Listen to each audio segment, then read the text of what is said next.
probably the right one. Okay, yeah, let it be brave. Go ahead, be brave. Okay. White people are they're sick of the fucking black culture. And they're tired of it. They've never, look, this is why I say black people. The black people that are doing well and well-reasoned and doing well for themselves, don't ever think white people want you to fucking live around. Don't think that. Do yourself a favor. They've never wanted you to fucking live around.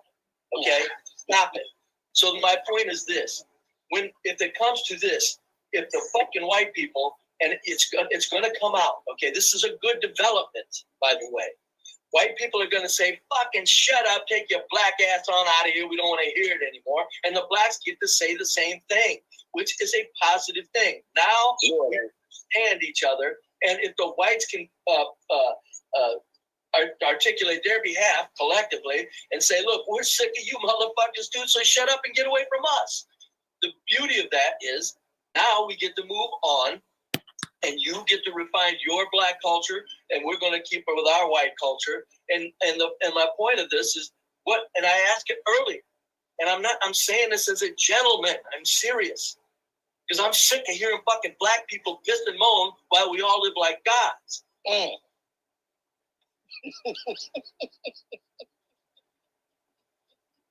he's saying it with 4 shotguns in the background.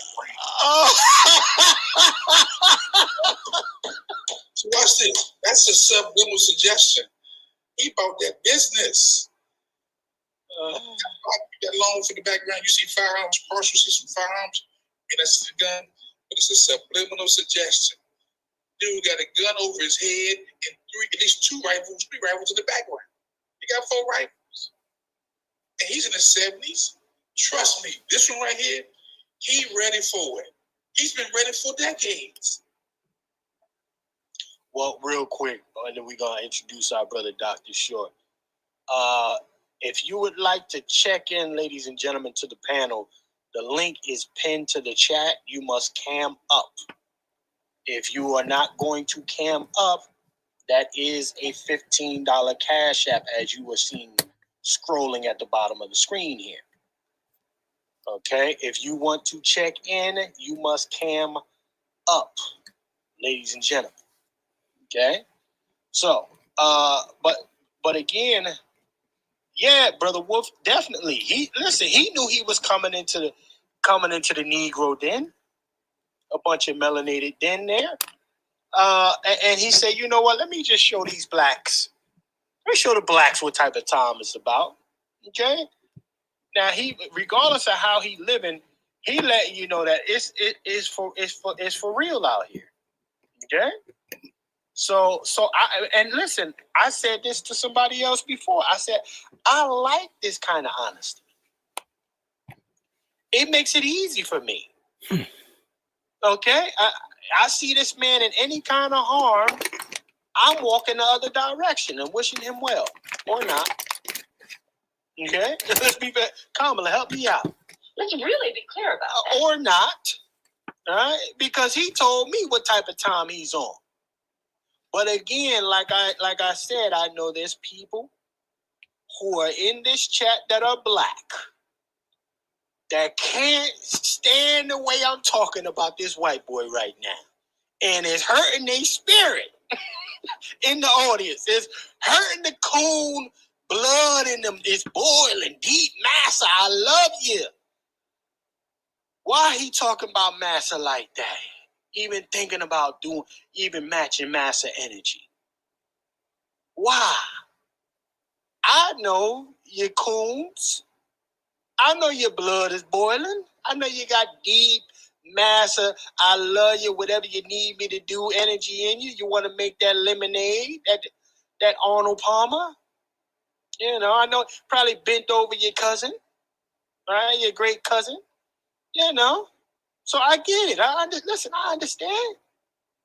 But this white boy is a caucus that Black America collectively should be stepping over. Not putting your cape on for. You should be stepping over this white boy with his glasses and all. You see the hat? You're supposed to be stepping over Santa Claus. That's Santa Claus. Look at him. Brother Wolf, I can't hear you, sir. You're muted, sir. Go ahead. And look, I'm a very non-violent person. I'm all for non-violence, but when a person tell you who they are, you believe them. You got to believe this man. I'm not trying to convince somebody who tells me I don't like you, or I don't like you either. Right. Okay. I mean, we're trying to, who got that? Who got that cue? Let's all get along. What's that? Who got that? Is that your cue? Everybody love everybody. Come on. It's not gonna happen. These Negroes out here, man. Let me play it one more time, goddamn. Everybody love everybody. Come on. This is you Negroes out here. Even the ones sitting in it that won't even. It's Negroes in here that's listening to this right now who had that mentality. Well, they ain't all too bad. We. And listen, I'm not here to say all white folks are bad, but I am telling you, when somebody tells me who they are, I have no choice but to believe them. And so do you. All right? Now, don't get it wrong. If you are one of those who refuse to believe them, your caucus will get stepped over too. You just step in their neck. You understand? No problem. Because to me, in my eyes, the system of white degeneracy creates all types of cowards that are considered white supremacists. A white supremacist, it ain't a white person per se. It's your mentality. It's your thought process. You are a white supremacist. Your melanation doesn't give you you don't get a pass because you got darker skin. You're a white supremacist in this system. A white degeneracy. So I walk over you happily. Just like I would walk over this hillbilly. Look at him. He hillbilly down. He got the hat on. He got everything going that fit hillbilly. But he also coming in there with his chest out telling you blacks are getting on my fucking nerves. And we're tired of hearing your goddamn mouth, blackies. With his chest out. Let me go to Brother Dr. Short. Sir. No. Brother Dr. Randy Short, sir, how are you this evening? I'm okay. I feel like introducing a character. May I? Yes, sir. Yes, sir. Please. Okay, well, we're going to debut former President Ofaga. Are you guys ready?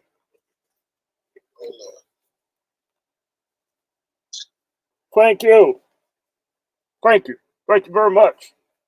Who's this? Who do we have here? I'm 44. Welcome, sir. I just want to say, in the words of President Clinton, I did not have sex with that man. I didn't do it. And I understand why the white people are mad. They're mad because blacks aren't any good. Look at what happened. They didn't vote. Trump's in right now. They're mad, but it's their fault. So white fatigue is really due to low black voter turnout. It's our fault. Suck it up. Come on. And I may break up with Michelle, but we have a lot of things in common. We both have X chromosomes. We'll always be together. Whew. That felt great. Now look. Yes, sir. They'll always be together. They do have X chromosomes. I mean Y chromosomes. Well, they have X too, but the Y chromosome really matters. Look. I'm with you, Chef. I'm with Lone Wolf. I'm even with the racist that spoke. If people don't like you, they don't like you. I mean, if you've got a shrimp or a peanut allergy, right? You're not going to want to hang out at Arthur Treacher's, and you don't want to eat a Snickers bar.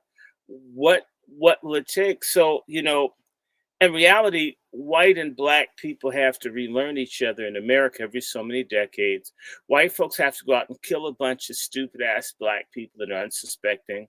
for black folk to say they don't like us, as if slavery was this big, wonderful welcoming committee where they were giving us like watermelon calabashes and shit when we came off, or when they were raiding Indian villages and all, and they were giving us squash and and cucumbers and such.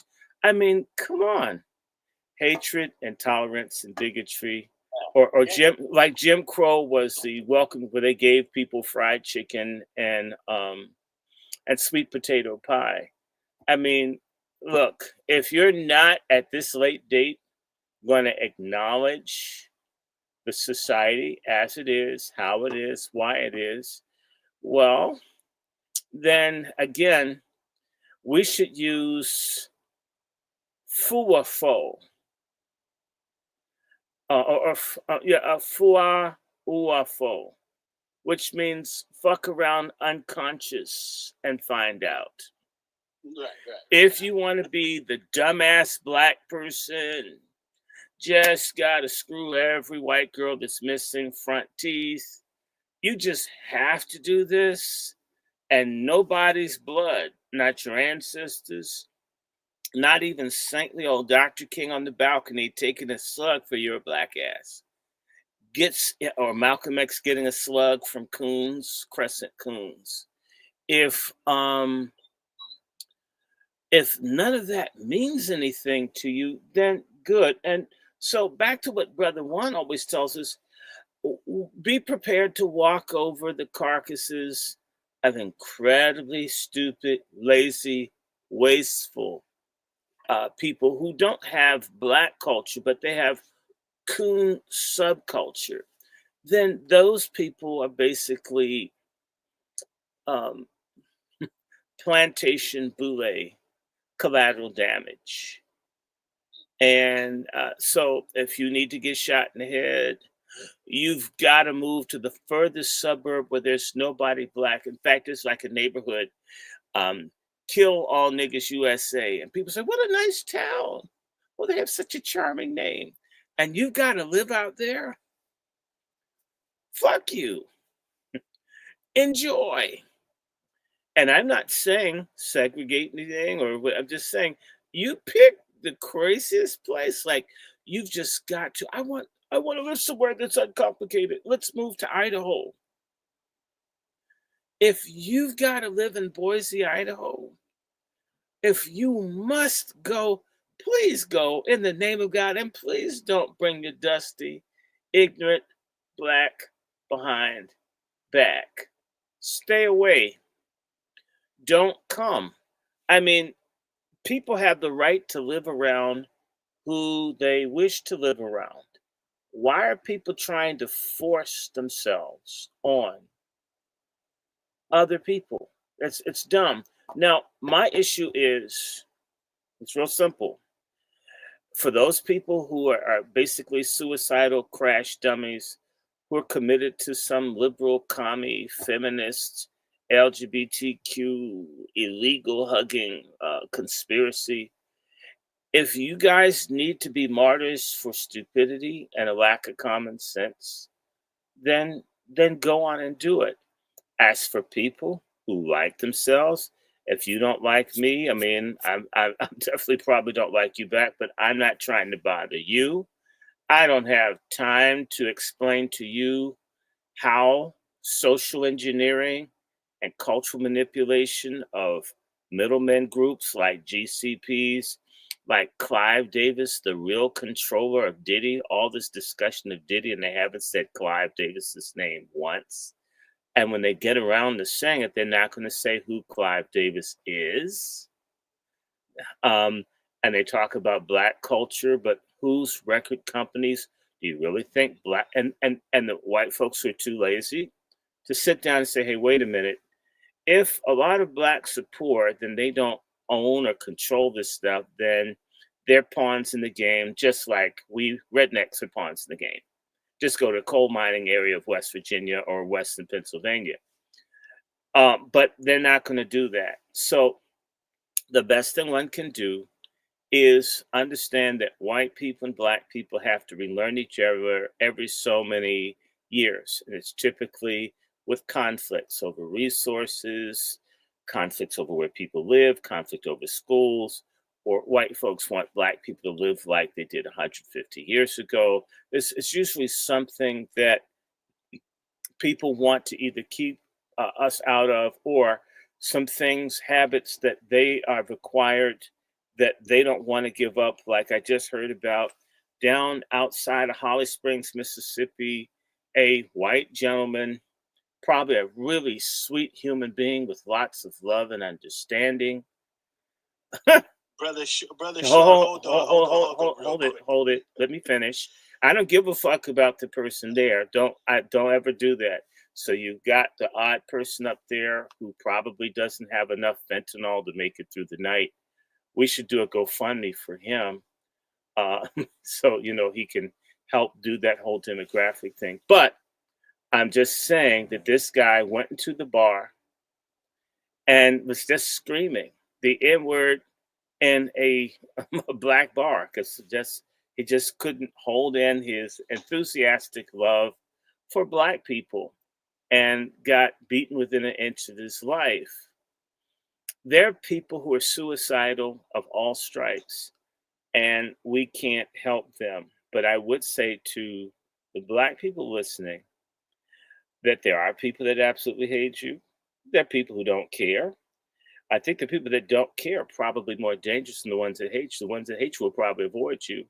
The ones that don't care will probably try to, I don't know, may even fake like they get along with you if you have to work with them or whatever. But you need to be prepared to defend yourself for a person or persons that may want to test you. And at the same time, we have this other problem of, for every white supremacist, we have black criminals who get the emolument of being lawless and degenerate that kill us too. We have a two-front war. We have a war to protect ourselves from people who've probably been taught by their parents and everyone else to hate our guts. And then you got other blacks who hate and other black people's guts and are rewarded by the system, where they don't have they don't have high rates of closure for homicide in black communities. Those people are running around. People need to hook up with someone like Lone Wolf and learn how to defend themselves. And one thing that the internet allows a lot of people to be bold and aggressive in ways that they may not be one-on-one. So, I mean, a lot of people are saying these things and they may probably believe them.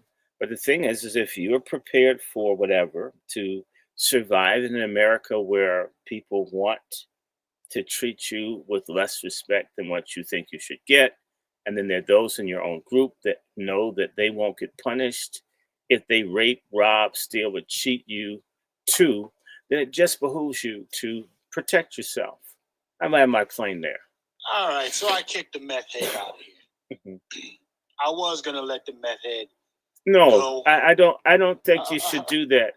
I see. Here's the thing. No. Hold on, brother Short.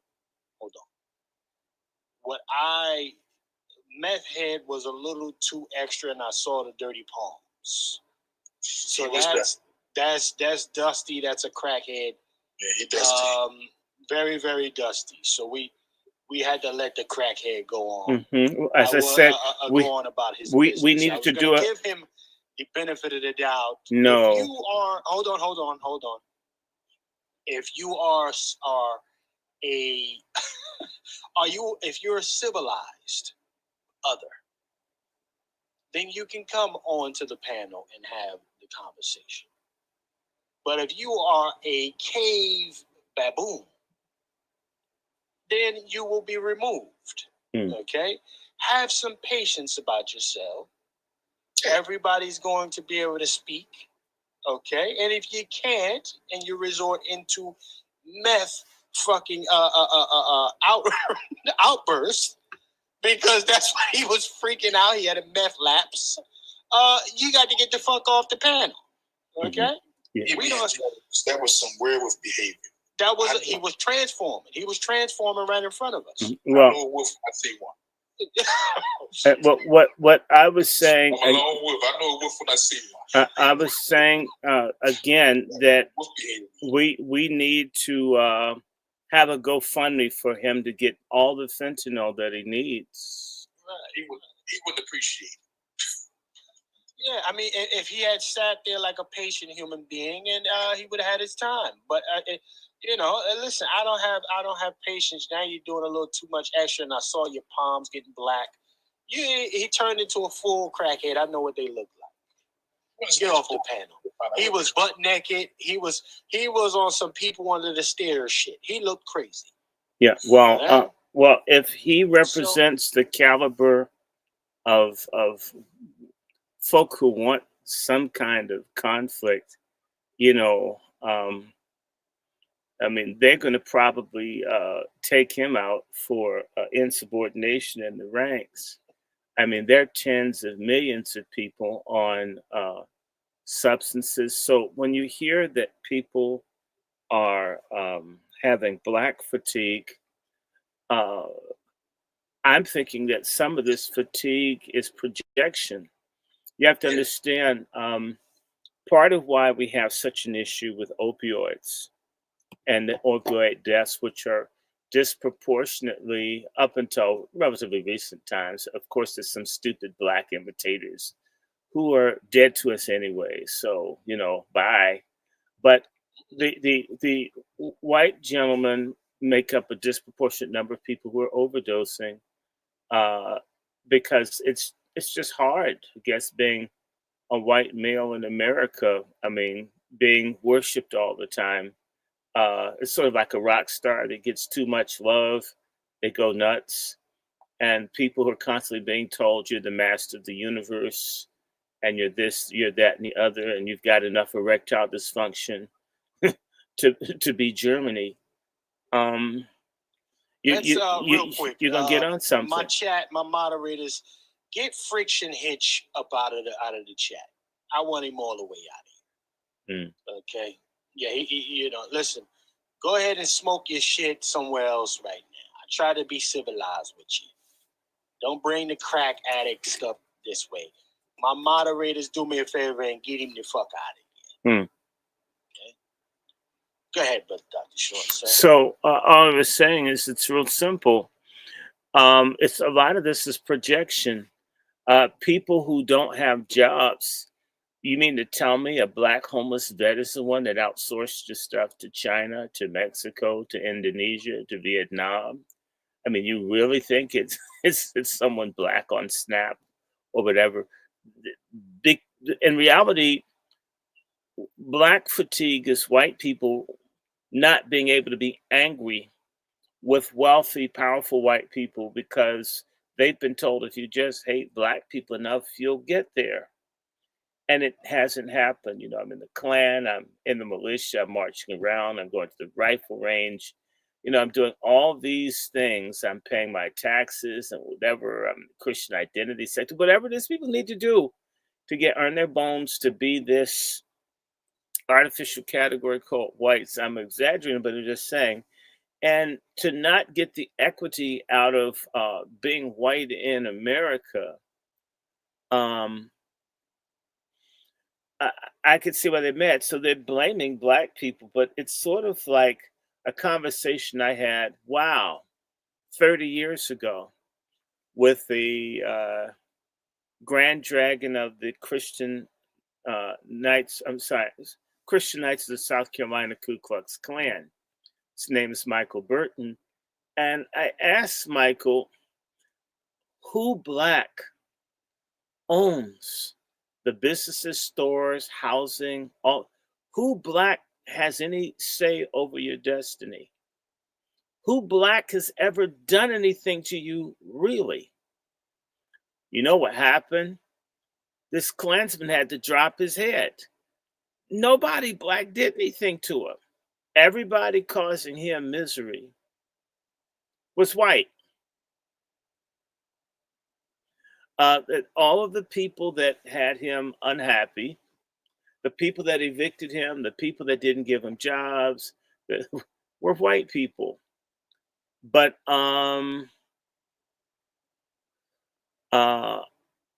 they are so unhappy, but you can't say the billionaires are doing this, right? The people who own the factories, and so there's a very, very immature, childish, individualistic uh, mindset among a large number of people who've been deliberately not educated or trained or prepared for what they need.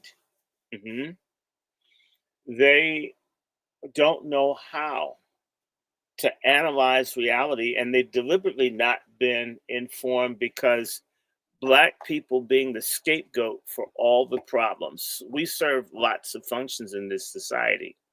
We serve the function of being of this being the scapegoat, the blame, the national joke, the people who can't get together, the ones who can't do this, the ones who can't do that, the ones who are failures, the one everyone's better than, but telling someone white that all the time, and you see some successful Black people, this really bothers some people. Wait a minute. I just saw a Black person drive by in a Tesla, and I'm driving a Corona from 2010. How can this be? Right? And well, maybe he's a drug dealer. No, he has a job. Right? And and then the next thing they know, they see someone on TV protesting or complaining about injustice, and they just saw a Black person with a Tesla, and they've got that old Corolla. They don't research the study. They're not going to. When you're a bigot, racist, you don't have to do all of the stuff. You don't have to really think about. You don't have to really. White privilege means I don't have to really understand. I have the freedom to just hate and go after the scapegoat and unload and put down and attack other people, right? And that's sort of how it goes. So that's a luxury. I always tell people, I'm going to repeat myself in a story. Uh, what in '72? Wow, that's a long time ago. But what about 53 years ago? We were at Christmas. Some white kids were destroying our toys in our yard, and we caught them. It's Christmas Day. The reason they were doing it is that they were mad. They didn't get any toys for Christmas, but their parents had explained to them, we had a rough year, but we didn't, and so you're not going to get any toys. But you know what? You still have a great life. Nigger kids never get toys for Christmas. And these kids are walking around Christmas Day and they see us with toys, and they were angry with us. They attacked us. They were unapologetic. It's as if we did so. And we were accused of trying to make their parents out to be liars. We simply got toys to humiliate their parents instead of owning up to the fact that your mother and your dad are damn liars. And they failed economically to provide for you for Christmas. But it was easier to say Black folks had someone give them toys to make our parents look bad. Let's punish them. So a lot of this white fatigue is defensiveness. How do we deflect? How do we blame the national scapegoat for our failure in our own lives, for our inability to achieve the American dream with white skin? And Black people, we could get 1 million people to explain why certain things that they have an issue with bother them. But at the heart of it, as the person said in the video when I came in, they just never liked people anyway. And part of being the national scapegoat is there's a group of people that you can hate and look down on. You don't have to understand. You don't have to know. You can just make it up, like what President Trump did to Cyril Ramaphosa, head of state from South Africa, is to invent even getting information from the Congo and applying it to South Africa and blaming him for something that's in another country. He's Black, I'm white, I said so, and I can do something to back myself up. And I'm never wrong because I'm not black. This is kind of the echo chamber of hate that whites are in, many, not all, and that bubble will bust. Maybe black folk will bust it, Chinese folk will bust it, maybe the drop of the dollar will bust it. But if the dollar drops, so still, when there are economic hard times, people will attack us again.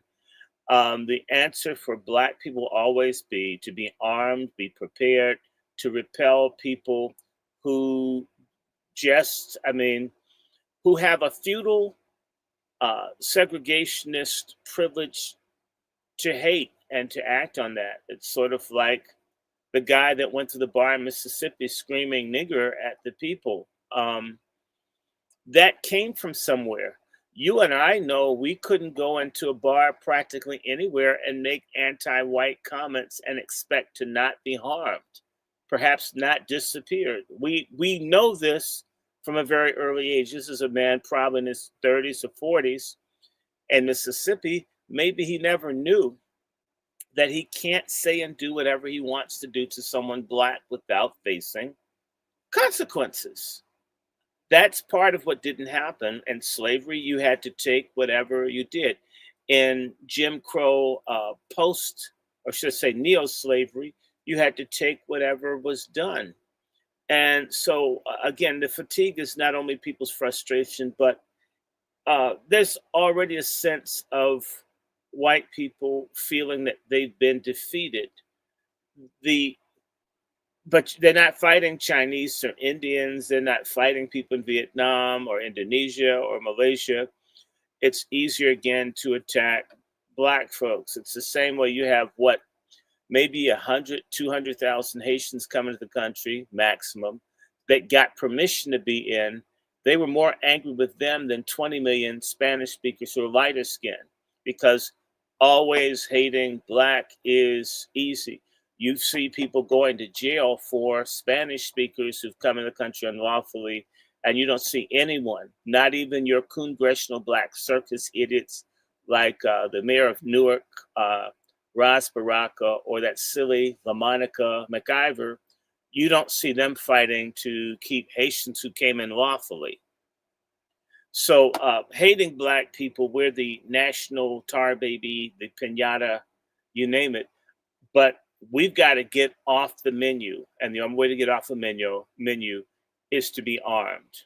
We got off the menu of slavery because 300,000 or so black folks had weapons in the Civil War and fought. The currency to counter white fatigue is black defensive, retaliatory coercion.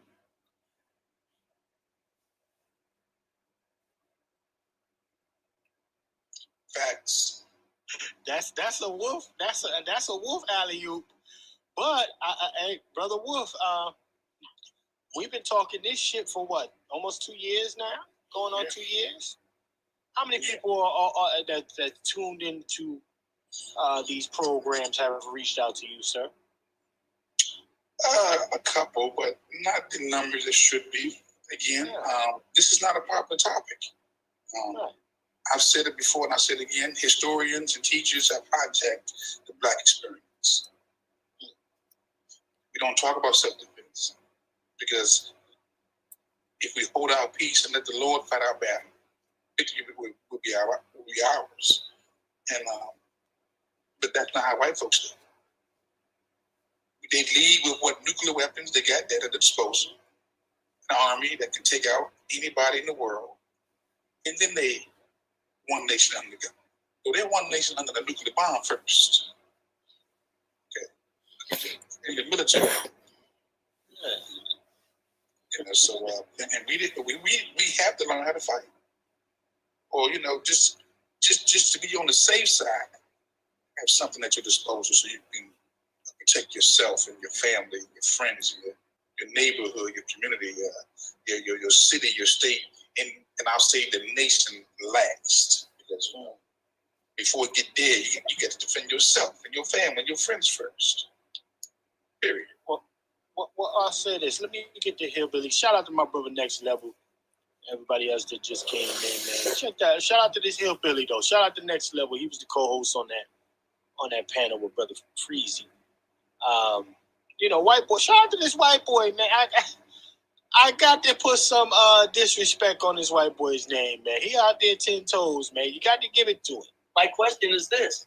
Do you want to fucking bring it down all at once, or do you want a smooth transition? Because if you want a smooth transition to whatever you think blacks are supposed to end up at, what you're doing is you're causing too many headaches for that. It would be better just to, unless you want to bring it all down. I would admit that.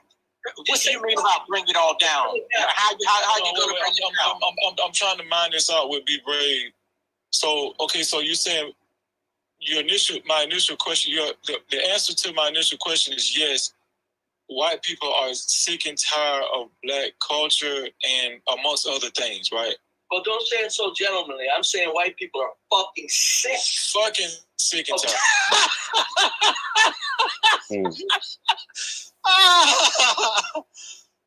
We got this. Listen, man. Let me say this before I go to this dude. Sir, not a racist garbage. I'm talking to you now. Before I let you on the panel, make sure you have some decorum about yourself. Okay? If you don't, I'll throw you the hell out of here. Okay? Now, I'm going to let you up. Let's see what you got to say about this subject matter. You got the floor, sir. Do you concur with the white boy?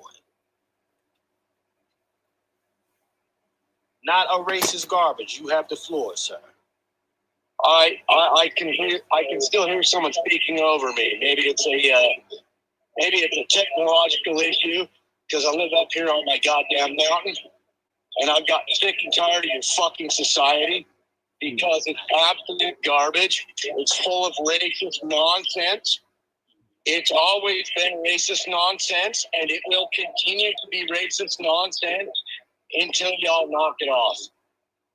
And it's mostly white people who look like me. It's mostly their fucking fault. I'll agree with you on that. It is their fault.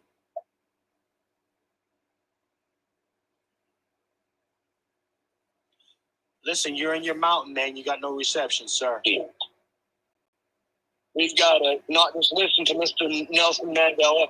We got to move beyond him because now in South Africa, you're still looking at a situation where the people who were put down for so long are still economically discouraged throughout that entire country. And the fact of the matter is that we don't got to do any of that. Get your ass out in the garden. Get out in the garden. Do something good in the world. And you know what? Let those racist people, let them just starve because they're going to starve. They're going to starve. All of them are going to starve. You know why? Because the only thing that they have, the only thing that they're standing on is this idea that they can put other people down and do no work and prop themselves up. And when you say they, who are you referring to, sir? All of them. Yeah, but you need to be specific. All of them. Who's all of them? All of them. Anybody who's taking advantage of you. Look, you got a corporation. You got a corporation that takes 80% of your wages.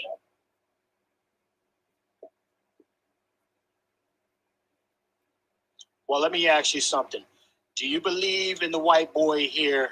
I got white boy on the panel here that says white folks are sick of black folks.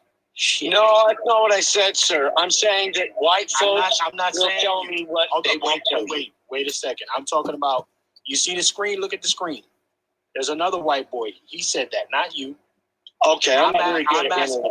I apologize, sir. I'm asking you, do you agree with his sentiment that white folks are sick of black folks complaining? I can tell you that I don't agree with this sentiment, but I hear it constantly. and it fucking pisses me off. Really?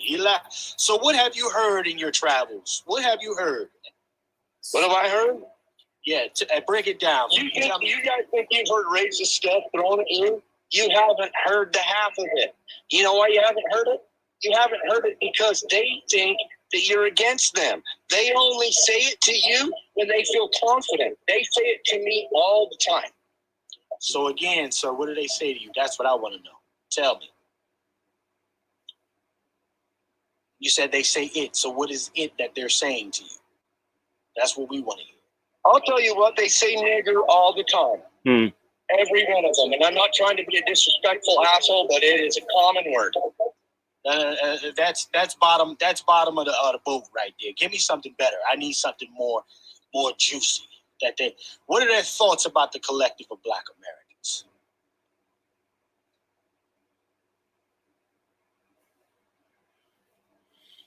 Americans?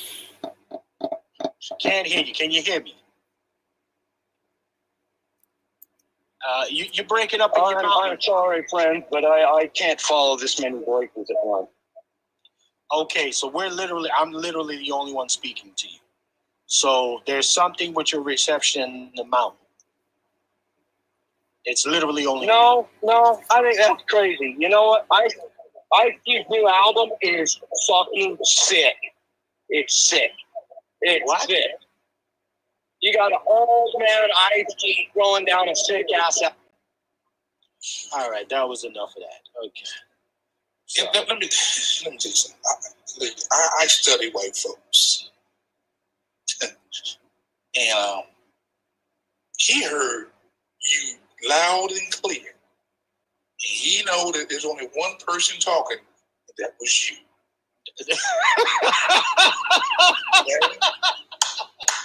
You know that. So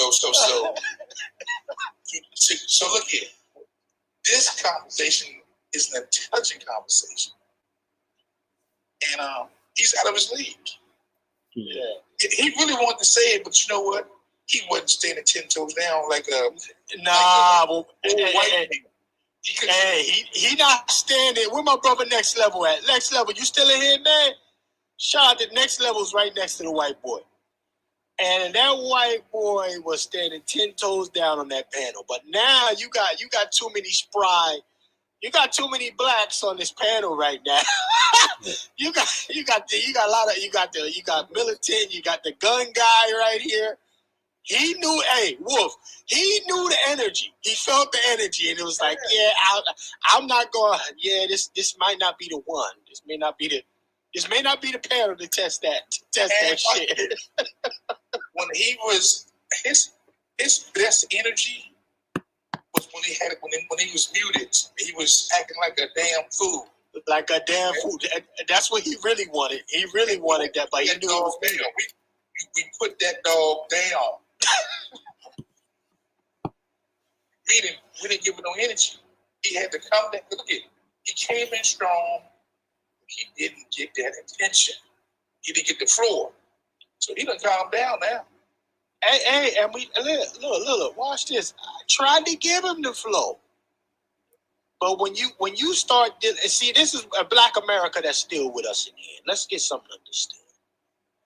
When you dealing with these passive aggressive KBs, and again for those hit dog holler, all right. And if it don't apply, let it fly. But when you deal with one like this, and you go head up, you talk to them direct, they start scattering. They start hockey pucking and skip to Malouin on niggas. I was dealing with him direct. I wasn't even letting him go around nothing. And I'm hearing too many voices. Sure you are.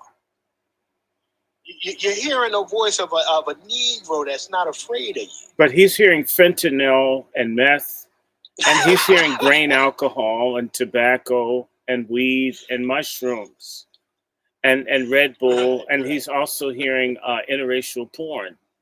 I mean, that's the problem, okay?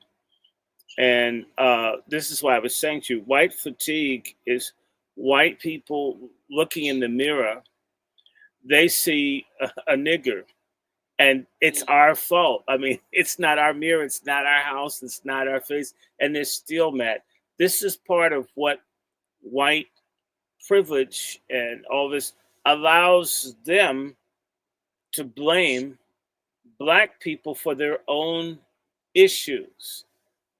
This is why the white South Africans are leaving, coming here. They couldn't cut it with everything skewed in their favor. Need to find some place where they can get more equity out of not being black.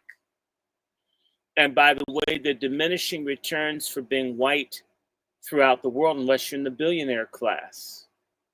Well, Doc, watch this. The white South Africans are a reflection of the greater population in America, whites. Sure they are. That's why they want them here. Yeah, they're a reflection, meaning they're not, look here, black folks take nothing to make something all the time. We're always just taking nothing and making miracles. They are not, as a collective, progressing like we think they are. That's why they outsource everything. When you outsourcing the whole country, the whole nation, it means you're not even creative no more. But they're not creative, and they don't want anyone else to create. And if they do, if they create something, then they destroy it. The same way they're talking about black culture. Like I said, I mean, they're cowards. I just had to write someone in Twitter, and someone wrote that that Jesus was white, and I just said to the person, "Thanks, Lucifer," and basically everything's white: Jesus, Jews, and bowel movement. This is sort of the mindset that this is. I know there's some black scholar that was talking, I think it may have been Amos Wilson, that talked about menticide. There's white men. Hold on, brother Short. Hey, Q, you got it queued up. This is a sick Negro. You gotta have it queued up when Dr. Short say shit like that, man. I ain't got it queued. Go ahead, brother Dr. Short. Shit. Just everything is.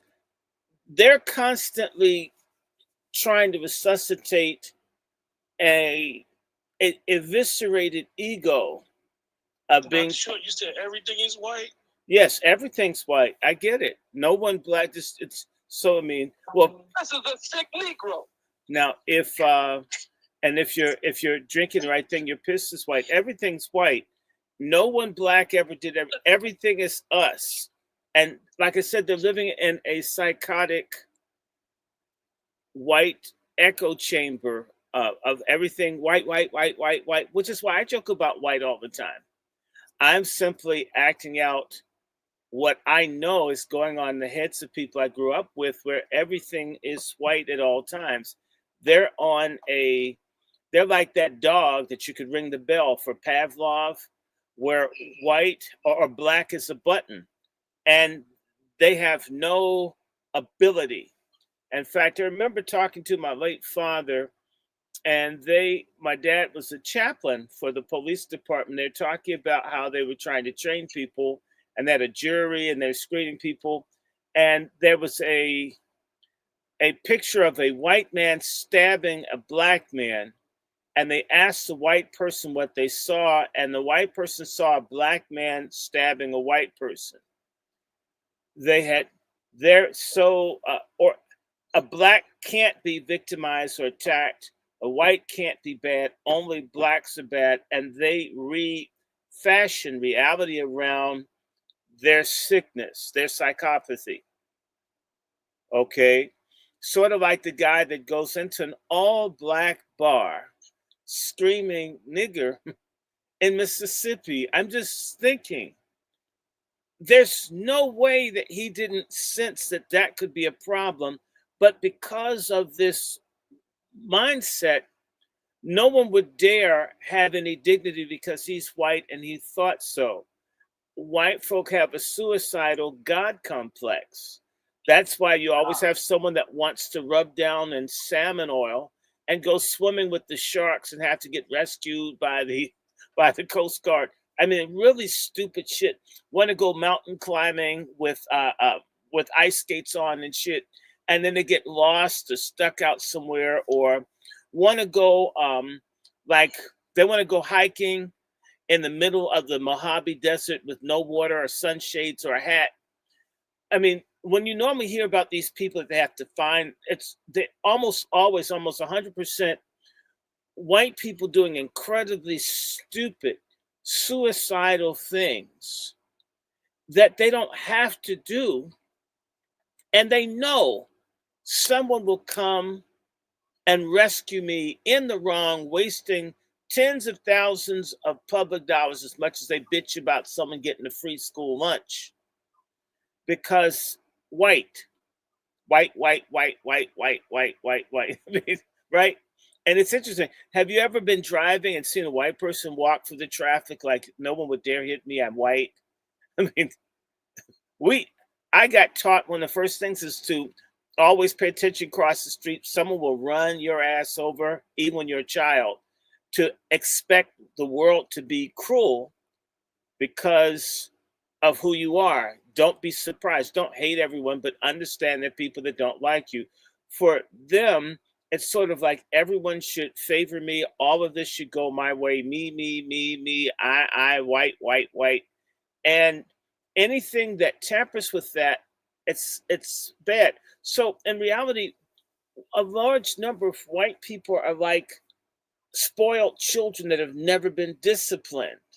The way that Donald Trump was acting with Cyril Ramaphosa. Cyril Ramaphosa is a corrupt piece of shit, by the way. But he wasn't wrong yesterday. He's corrupt. He doesn't care about the starving Black South Africans. But he's correct that white farmers aren't the victims of genocide. Donald Trump acted like a juvenile, a baby. And all the nations and leaders of the world in Europe look and see immature 2-year-old behavior from a person that has nukes, that's a billionaire. And a lot of them marvel.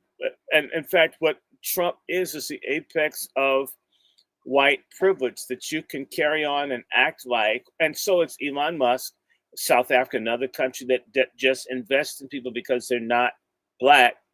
How you get these weird characters. Stephen Miller, the little crusty, greasy, vicious, bald-headed Jew who works with Trump.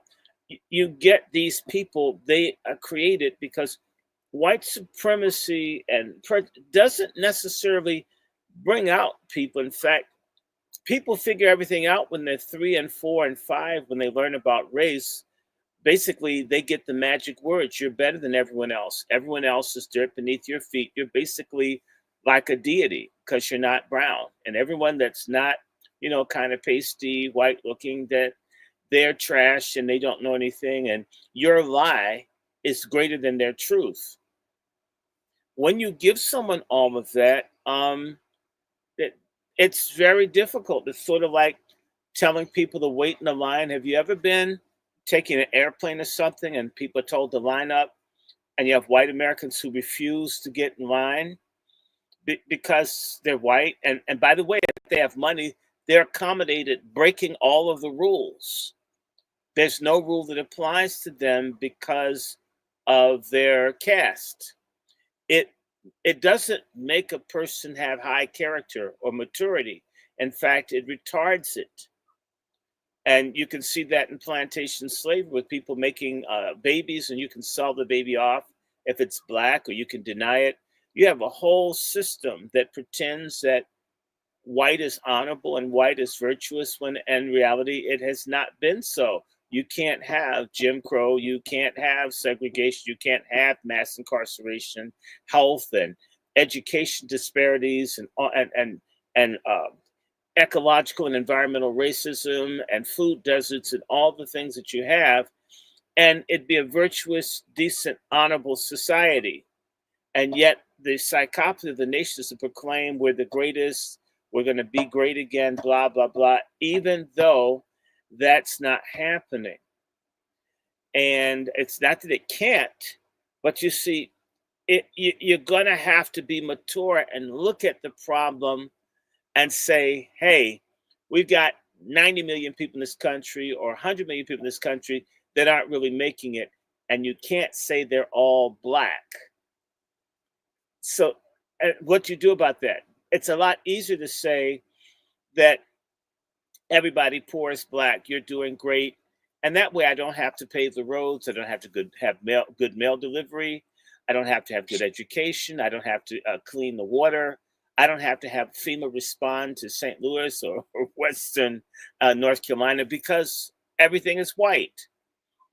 And so until something, and I think it may happen with the current administration, that when we go into hurricane season, which is not that far away, can you imagine all the people that are going to get destroyed because FEMA and all this stuff has been eviscerated by these stupid ass homoerotic guys in Doge that just destroy everything because they're young, white, and they say so and they hate other people.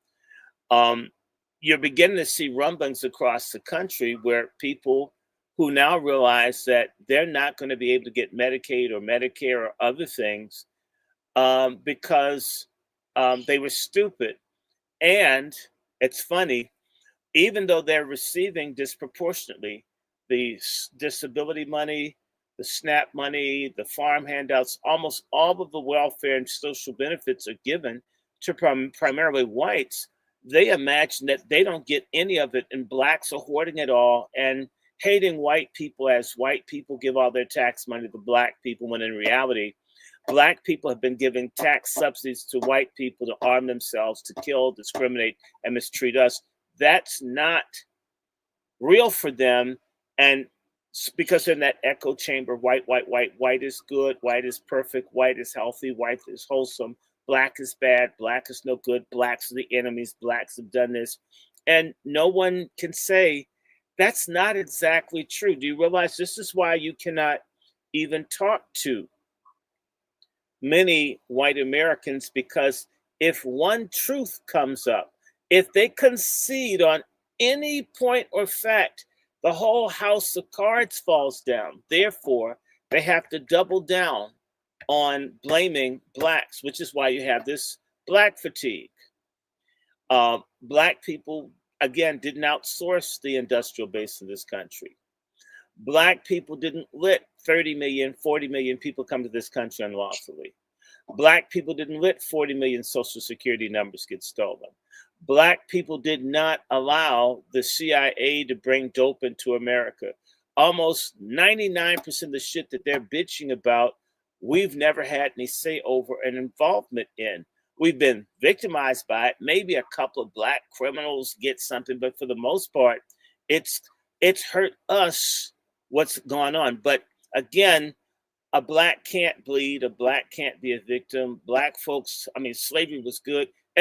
Every which kind of way that could get people to say they're a fellow human being in the struggle for life, they have a way to run away from it because they imagine. In fact, there's a book I have in my, as I organize my library, by a scholar by the name of David Rediger called The Wages of Whiteness. And whiteness has created a psychological aristocracy among this group of people called whites that leads them to feel as if they are better and that they are rich because they're not black. And there's a degree of truth in that because blacks pay a tax. They pay more for food, pay more for practically everything. Their APR, depending on where they are, white has its benefits. So in order to get that wage, they have to be loyal. All you have to do to lose your white card is tell a little bit of truth, like that idiot who leaked the stuff. What's this guy's name? The gentleman that gave the information, Seth Rich, the one that gave the information on the Democrats, and they killed his ass about a mile from where I live.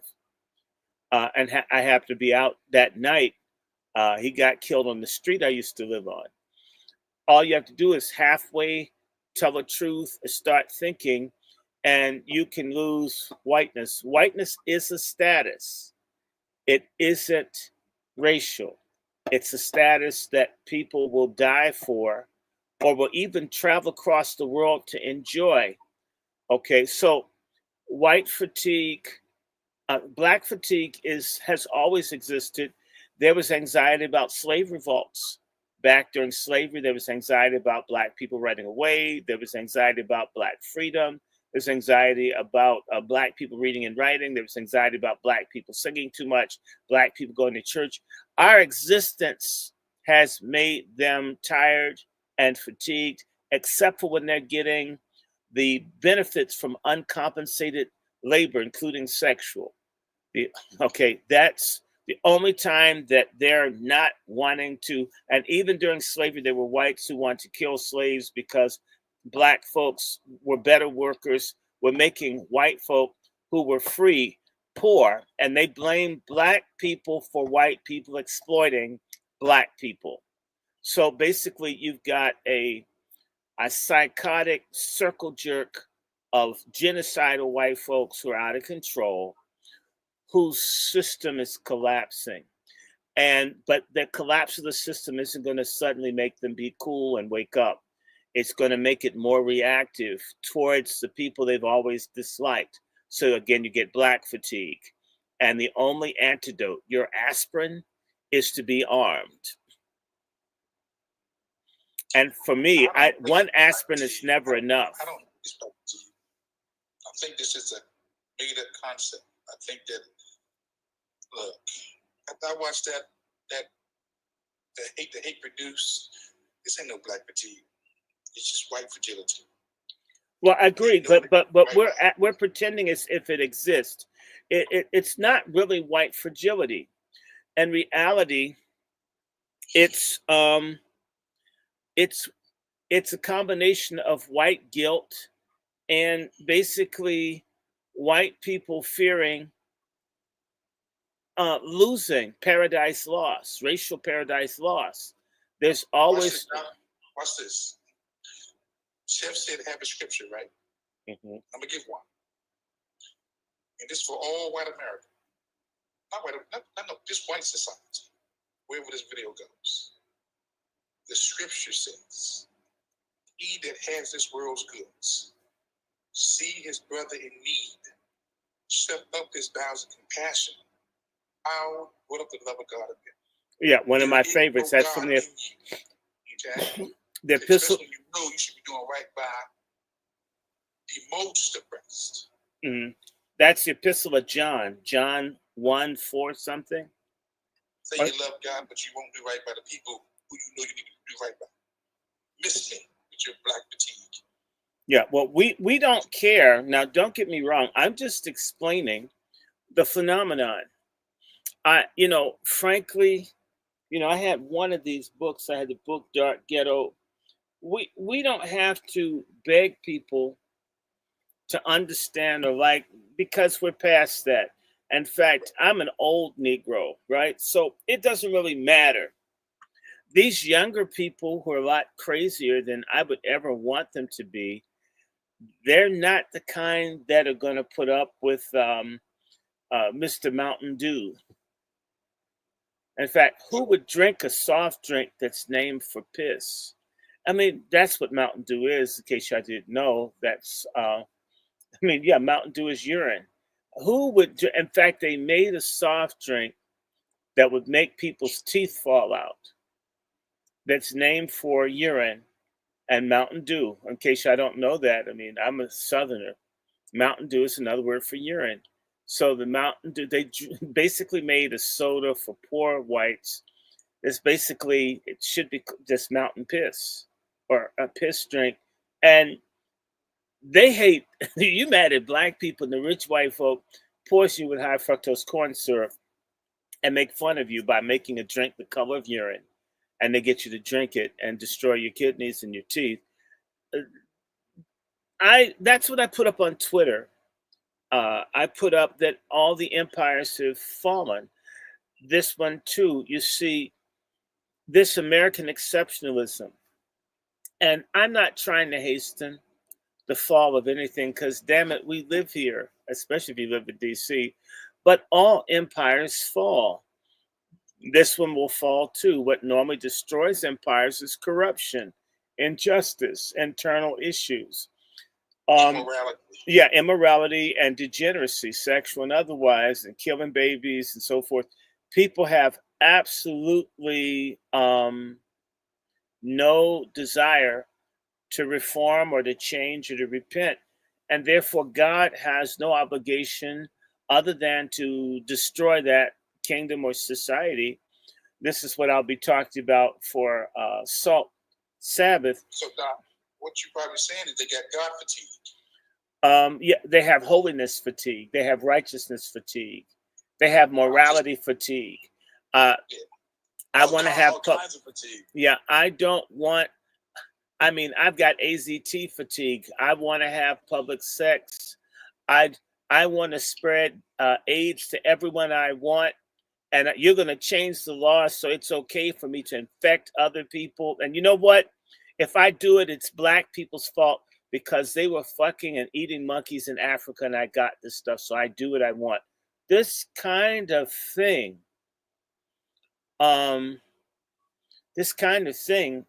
is them. But as I said, the American exceptionalism it's not true, and we've had to live in the shadow of this great lie all of our lives. I want to say to you, within the last 2 days, to show you how crazy this is, before you ever had the Continental Congress, everybody knows the first governing body was the House of Burgesses, right, in Virginia. And I learned I had multiple grandfathers.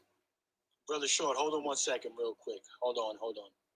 I want to say a salute to Bionic for the Cash App supporting the program, man.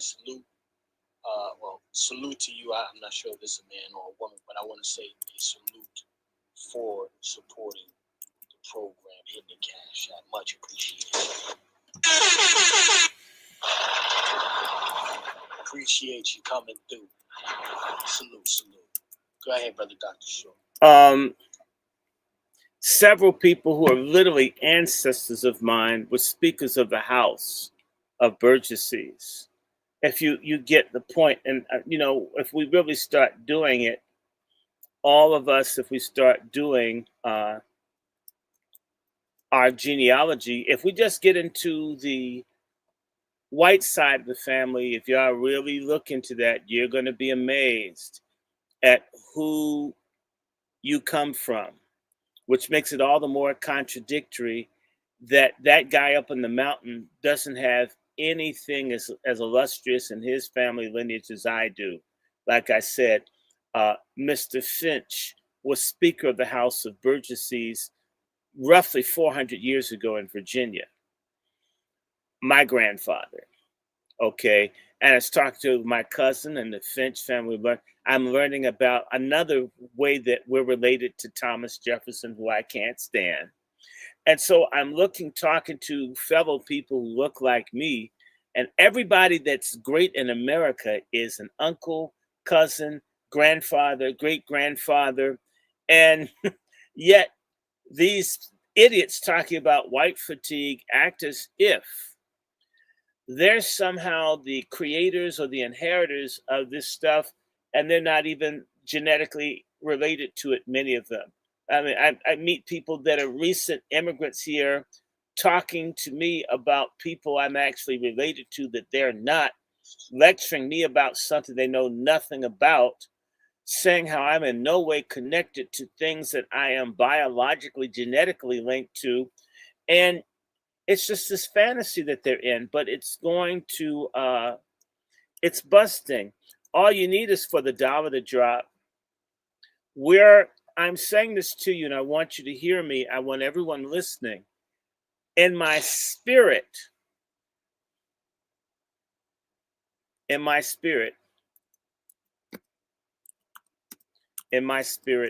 feel like we only have 5 more years of white folk acting like this. And I think they feel it too.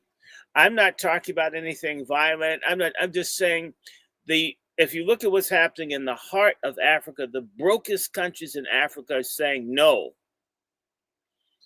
The place where the least amount of resistance that could make a difference in the world It's from the masses of lazy, drug-addicted, boule-led black people. We're not doing A-game work. We're doing like the students I had at Lane College that would miss 8 weeks and want an A grade. We're not doing our share of the work to secure ourselves in spite of, Mr. Mountain Dew. I mean, so what? People don't like you. What about liking yourself? What about worshiping God? I was talking to a young man today, and I told him he needs to learn how to pray. He's competing, a very fine young guy. His dad's a fine person. His name is Michael Nicholson, and he's going to be competing down in Virginia Beach, I think, or somewhere down there. That prayer matters. This is a spiritual matter. And at least black folks that pick cotton knew how to pray, knew how to turn to God, if nothing else. We've turned to weed, sodomy, sexual mutilation, trannyism, all kinds of stupid stuff. I mean, you even got Negroes following that little thing. What she look like? The woman that looks like Don Rickles, Joyce Myers. Joyce Myers. You've got Kenneth Copeland that looks like a shaved down chimpanzee. You've got these idiots, not even real religion, man. And these folks are looking at these people. I mean, you got everything. You've got the black woman trying to look like Mr. T, and damn it, some of them have got it.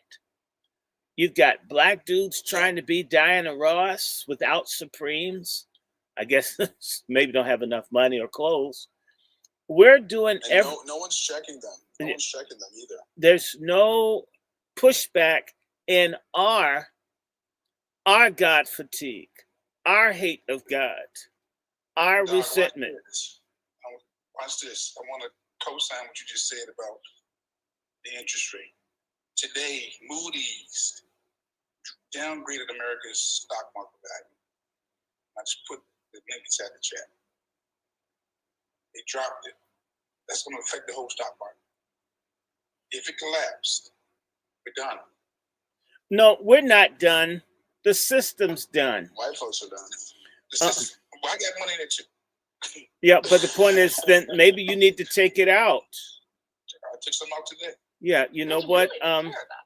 You need to do an economic coitus you need to do an economic coitus interruptus. Pull that shit out. Pull it out. I mean, move out. But you don't hear that story. You don't hear people talking about that. Well, you're not, because you know what? They're talking about white fatigue. You know what? Again, I told you, black people are a deflection. Being angry with black people is a way for the rich whites to steal the money from the poor whites and lie about everything. By the time the white folk realize they've been ripped off through Bitcoin and everything else, they'll be too busy hating black people over stuff black folks don't want to do, have never done to white people. And they'll be just as broke. But you have to understand, they fear them. Why? For all this talk about how violent black people are, and there's some violent, no good black people that the police don't even check, don't want to check them because they're used as low intensity warfare to keep black communities in chaos. You know this. Hold it, let me finish. They allow that kind of chaos to reign in our communities, largely unarmed, that's peaceable. They fear the armed, crazy white people. In fact, this isn't new. De Tocqueville, the Frenchman that traveled, everyone talks about de Tocqueville. And de Tocqueville, remember one thing in particular about America, he's saying no country's going to be able to invade the United States because all these damn white people are crazy everywhere with guns. The British Army couldn't have held America even if the French hadn't done what they did, because they were getting the shit shot out of them by an armed population in upstate New York. The biggest problem they had was that they had lots of stupid, immature people. I mean, the best general they had was Benedict Arnold. Do y'all know the American Revolution could have ended in 1778? But General Gates, if I'm correct, didn't want to really fight. I think he's the right one. I got the right name. So they could have taken him out. Why? There was so many people with guns shooting at the British. I mean, the guys surrendered. Saratoga and Benning, I mean, they got their asses beat in Saratoga because the white, and by the way, the best fighters at Saratoga, they won't tell you, were black soldiers. Benedict Arnold was leading an army that was a third black that almost took out the British Army, right? You had a country full of violent people who were psychos with guns. And the closest that this country had to a revolution up until the Civil War was the Whiskey Rebellion, where, I mean, it's interesting. They had to get, like, George Washington had to get 17,000 folks to go and be prepared to shoot up people in Pennsylvania that didn't want to pay tax on their moonshine.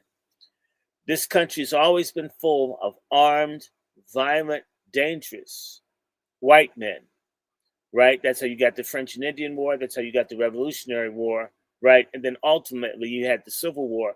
This country is full of people who are crazy, who don't mind killing and bombing and shooting at people, and they know this. And that's why we've always been a deflection point. Get those people to shoot down and terrorize black people and distract them from the fact that they're getting raped and robbed too. And by the way, they don't mind as long as they know we don't have anything in our pocket. When they find out that they've been ripped off of everything, it's going to be rough. And I need to just say this to you. We're here in D.C., and I didn't do it, and I'm not celebrating. I think it's terrible, and I just went by there. The people that got shot outside the Holocaust Museum, and that was a Latino that shot up those Jewish people. Yeah. If you ever make the white masses find out that the rich masses of whites, the rich super uber ones, have stolen everything from them and have been saying nigga, nigga, nigga when they've been saying whitey, whitey, whitey, putting the money in their pocket, they're going to go off on them. If you've ever seen white people shoplift in the store, black people be like kind of hiding unless they're really like out there druggy types. White folks be bold and shit. They be in a jewelry store. I mean, be at the cologne desk and shit because they feel entitled. If you ever unleash angry, armed, entitled white people in America, this country would be burnt as flat as a pancake. And virtually no time. They're absolutely crazy. Hold on. We have gone way over to the other side. This is supposed to be black fatigue. How do we get so narrowed down on white fatigue? Let's bring it back to black fatigue. Because it doesn't exist, Chef. No. That's a whole totally separate situation there. That's a whole other broadcast. We're going to stay on the blacks tonight. Let's stay on the blacks. Well, everybody's on the blacks. Okay. Shout out to my address. Let's get back to the blacks now. I don't know how the white fatigue, this shit done got hijacked. Dr. Short, you done hijacked this shit. I didn't hijack it. You had that crackhead from the mountains. That dude looks like his meth lab blew up on his ass. He's had a bad day.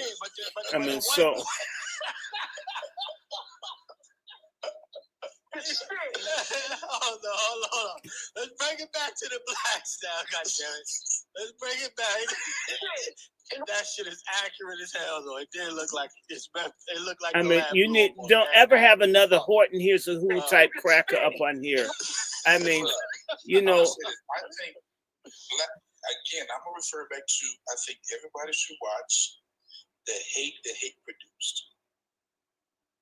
It's only 66 years old. If you haven't watched it, it's just 2 hours. Do you have a copy? Yeah, what? Do you have a copy? Oh, I put it inside the chat. Why don't you send me that? I haven't seen it in a long time. So I'm saying black fatigue is rooted in the hate produced. You can't not run from what you produce.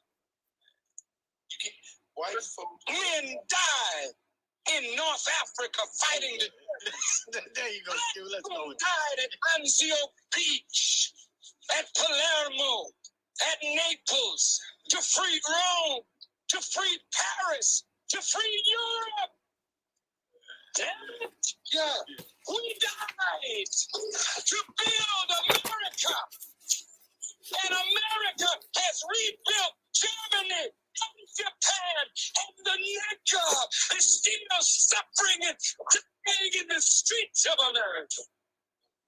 Dead to death Negroes are my enemy. Now, let's get back to what we need to get on. Let's bring it back where we got to go. 100 plus in the building. Shout out to Bionic. Shout out to our brother ABM for being the sponsor of today's broadcast. He never sponsors my broadcast. There will potentially be a white fatigue, although I got to see how I got to break that up. That's going to be white fatigue / illegal fatigue for the next broadcast, ladies and gentlemen. Illegal. So all of the we need asylum seeking, all of you fuckers. That's gonna be the broadcast for you asylum seeking lovers. Okay, yeah, that's gonna be the broadcast for you. Who's gonna pick those vegetable ass folks? That's gonna be the broadcast for you. All right. So now let's get back onto this black fatigue. But I got Brother Black Laren in here, and I got Brother ABM in here. Brother Black Laren, sir, let's try to bring it on the black fatigue. We'll give you your white fatigue probably Saturday or Sunday. Talk to me about black fatigue, sir. If you had to put it in the subcategory under that black fatigue umbrella, what would it be for you, sir? For us, it's a psyop. For white folks, it's like the normal everyday thing for them. I think this is just another thing to really distract us and have us on another tangent, have us feeling victimized, have us getting angry, have us getting emotional. But ultimately, I mean, we've already known that white folks carry black fatigue. I mean, that's nothing new. But going off what Dr. Short was saying, I think they see the fall and they're like, damn, we got to blame you niggers. Negro, please. They're like, the all-white party. They're ready. Jigaboo away from me. They're like, you motherfuckers, you niggas. Like, let's get the topic back to y'all, because like the stuff that's happening in white society is not going well. So like, you niggas, let's get the topic back on y'all. So it's just another psyop. This was an all-white party, huh? Q, stupid. Q, you a damn fool, Q.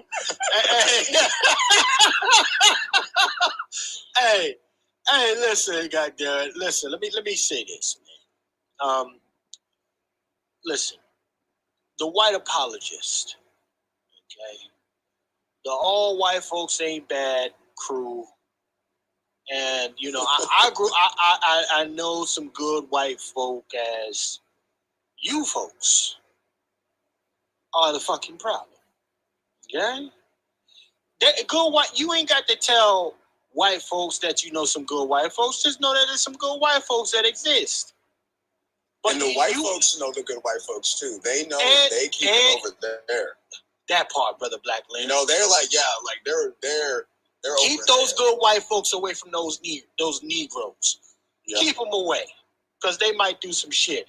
Everybody can bring up a John Brown. I don't know not one Negro that won't name drop John Brown whenever they get a chance to say some shit.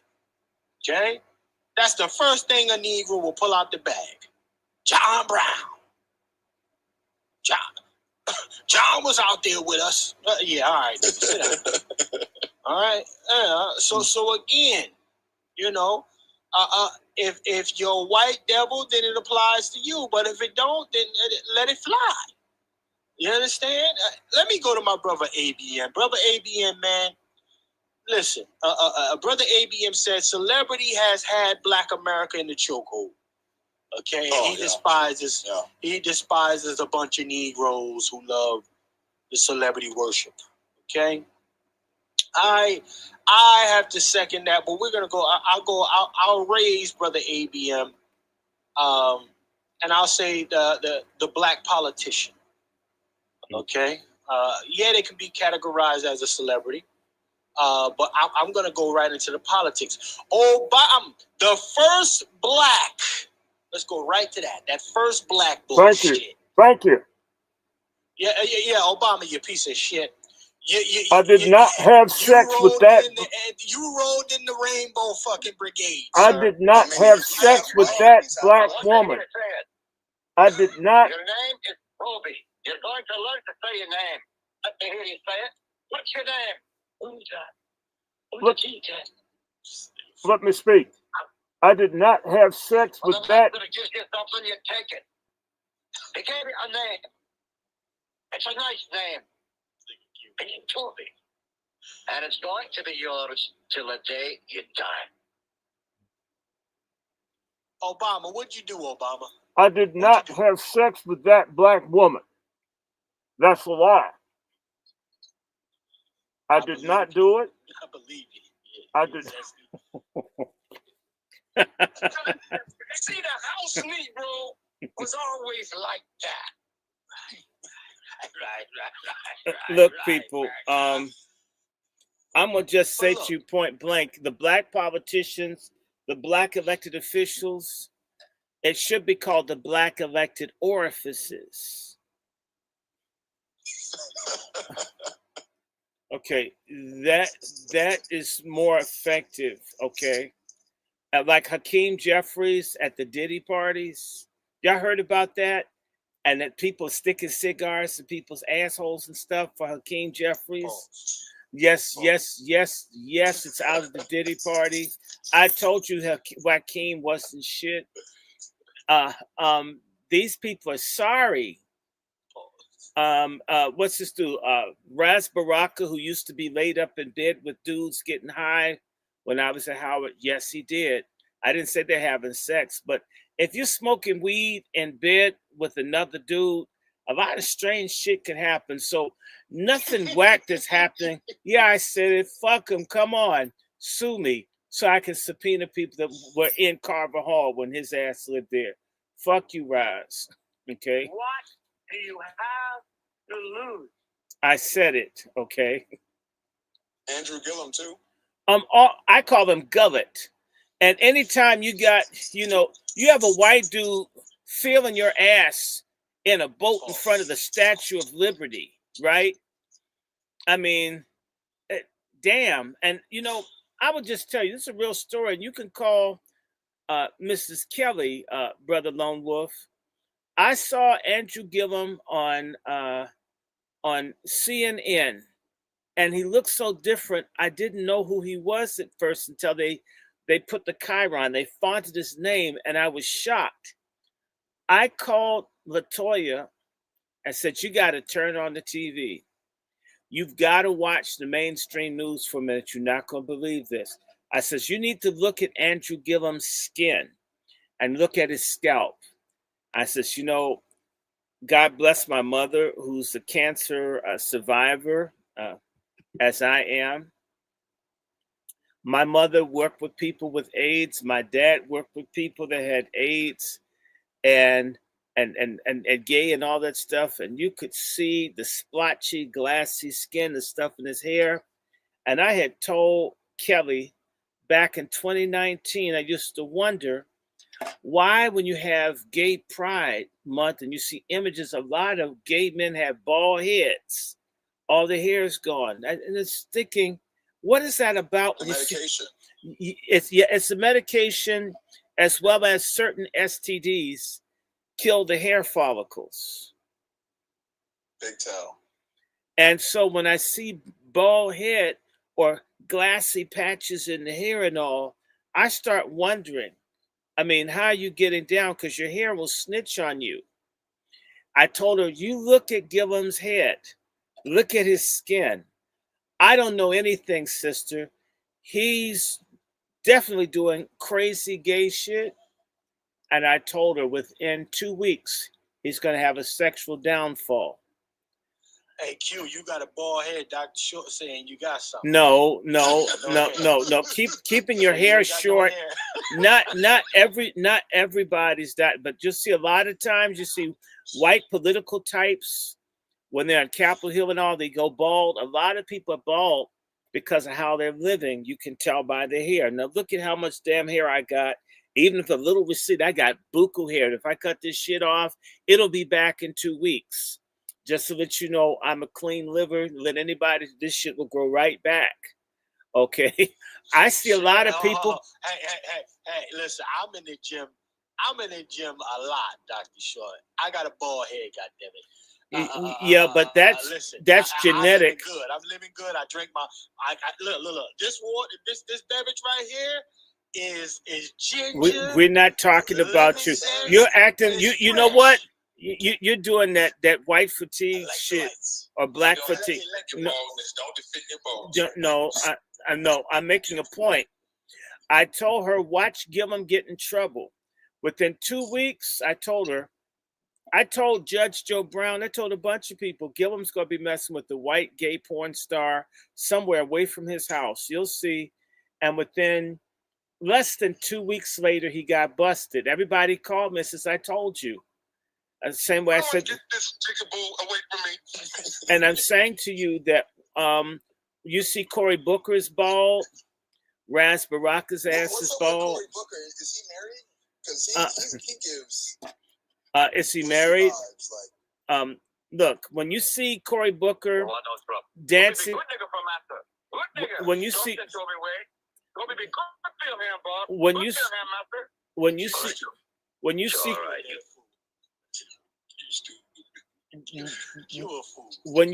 Cory Booker dancing at a party. It's not Ross. His name is Raz. Well, it sounds too much like ass. Honestly, that's his name. His name is. We think it's Ross. No, his name is Raz. Yeah, it's Raz J. Baraka.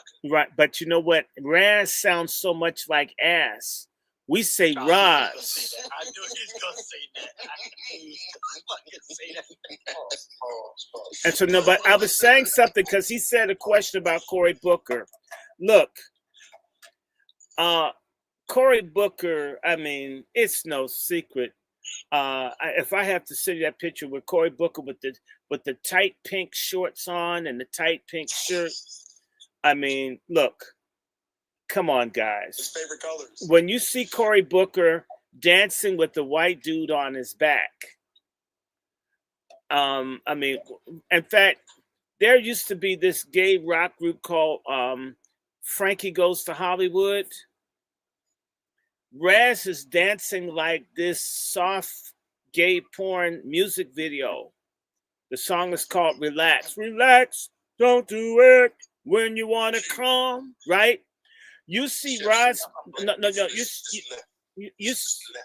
you see Cory Booker, and the way that little midget is on his back, it looks like the video of Frankie Goes to Hollywood, Relax. And that's basically talking about busting a nut in the nigga's ass, right? And I'm just telling you, this is what the You're embarrassing yourselves, you're embarrassing our community. And so I'm saying to you that Embarrassing yourselves, you're embarrassing our community. Cory Booker, okay, you know that there's an allegation that Cory Booker tried to sexually assault a white gentleman in the bathroom. The allegation is that he broke into the bathroom stall to booty bust the dude, tried to. I didn't say it's true, but it's out there, and this has been kept out because Cory Booker is in the pocket of what are these people? Hold on, let me finish. Y'all interrupt me. Please be quiet when I'm thinking. Okay.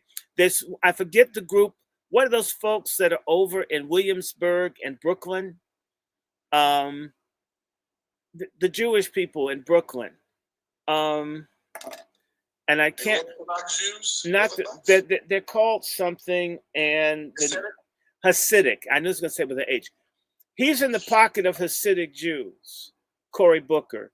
They took him to Newark to take out Sharp James and to destroy the Black power and influence in Newark.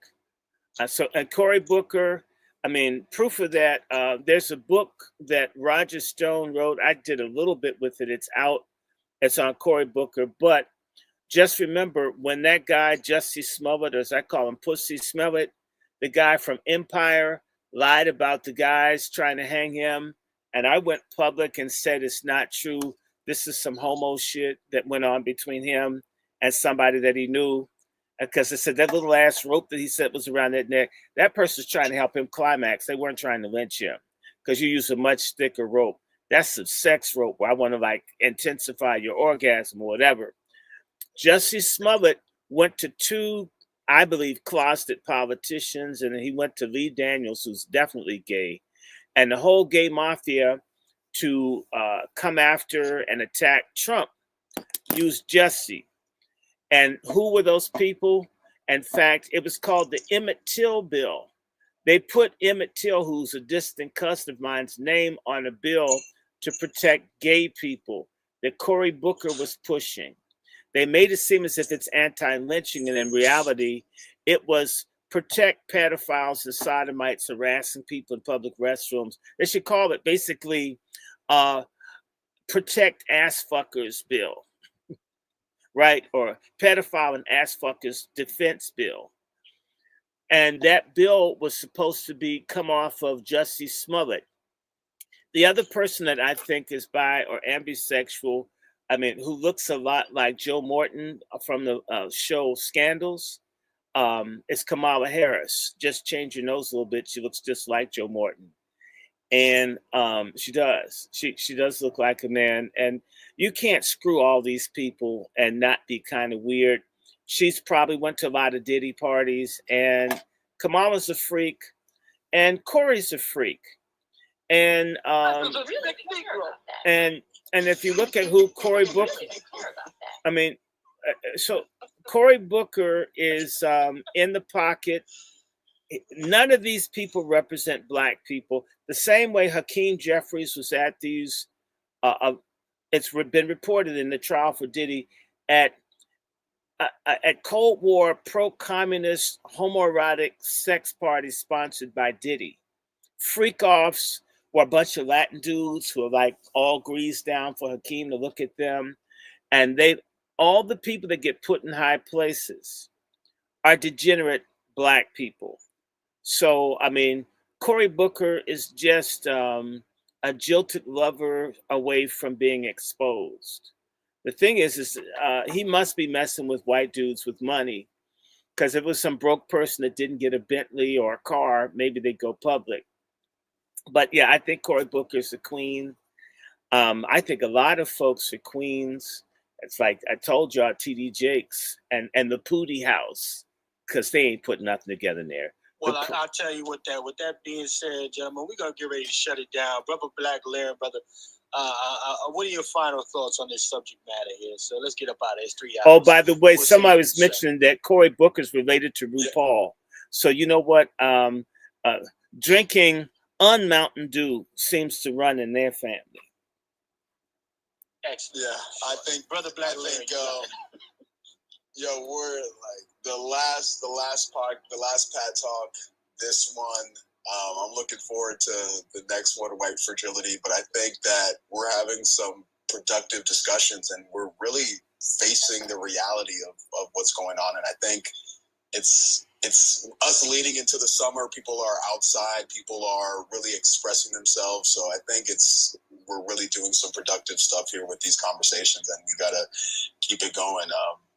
It's exciting, and I hope the listeners are getting something out of it. I definitely am. We even had a white man that his meth lab blew up. He went outside, tapped in. I mean, that's something I haven't seen at Pat Talk. So we got some things going on, and I hope people donate to this thing. We should be getting super chat and all kinds of stuff. It's amazing how much stuff this is why I'm saying black people are on their F- game.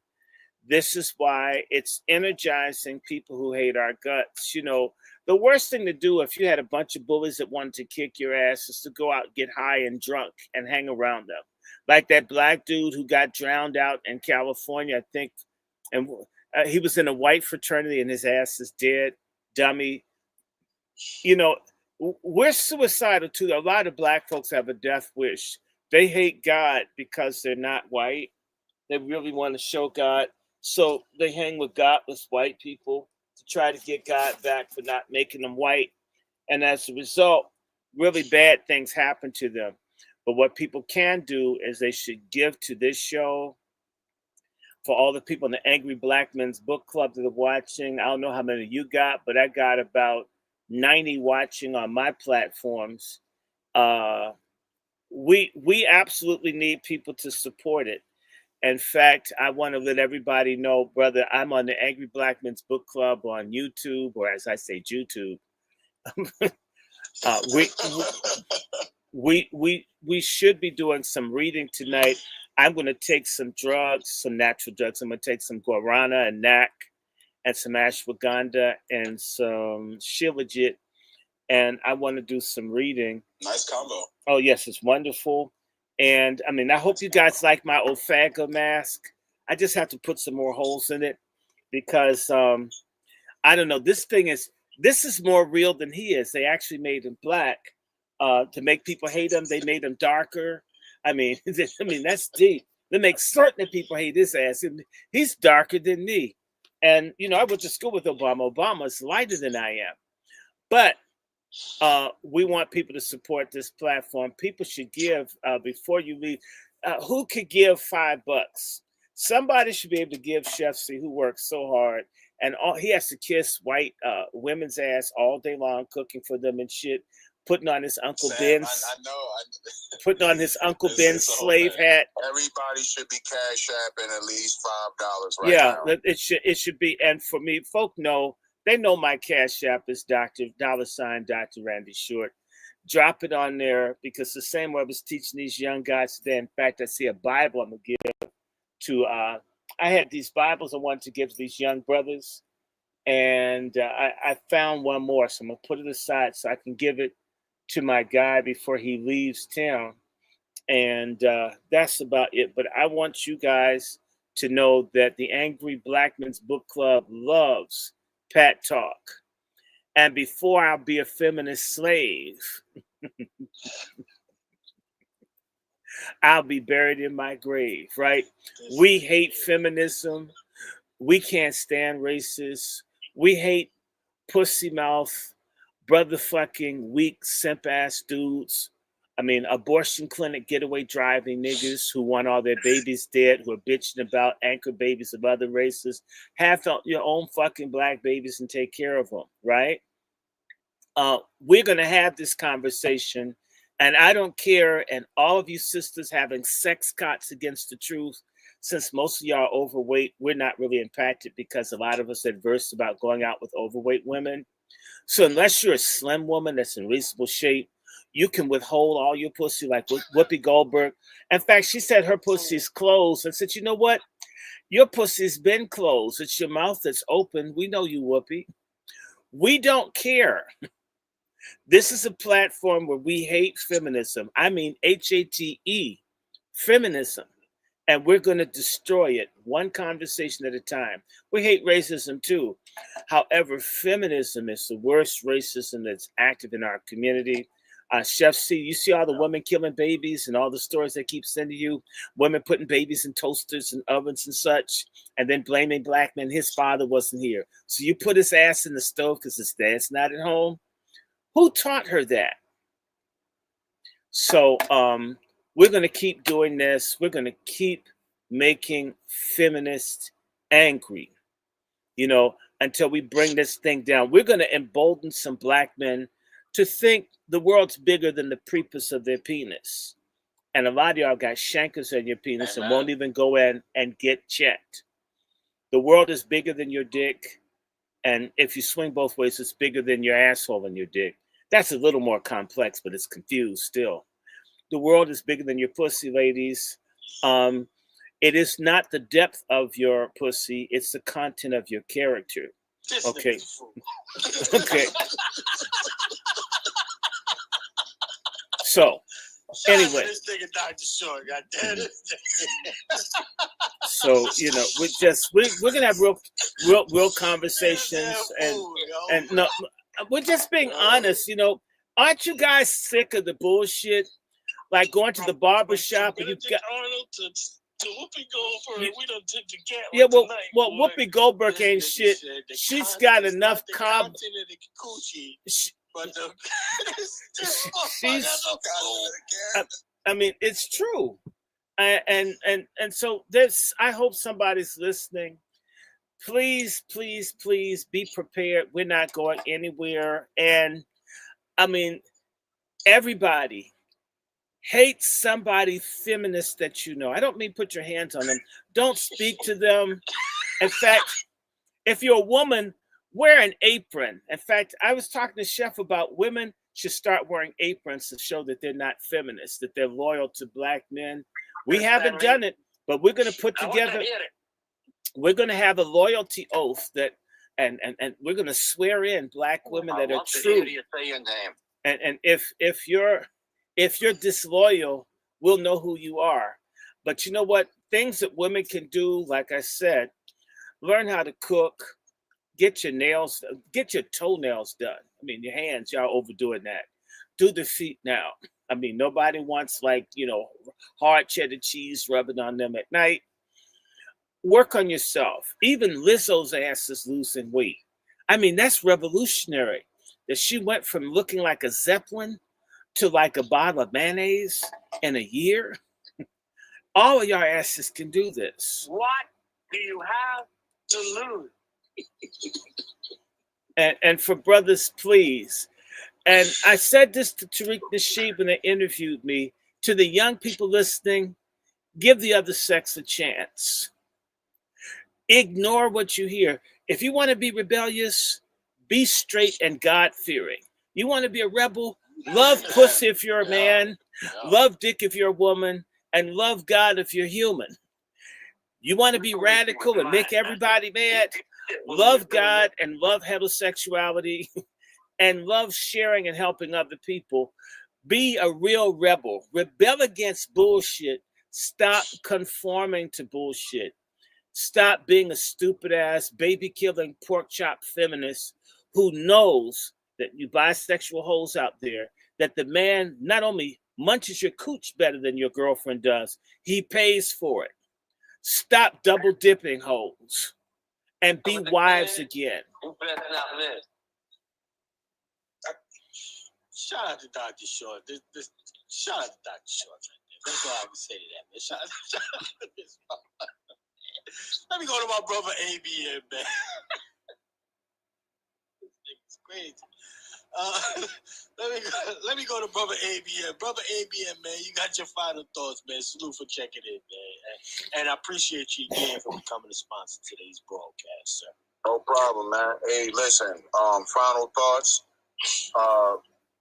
We're going to have to start learning to come out of our pockets and support what you claim you want. You claim you want patriarchy. You claim you want grassroots black media. Well, then it's time to support the channel.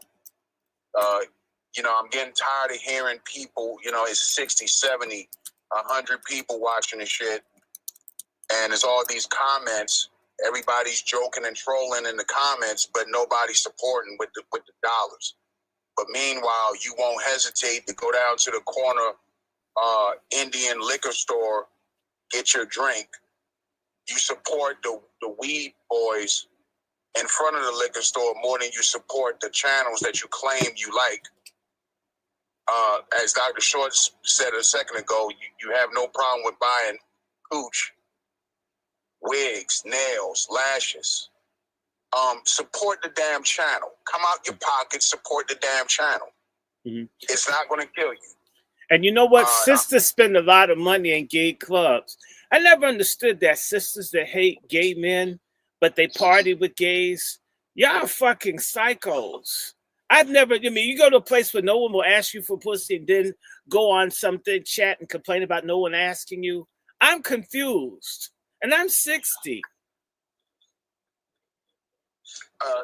Speaking of women, this week the report came out: 100,000 black women lost jobs. 160,000. Or 106. 106 or 160? Black fatigue. Listen, Trump told you 2 years ago he was sick of you niggas. He told you this day was coming. Dr. Short told you 6 years ago that they're going to start Dark Sisters. 6 years ago. There's going to be a lot of tired black motherfuckers standing in front of gas stations asking black men to give you gas money. Mm-hmm.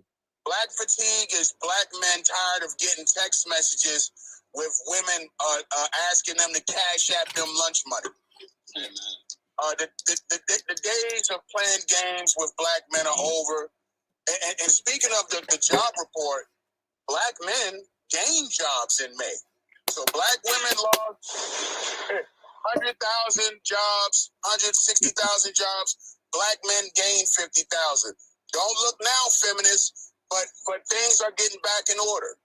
And you know what else? There's going to be, when they lay off all those people, let's just be honest. Every woman has a natural home business. Basically, you know, you have a food truck. Literally every woman, I mean, whether they're married or not, is basically a living pussy truck. You were born with the business. And my thing is that a lot of people aren't managing it properly. And so, you know, we can have this conversation.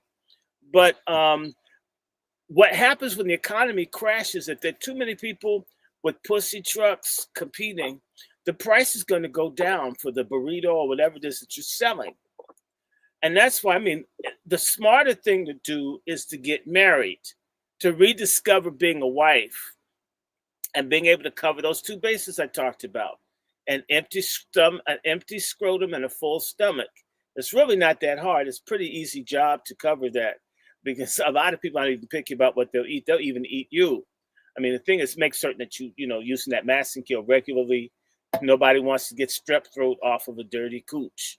It's really bad, right? So, right. Pay attention to detail under the hood. Get the little corners. Don't miss the spot. It's important, you know.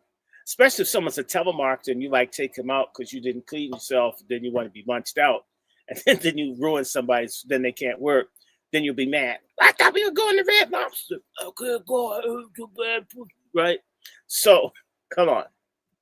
Well, listen. Let me go to my brother Q, man. Brother Q, man. Your final thoughts, sir. Salute to Q.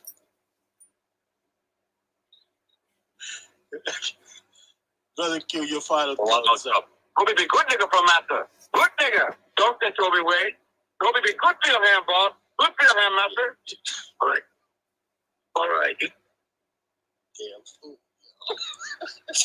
You crazy.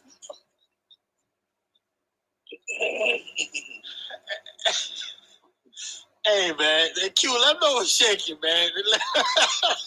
Stupid. Learn how to get along with black men. They're too lazy to sell pussy like back in the day. This ain't the 70s no more. Learn how to get along with a black man again. That's the equivalent of being a farmer. That's the equivalent of growing your own food. Learn how to get along with a black man so you can have extra income in your home. And it's real. And extra inches in your loin. I mean, it all one hand washes the other, right? Q, you got the flow, man. Hey, I'll be in Flint in August, that's all. I will be in Flint, Michigan in August, man. Yes. Flint still got bad water, regardless what the EPA said. The residents saying the water is still bad. Flint is a sister city like any other urban city in the Union where Democratic leadership has sold black people out. Is the mayor still a black woman? Yeah. And she's Boulay. So it's a light-skinned bitch in one of those Greek letter organizations. I think she's a Delta. And she's not doing shit. You know, that's the other thing. Having a pussy doesn't make you a freedom fighter, although it can free you if you get yourself some.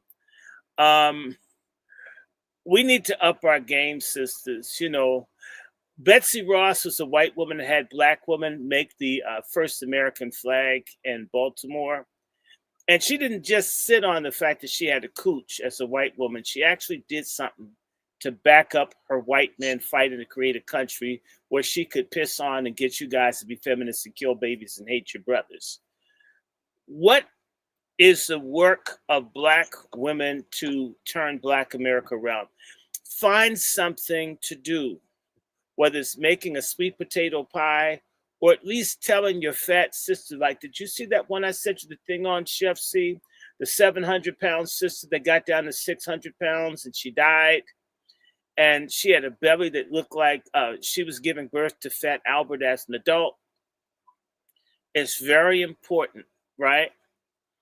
And so, yeah, I'm deliberately making this hard to listen to because you know what? We've heard sisters yapping and bitching our whole lives. Pat Talk is designed to be a reaction to decades of listening to feminist the psychopathy of crazy pork chop feminist vaginal monologue. And so now we're men talking stupid like women did from the late 60s to now. If you don't like it, you're actually having a Black male experience. I figure if all Black men just start saying what the fuck they actually think or feel, the other Black women that get annoyed, the same way white people get annoyed when we talk about shit, we may be able to get a real dialogue. And things will go from basically what most Black men do, which is begging for pussy or food, that we can have a more complicated discussion as human beings, if you can grant me that. Well, I'll say this, salute to you as well. Let me give a real salute real quick to Bionic real fast, coming through with the final, well, with another cash app to help support the program. I appreciate you, Bionic, man. Salute. Definitely. Appreciate your contribution, fam. Coming through in the clutch on the end there. And salute to our brother Q. He's out in Flint, August, y'all. Make sure y'all see what our brother Q is on and keep it posted on what the brothers got going on over there. Particularly on Tuesdays, though. I also want y'all to be aware he's doing some good work with the sisters over there on Tuesday. Make sure y'all tap in to Q's broadcast on Tuesdays with Sister Azima, my big sister out of St. Louis. Yeah, for sure. Yeah, Sister Azima is every Tuesday, and actually Chief Mimi comes every other Tuesday. It was also a friend of Dr. Short's as well. Very interesting information that those sisters are bringing. Knowing who you are and understanding what's the difference between laws, policies, and amendments. Very important that we understand there's a difference between all three. And right now we're going into understanding the implications of the 14th Amendment. Come on. No, there's some fly stuff they got going on over there, y'all. I've been tapping into it on my little travels, and leaving my little likes, catching they spin backs. But they're really excavating some shit over there, y'all, and they dropping hella game. So definitely tap in. I believe they do what, 7 o'clock? Is it 7 or 8 o'clock over there? It's 9. It's 9. Okay. 9 p.m. every Tuesday. Like I said, it's very, very interesting information that's being given when you information that you know coincide with information that other people bring in. It gives you clarity on who you are, and it's very important that we know who we are. It's very important that to know everything is not going to be applicable for everybody that say they Black. And we need to understand that clarity needs to be explained. So every Tuesday we do it on Let's Talk True at 9 o'clock. And understand, like I said, that, it's very, very important for us to know the 2 constitutions. It's not one, it's 2. And understanding that it's supposed to be a constitutional republic. And what's a corporation and what's America, what is the United States, what is the Constitution of the Republic. So we're understanding it's a bunch of moving parts and how the President Trump, how he's opening some doors that if SCOTUS attacks the 14th Amendment, not attacks it, but addresses the 14th Amendment. And realize one thing, the 14th Amendment, you guys, has never been ratified. And how if SCOTUS looks into the 14th Amendment, what could be the ramifications of them discussing an amendment that was never ratified? It's there, but it's not there. Hey, so my motto is just say go. Just say go. And if they're worried about what to do for construction, my motto is hire black. So just say go, everybody. Just say go. Just say go. Well, I'll tell you what, brother. Just say go. Q, that is phenomenal work you guys, you ladies, well, guys and the ladies are doing over there at Q. I've been flowing with it on the low. Like I never been able to really catch it live, but my little 6 a.m.s, I'll be having that in the background. It's heavy shit y'all chopping down over there, man. And it's important because a lot of times you'll hear of, certain people feel like, they're practicing their sovereignty and they don't have a license and they're able to travel without a license, and you be hearing this stuff and you sometimes think that it's a bunch of wackos, and it's really not the case. Getting to understand, like when you step into a courtroom, all of these symbols, Lady Justice having a blindfold, and all of this stuff has a lot of stuff going on when you're going into a superior court, and what's being just, does it affect what makes you a citizen? I've got a question to ask you. Do you know why Lady Justice has a blindfold? Because she didn't get any of the Diddy punch. That's why. I knew that was coming. Yeah, brother Otto in the chat. It was never ratified, so it's very important that we understand it, and understanding how one of the things that I actually like, and I'm gonna just finish it up, is when a justice SCOTUS, when they make a decision, a lot of times we only read what was affirmed by Supreme Court. It's very important that we also understand what was in the dissenting opinion, because the dissenting opinion becomes law. The dissenting opinion, for the most part, will be able to be used in an oral argument. Right now, you have a bunch of rogue judges running around doing a bunch of stuff in different areas of the country, and they can do that. Well, I'm explaining to you. These judges can do what they're doing. SCOTUS cannot get involved until those judges get challenged. SCOTUS cannot do nothing on their own. They can't do nothing. They can't do nothing until a case is brought before them. Once a case is brought before them, that's when SCOTUS can step in and make decisions. So I know a lot of times we'll be like, damn, why the Supreme Court ain't saying nothing? Why they just letting stuff go on? They can't say nothing until a case is brought before them. And then they decide to make certain decisions. And I know a lot of people that are black don't like Justice Thomas or feel Justice Thomas has sold out. Let's read some of his dissenting opinions. Some of his dissenting opinions will support what you think black people in America are deserving of. Facts. Salute to Brother Q. I'm going to go to Brother Wolf. We get ready to shut this thing down. Brother Wolf, man, let everybody know how they can get a hold of you, sir. Matter of fact, hold on. Excuse me.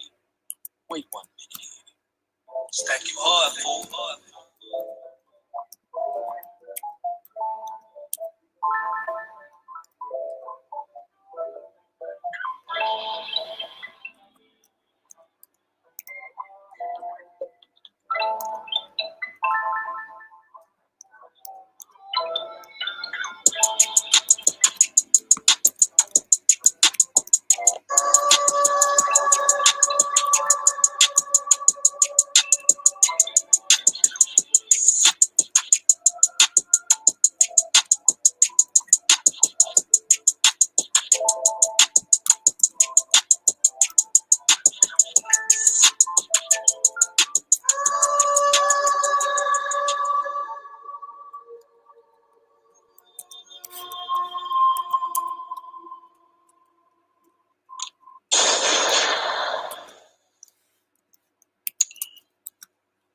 I'm gonna say these words. Have you considered a handgun? Have you considered a revolver? Have you considered a shotgun? Have you considered a semi-automatic rifle? Look, we're in some very interesting times. And as I open the broadcast today with the words from Dr. Clark, that people who don't put no respect on their ancestors, their offspring won't respect them. And we're here.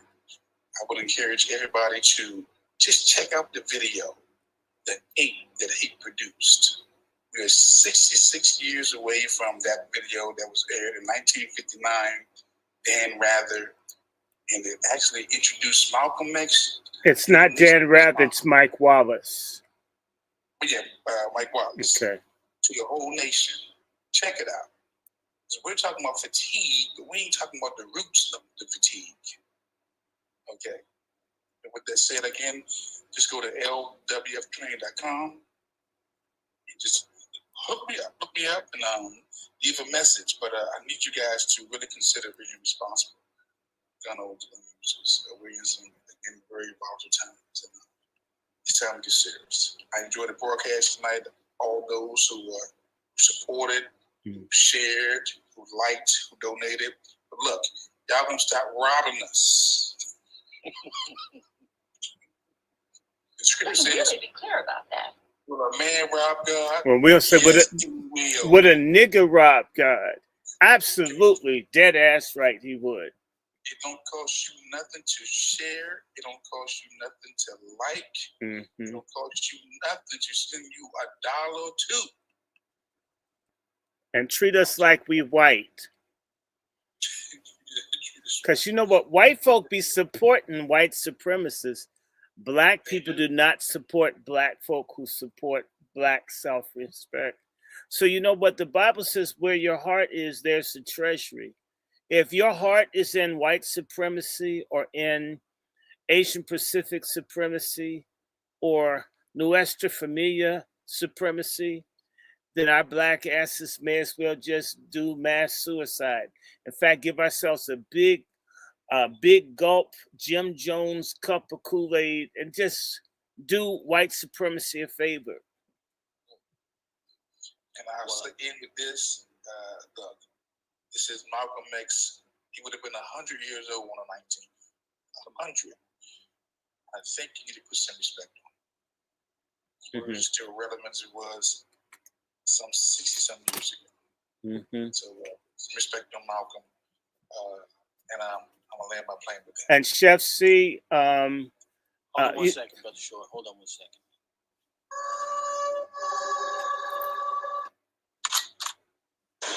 Yes, indeed. I'm going to invite some people, if you want to come over. I have a book on the mass killing of black people all over the South following the Civil War. And I was going to do a little bit of reading on that for the Angry Black Men's Book Club as a teaser. And so just let them know that I'm on YouTube, the Angry Black Men's Book Club. And we keep it real up in here. And I want to thank the 3,020 subscribers. You know that I should have 30, but that's all right. we'll just keep doing it, until the house comes down. But I want people to check that out. So I'm going to grab that. And from the Reverend Dr. or Bishop, Right Reverend Bishop Dr. Stephen N. Short Senior Library, from which we do the Angry Black Men's Book Club, I will be reaching into my family archives, and we're going to be reading tonight. I may take, in fact, I got a couple of good books, and they'll be talking about Black people defending themselves. You didn't get your freedom with niggas marching, getting bit by dogs. That John Lewis shit, he like getting beat because he's a sissy, people. Let's just be honest about that. To me, once you find out John Lewis like, gay shit, I mean, him getting beat has a whole different thing to me. I see why he was on the front lines. We didn't get free getting our asses beat begging. We got free because people like my great grandfather, Basil Kelly, who became a sergeant in the Union Army. That's some major shit there. These folks took up guns and shot at people. My other grandfather, Lancaster, and by the way, both men served in the Civil War in their 60s. My grandfather Basil was born either on 1800 or 1801 or in the 1790s, and fought in the Civil War starting in 1861, meaning he was either 60 or 61 when he decided to fight. My other grandfather was born in 1792. 1792, 1796, whichever. We'll just say it 5, which means he was 66 when he started fighting in the Civil War. 66. That's 6 years older than I am. That was an old, high yellow nigga that hated slavery and racism. We shot our way to freedom. And I want y'all to donate because I got this book I got to buy. And it talks about some massacres of Black people in the Civil War I haven't even heard of. We need to start talking about how bloody this thing has been. We have our heads up our asses, as Diddy and other people would like, and I'm trying to pull that head out. If you put your head somewhere, put it in the pussy, not in the ass, okay? We can dispute that later, but, just for general purposes, an exit will never be an entrance, okay? And a slave never becomes free, okay? And I'll tell you something about Black folks. We got a very interesting habit. A slave never bites the hand that whips it. This nigga, you just gonna drop the mic like that, nigga? All right, salute to Dr. Short, God damn it. You're just gonna drop the fucking mic. Salute to Brother Dr. Short, God damn it. Well, listen here. Y'all make sure y'all go over to Brother Dr. Short. Ladies and gentlemen, yeah, this was one of those kind of broadcasts, ladies and gentlemen, we had the brothers in here full and heavy today, just to have the conversation. All right? I gotta tell you, man, as we constantly look forward to trying to bring these particular programs to y'all, some might say, hey, well, these niggas is coons too. I said, well, listen, if being honest, actively honest about the collective of our people is wrong, then I think there's some soul searching that you would have to do on your own to get a better understanding of what you're not doing. Because the majority of the men that speak on this platform, they're active in their continuums. So with that being said, Black fatigue, yeah, I just would say we have Black disappointment in areas where we would ultimately want to see so much better for our community. and it just keeps on coming up short. There's still hope, fam.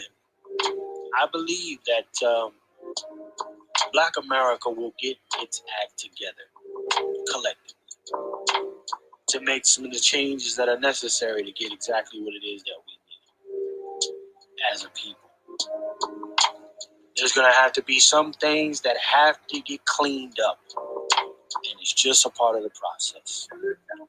So I want to thank everybody for joining us here today. Make sure you also go and subscribe to my alternate platform, The Cook Up with Chef C. On that platform, we don't do the blackity black. We just do food.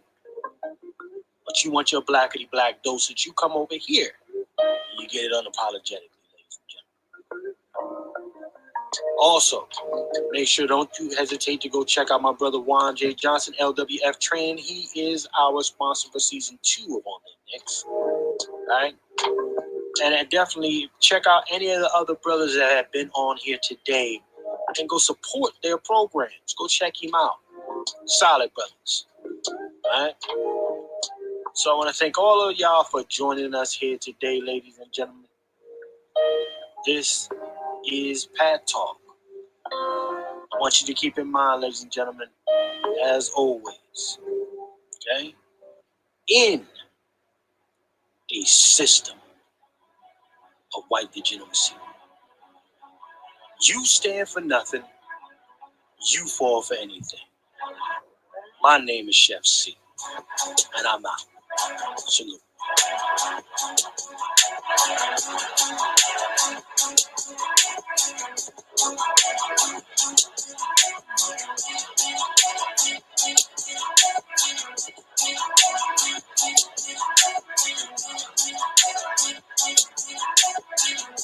And the deaf Negroes are my enemy.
And the deaf Negroes are my enemy.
And the deaf Negroes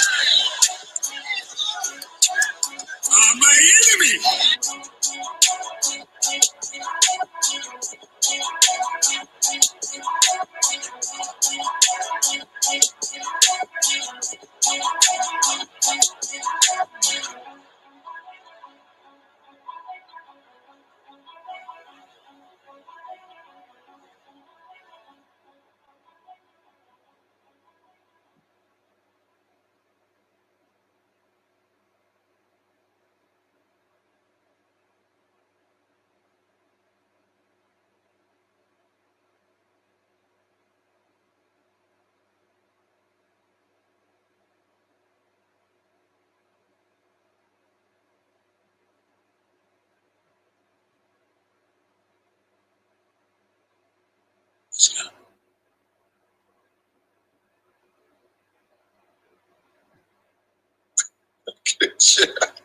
Brother Juan, you there, sir?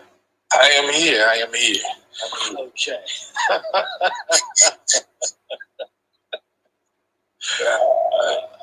Oh man, I knew the broadcast would be the way it was, but not that kind of way. But it Always expect the unexpected with these broadcasts. Yeah. Never know how it's going to turn. I wish I could have heard more Black Laren.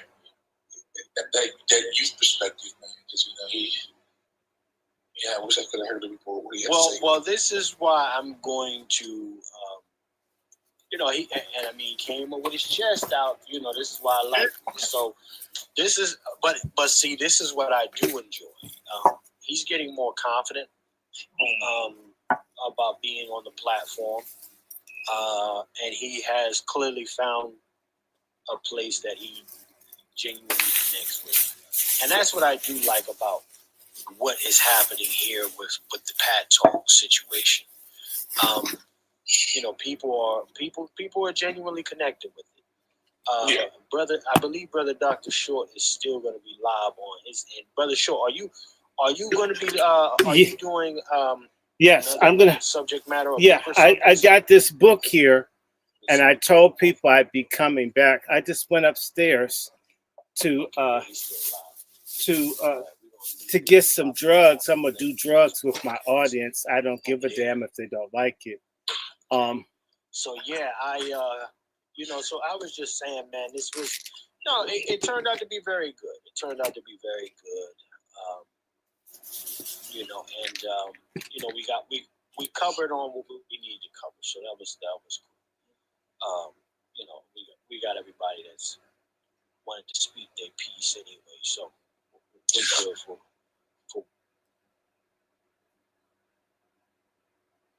So, hey everybody, give me exactly another second or two, because I got all the stuff I wanted to share, and I've reorganized this a little bit. It's a little more sane down here.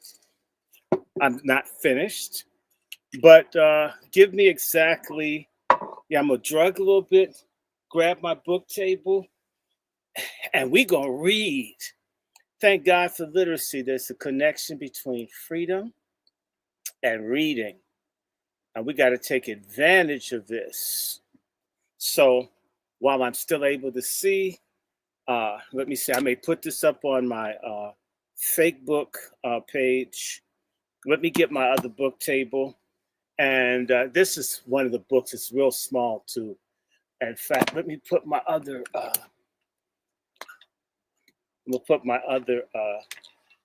YouTube channel up so I can reach a maximum number of people and to manipulate the algorithm.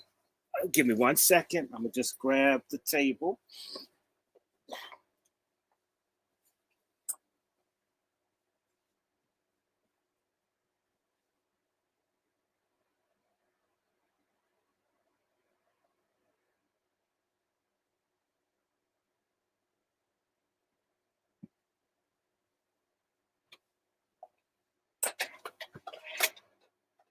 Wow. This is so great. Oh my. So thank all you guys for working with me. This has been something. I mean, this 60 years. Damn. Wow. So yes, I'm gonna have some drugs. I'm so glad. And I'm gonna take drugs. You can watch me. I don't give a damn. I'm gonna use it in front of y'all. This is really good. When you get my age, bergamot. Bergamot's really good for your testosterone. Whether you just want to feel healthy or bust a nut, get yourself some. It's inexpensive, and I really love it. Hold on. What's going on with this YouTube? I don't want to see this. Let me put my YouTube on, and I hope that you guys are good.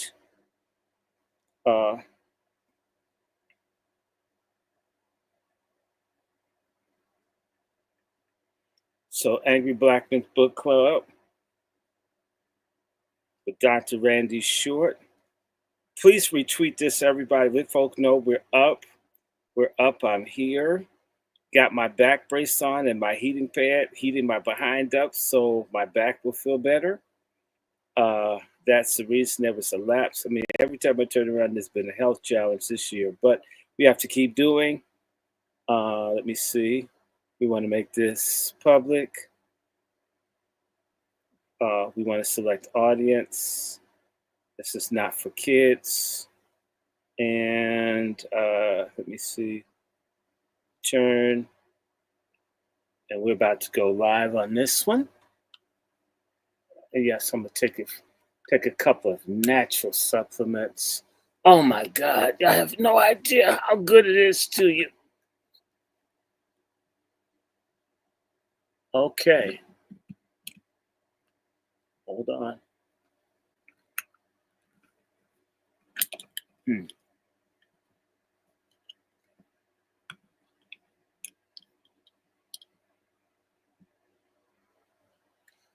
Wow. Okay. Let me see. And I just want to drug a little. So I'm going to take some bergamot. And it's good for you. Oh my God, it's good. I left my magnesium upstairs. But I'm going to take a bunch of these. Let me see. I have some ashwagandha. Good stuff. So yes, I can be good and high. I like being high when I do my readings. Everybody should be high. And all you people that smoke weed and all this other stuff that I don't do, I couldn't even handle the weed oil. I just can't believe people like getting high that way. That was stupid to me. I couldn't handle it.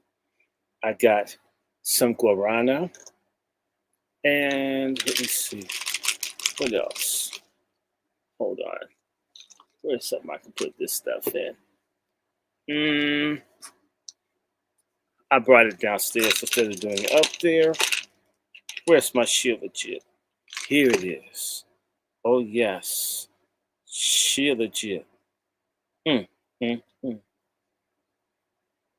Shilajit is just awesome.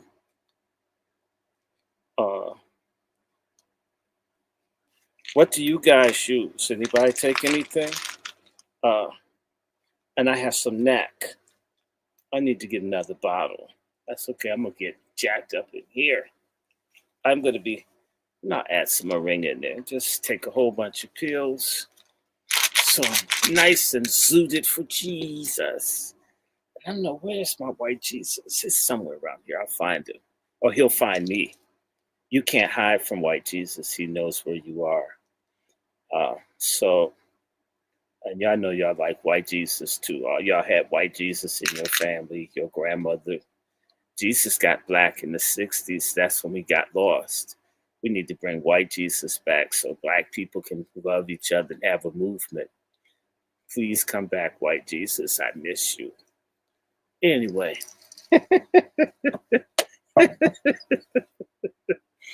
Hold on. Just a little bit longer. And then we'll be in this. Oh, I got maca root. I got it by the bag. I have a huge, like a 3-pound bag of maca root. Where is that? My maca root's over here. Thank you for mentioning that. I forgot ashwagandha and maca root. So someone mentioned it. Here you go. Maca root extract. I'm going to put some lemon balm in my drink. Spike it. Yes. Put some lemon balm in my drink. And then I'm going to put some ashwagandha in my drink. Yes, I'm getting high for Jesus. And you're right, I'm going to use this macaroon. I have not even opened the thing up. Let me get my ginseng. Then we can get busy.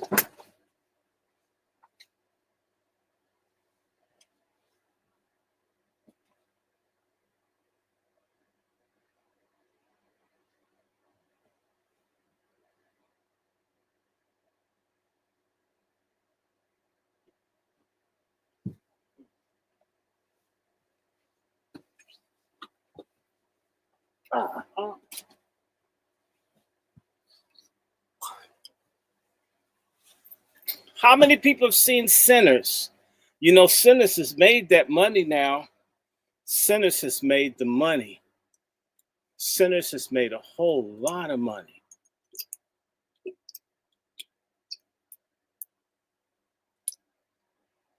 It's my ginseng. I'm getting from the bottom of the barrel. Yes, I need to be high for my audience. Our people are very unforgiving. We don't like when people don't do well. Okay. Macaroon and ashwagandha. Put a shot of that.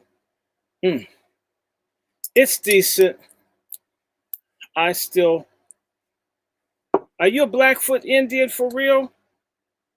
I think that's cool. Okay.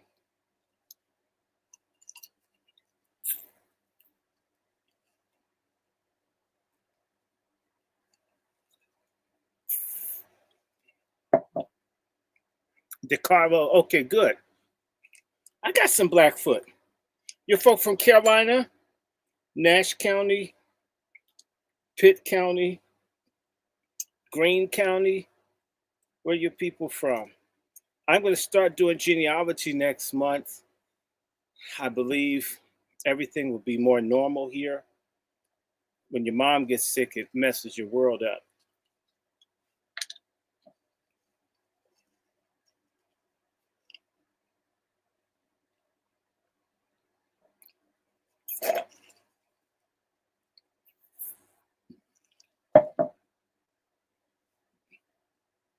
A lot of us have Blackfoot Indian in our family.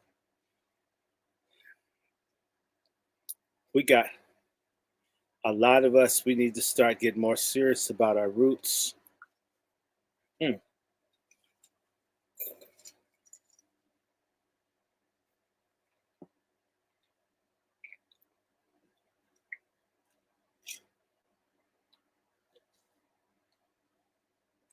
Judah, you're in Baltimore. There's no excuse that you haven't met me. I just had the brother drive from Ohio to meet me. And you just up the street.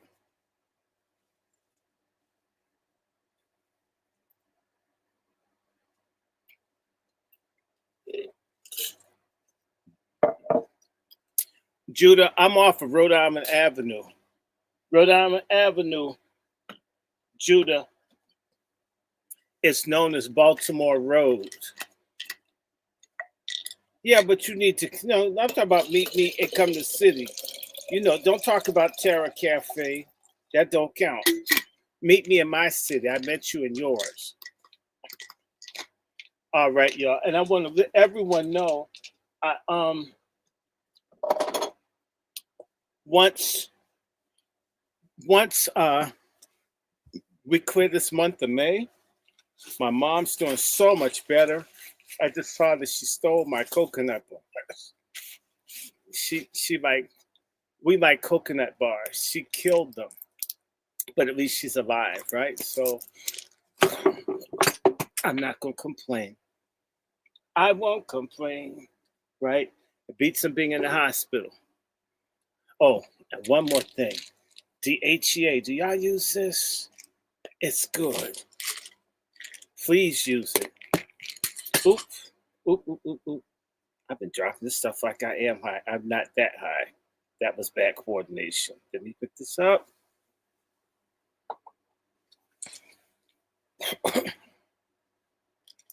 I'm going to take a couple of these. and we'll start in just a second.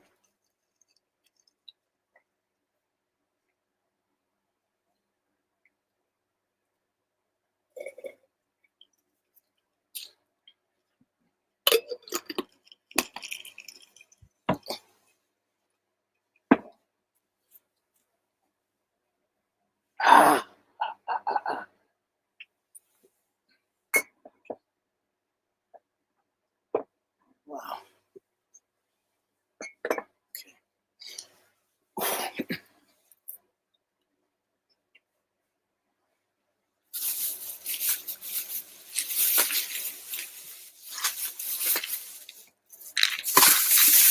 All right, that's out of the way.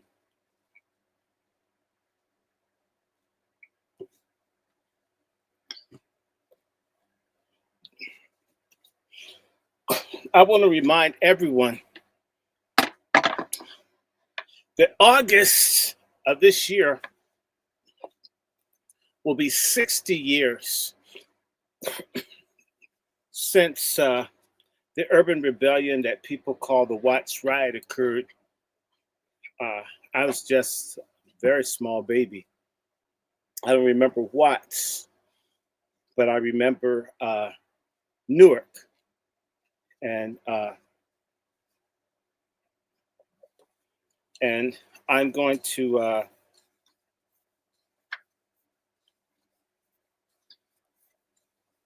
and racial violence is inevitable in this country. I don't want anyone to hurt anyone else. I'm for peace, but there are a lot of people who don't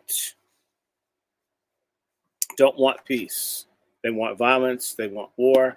They want hate, right? And they will stop at nothing to get it. And it's time for us to accept that. I mean, I don't want to hurt anyone. I don't want anyone to hurt anybody else, but I know other people don't care. We have to be realistic about that. And so I want everybody to start thinking about being safe.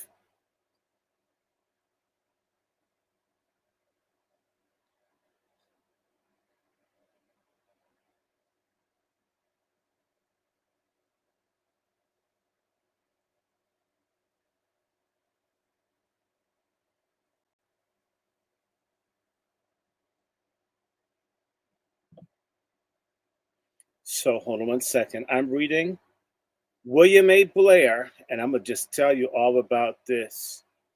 And this thing, I just saw something that made me mad in the book. And I'm going to tell you all about it. And something I should have had pointed out to me 30 years ago. And more than 30 years ago.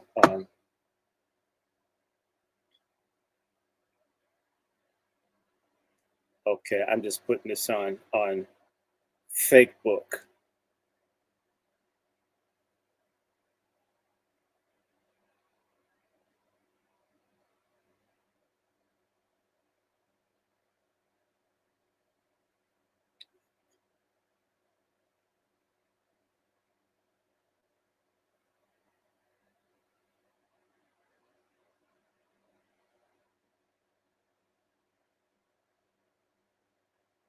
Okay, almost done.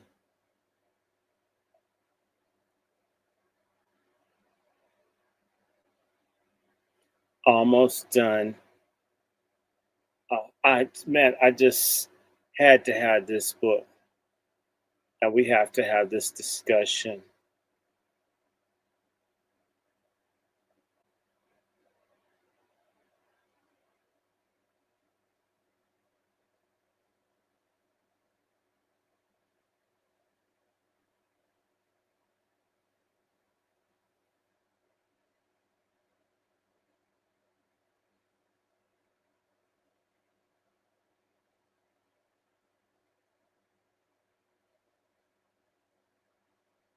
How many of you know that the people in St. Louis who've been destroyed by the tornado haven't gotten any help?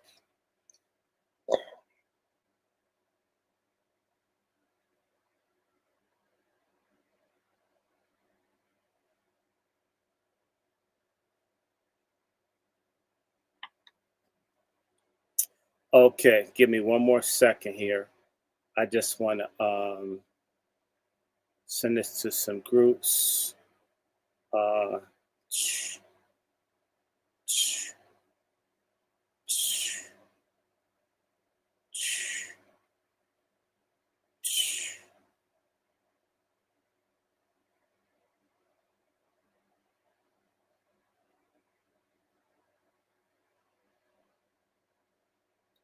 let's see.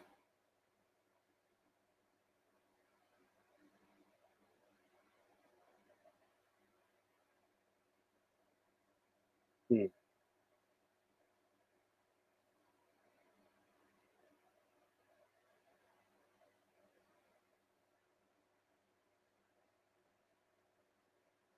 Hold on 1 second.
Okay, here we go.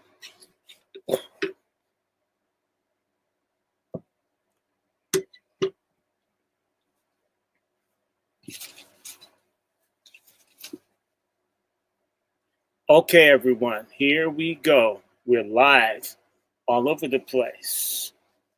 And I am thrilled to read for you once again. Oh, and let me share with you the book so everyone can see it and everybody can know about it. It's a real good book, and there are a couple of these. I'm going to do portions of it, but this book is called The Record of Murders and Outrages. I'm not going to read all of it, but I'm going to read some of it, and it's going to talk about what happened to Black people supposedly when slavery ended. And again, please retweet this space. Please retweet this room. Take a moment to do that. I need people to like this. I get a lot of opposition because, and I just read in books, right? A lot of opposition to what I'm doing. If you follow me and we talk about stuff, they don't want you to read or write. They don't want us thinking. I'm going to be looking at this, and let me read the whole title. This is A Record of Murders and Outrages. The subtitle, Racial Violence and the Fight Over Truth at the Dawn of Reconstruction by William A. Blair. If you're on my StreamYard channel, you're able to see this better. Again, The Record of Murders and Outrages, Racial Violence and the Fight Over the Truth at the Dawn of Reconstruction.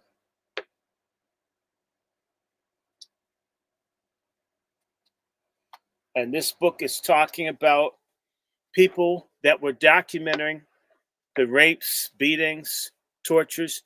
What most people, when we talk about reparations, a lot of people don't know that whenever you have a war, you have a post-conflict period. People don't really get into that. In fact, when they talk about Reconstruction, they don't really put in the context that Reconstruction wasn't just rebuilding the country, it was also ending the war because people were still fighting when the Civil War ended. people continue to murder and kill, in particular, Black people all over the United States. I've seen figures as high as 30,000, at least 30,000 Black people were murdered in cold blood when the Civil War ended in April 1865. That's a lowball number. My friends, maybe 100, 200,000 Black people were killed and wounded after the Civil War. Brutalized, beaten, attacked. They don't really know. When people start talking about this white fatigue, Black fatigue, it's complete bullshit. This thing, white people have been at war with Black people for hundreds of years. And we've had to put up with it. They've had the army, the government, and everything. And you get a Black person here or there that's out of order or whatever and act like the world's ending. But literally, organized, not just the Ku Klux Klan, there were massacres where they just killed all the women and children and men, and it's just nothing done about it. They didn't even have enough people to document it. So this is just a limited review of maybe for the Freedmen's Bureau. They didn't have thousands of people. They had maybe less than a few hundred people covering close to 500,000 square miles. That's amazing when you think of New York City as having 30,000, somewhere between 25 to 30,000 policemen, and a post-conflict period where you're dealing with 4 million or more Black people, and they didn't have 1,000 people serving that many people. So just be understanding when you see these numbers, don't let 100 Blacks dead here or there lead you to think that you got it, an accurate figure. They don't know. So if you'd be so kind, again, I'm going to read William A. Blair's The Record of Murders and Outrageous Racial Violence and the Fight Over the Truth at the Dawn of Reconstruction. And I'm not going to do all of it, but I'm going to do portions. And I have some other books, but we'll get to those. And I'm going to show you some tables. And I'm kind of mad, but I'll explain to you why. And introduction.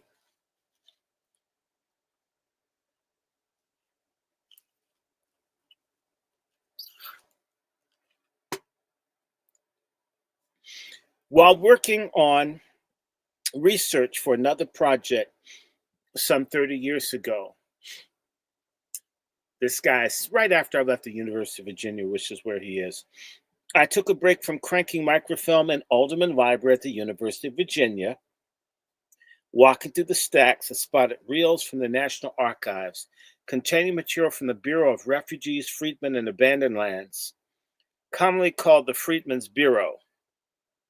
At that time, I thought the material might inform my thinking about the appropriate end point of my research, which potentially straddled on the end of the Civil War and the early days of Reconstruction. Taking one wheel back to my reader, I threaded through the spool and stopped at a title page that read, Records Relating to Murders and Outrages. The title startled me. Such powerful words in the government record dating from that era made it clear that its creators were reporting bona fide atrocities. And inclusion within the Freedmen Bureau's archives indicated that African Americans had been the targets. But who had originated the reports and for what purpose? Had they helped bring the perpetrators to justice, or did the material present another example of information gathered by bureaucracy only to be filed and ignored in the bowels of the government archives? It turned out that the records relating to murders and outrages were central to one of the most important conflicts of the Reconstruction era, a conflict that was at its heart a war over trustworthy information. The thousands of pages that make up the records that reveal the federal agents gathered intelligence to prove the pervasiveness of racial conflict and violent atrocities against the freed people of the Reconstruction South. The moment was awash in debate and confusion, particularly about the accuracy of the news that had begun to emanate out of the former Confederate states about such atrocities. In the first months after the end of the Civil War, Disputes over information raged along partisan lines. Democrats and conservative Republicans accused the radicals in Congress of distorting the extent of the criminal behavior perpetrated by white Southerners. The critics alleged that the radicals fabricated or exaggerated the stories of violence in order to send the military into the South on a supposed mission of mercy that hid a baser motive to expand the party's base to black manhood suffrage. And a media landscape that was partisan as the halls of government, Democrats and conservative Republicans refused to believe the correspondence from opposing newspapers about the lawlessness. Doubters also rejected the testimony from witnesses that delivered before congressional committees under oath and denied the existence of the Ku Klux Klan. Even when confronted with seemingly hard evidence, critics dismissed the murders, rapes, assaults, and other outrages on black people as either cultural or social conflicts rather than struggles over political power to maintain white supremacy. They claimed that if black Americans experienced crime, it was nothing more than the usual violence occurring everywhere in America, including between white people. They also claimed without proof that white people were more often the victims of outrages perpetrated by black people. I'll read that again. Including, they also claim without proof, just like they do today, that white people were more often the victims of outrages perpetrated by black people. Even right after slavery, white people are the victims. Right after slavery, whites are the victims, not the slaves, not the ex-slaves. In an effort to produce unmistakable evidence, officers of the Freedmen's Bureau, stationed in southern communities after the Civil War, documented racial violence to show that the former rebels persecuted freed people and white Republicans through terrorism. Without the knowledge of President Andrew Johnson, which means the president, a racist bastard from Kentucky, against the president's wishes. They began to collect the data and eventually leaked it to the radical Republicans in the Senate. Their efforts contradicted Johnson's policies that supported the passage of legislation for the military rule of the South. The records also make it clear that black people laid their lives on the line to supply documentation. White supremacists resented the Freedmen's Bureau in their communities and used all forms of intimidation, including murder, to prevent African Americans from testifying about the injustices they faced.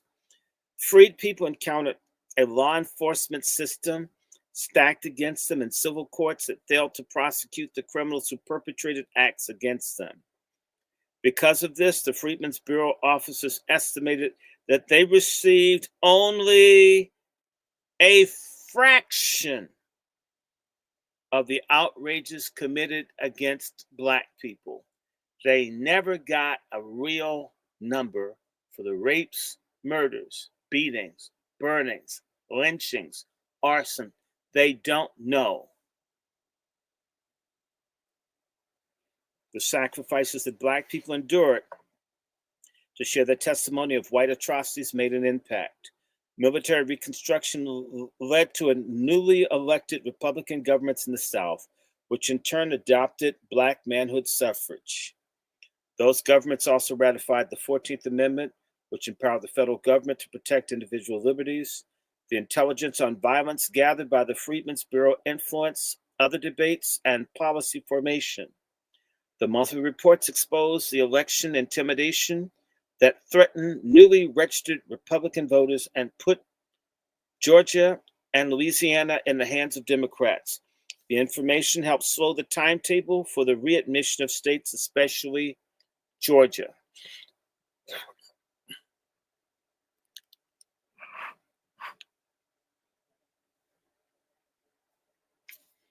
But the story behind this record also exposes how difficult it has been to overcome white disbelief, and the scope of racist violence against Black people. These days, we coons can't acknowledge how much we're hated. We're the sickos. After all of this and you don't get it, you deserve to be lynched, to be as stupid as many of us are right now. White disbelief in the scope of racist violence against Black people. Not just at the time, but at least for another century.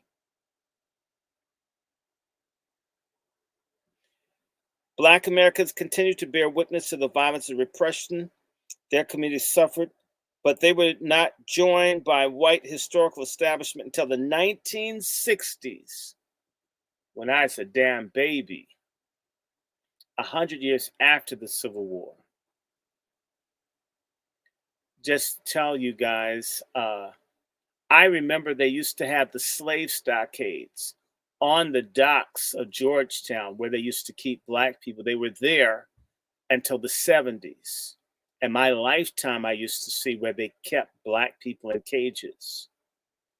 Houses with no windows where Blacks were kept to keep them from killing themselves. And I'm not 100 years old. It's terrible what we've been through.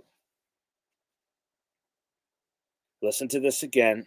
We're not joined by the historical establishment until the 1960s, when scholars increasingly saw the truth about violence and revealed in the archives.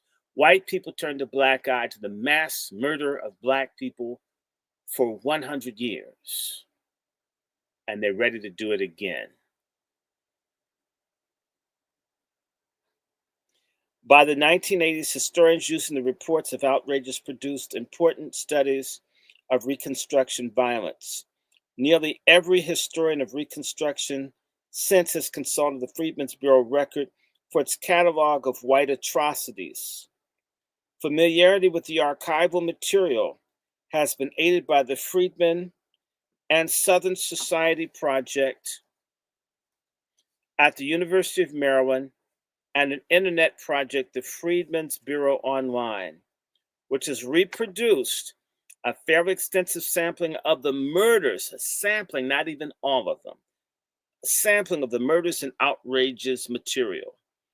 In the past few decades, studies have tapped this documentation of lawlessness to reveal, among other things, sexual assaults on Black women, the problems of military occupation after the Civil War, and the central role of violence and U.S. history and the trauma that has left its mark on survivors. None of this remarkable outpouring of books, however, has told the story of the record itself, its creation, and the role it played in the Reconstruction and beyond.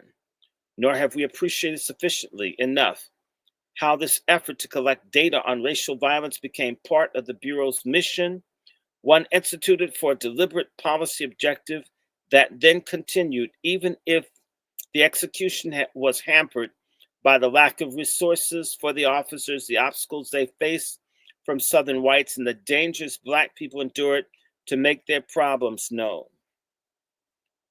The microfilm reel containing Virginia's conflict, I've encountered so many years ago, represented only a tip of the iceberg. Monthly reports of atrocities by the Bureau officers became common by January 1867. It's estimated by some people between 1865 and 1866, easily 25,000 Black people were murdered. Easily.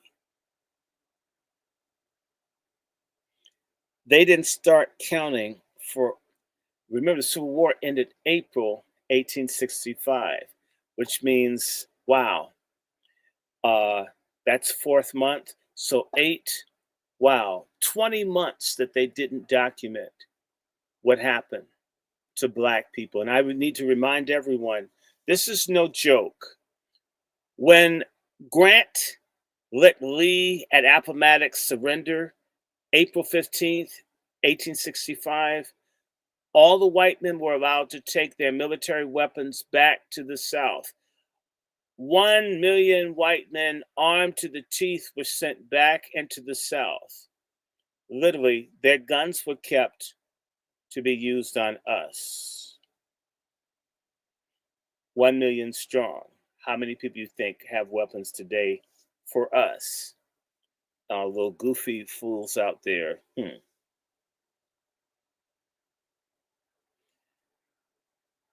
Officers also collated what they could from earlier information, which was, of course, sporadic and imperfect.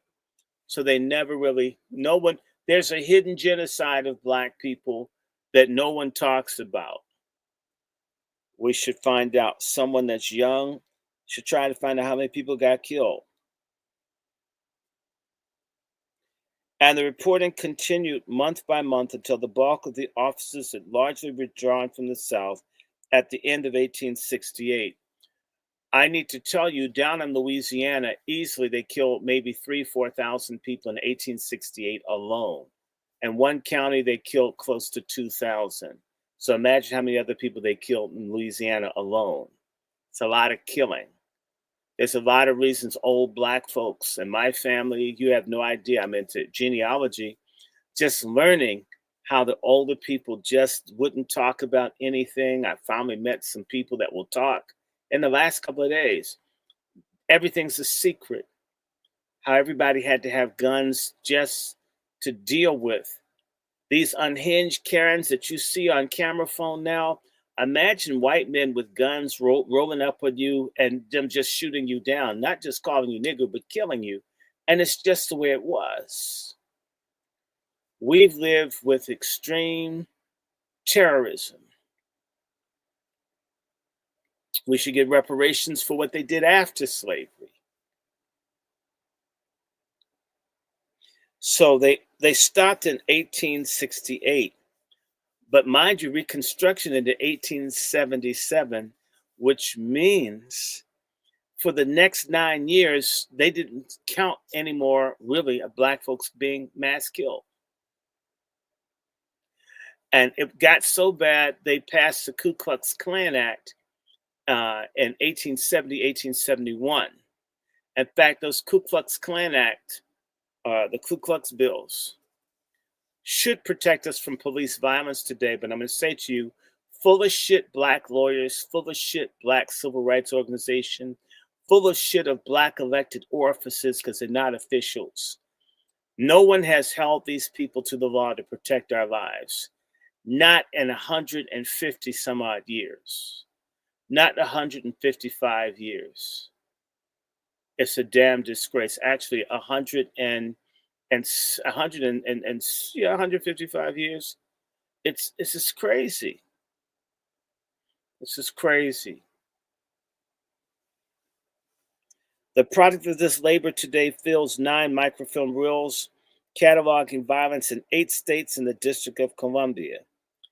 8 states means they didn't cover all of the South. Some of the South. So you didn't even get a real number. The same way the Black population isn't counted accurately by the census. I've had that discussion once before. This is always so. Look, although the collection records between 5,000 and 6,000 crimes against individuals, it does not tally all the lives lost. I repeat, it does not tally all the lives lost or describe the full scope of the violence endured. It does reveal, however, lawlessness almost immediately gripped the formal Confederacy, and it developed into overt political terrorism as Black Americans gained the vote through military occupation in 1867. So, mind you, they only did 2 years of this report, 1867, 1868. 1868 was extreme violence because Blacks were voting for the first time. Just when the killing really kicked off is when they sort of stopped counting. Just interpreting this for you. They gained the vote through military occupation in 1867. The record also shines a bright light on rural violence where Black people lived, which has been less systematically explored in the syntheses on Reconstruction and can be overshadowed by more accessible reporting of events in cities and towns. In other words, niggas out in the country that were getting killed and dogged, no one bothered because it's a whole lot of work. We don't know how many of our people were killed. So you wonder why people moved north? It wasn't just that they're tired of picking cotton. You're tired of getting killed, tired of getting raped, tired of getting burnt out, tired of folk just doing stuff.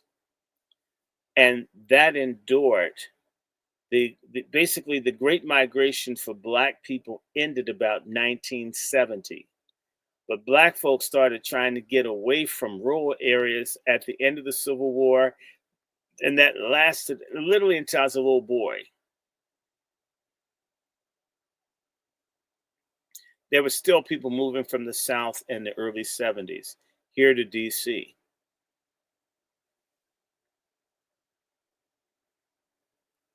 Thanks to reports gathered by the Freedmen's Bureau, we can begin to see beyond the well-known massacres. See, there are ones that you know in Memphis and New Orleans in 1866, and into the violence committed by night riders, the Ku Klux Klan, and political terrorists in the countryside. There are other groups like the Red Shirts in South Carolina. But, someone needs to do that book. Despite the racial violence that historians have exposed over the past several decades, public impressions of Reconstruction may yet remain more greatly influenced by those who rejected the lawlessness as part of this history. Over the years, movies such as Birth of a Nation and Gone with the Wind, Papa books and textbooks joined with biased academic histories to indoctrinate white Americans with erroneous ideas about law and order and the post-Civil War South. Concerns remain about the lack of public knowledge of the era, especially how, in the words of the Equal Justice Initiative, the deadly attacks for the first years of freedom paved the way for a later era of racial terrorism that employed lynching to solidify Jim Crow policies and practices. The extent of atrocities has remained imperfectly represented in public memory. The proof of what really happens lies in the records relating to murders and outrages. Shall I read on? That's the introduction.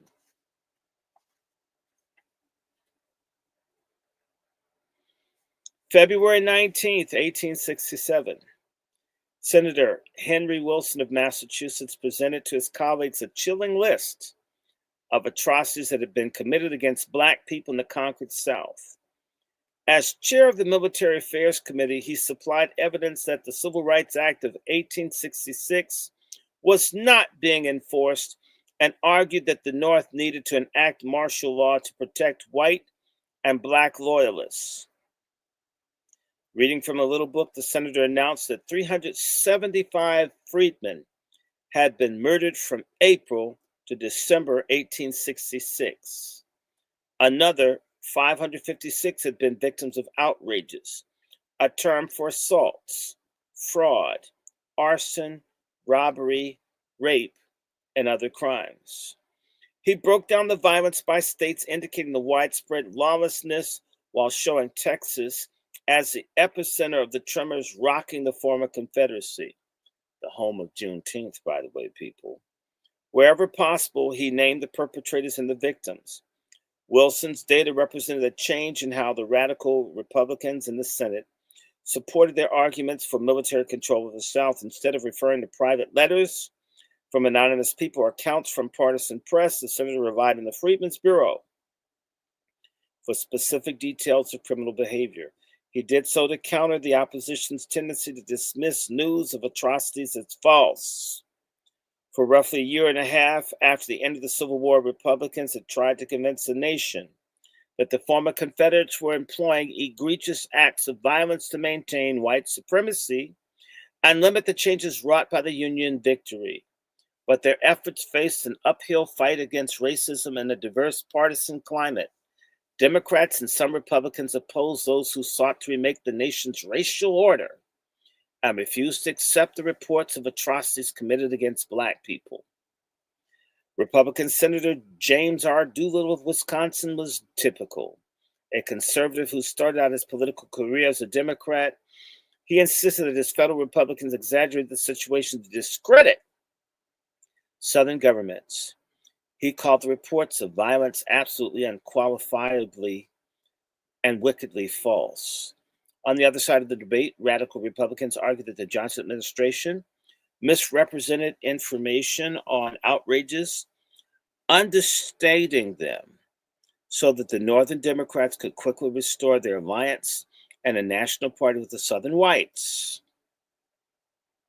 Massachusetts Senator Charles Sumner, a leading radical just months after the war, accused no less than the President of the United States of whitewashing news of atrocities. The political struggles over Reconstruction promptly featured arguments over the truth behind information. Republicans believed that racial violence presented an increasing problem, yet no one had reliable data on the extent of atrocities, which left matters open for debate. Did the United States need to send troops into the former Confederacy to try to keep peace as they forced the South's ratification of the 14th Amendment and suffrage for Black men? Or were the rebels, as the Johnson administration alleged, acquiescing to the terms of reunion? Northern opinion sharply divided over whether violence existed to the degree that demanded military intervention. News from correspondents in the South invariably fell along partisan lines, supporting the arguments of either side. Radical Republicans eventually reached out to the United States military stationed in the South to prove that they had their fingers on the pulse of the situation. Wilson's information came not from newspapers or anecdotal rumor, but from a network of military officers and African Americans who bore witness to the atrocities committed by former rebels. The collaboration started at the grassroots level, linking free people and local officials of the Freedmen's Bureau. The chain extended to prominent military officers, including Ulysses S. Grant, the General-in-Chief of the Army, and General Oliver Otis Howard. By the way, that's where you get Howard University from. And the Commissioner of the Freedmen's Bureau, all the way to the Secretary of War, Edwin Stanton, who leaked it to the Senate. Together, these hands created a government collection of the records relating to murders and outrages. Peace left unresolved questions about the rebels, whether they had accepted the verdict of the war about slavery and secession, whether they had wished to rejoin the Union as law-abiding citizens, and whether they could live harmoniously with newly freed Black Americans. Uncertainty existed about what Northerners called the Southern feeling, a shorthand for whether white Confederates had accepted federal authority. Abolitionists, radical Republicans, and Northern Black people heard rumors that emancipation had escalated racial hostilities. Courts generally prohibited Black testimony against white people. It seemed important to the radicals that Black men voted not only because it was right, but also because it gave them influence with state governments to protect their civil rights and personal well-being. Black manhood suffrage supporters maintained ensured that old rebel element did not resume positions of power uncontested. The ability of Southern whites to influence national affairs represented real concerns for Republicans.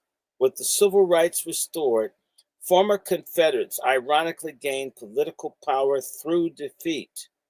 The Constitution that counted slaves as 3/5 a person for determining representation in Congress. With emancipation, however, that rule no longer applied as Black people, now free, factored as full persons for calculating apportionment, causing the South to gain seats in Congress. Get that. Black people getting freedom gave the white racist supremacist killers more political power. Among the other things, you got more power off of that. Wow.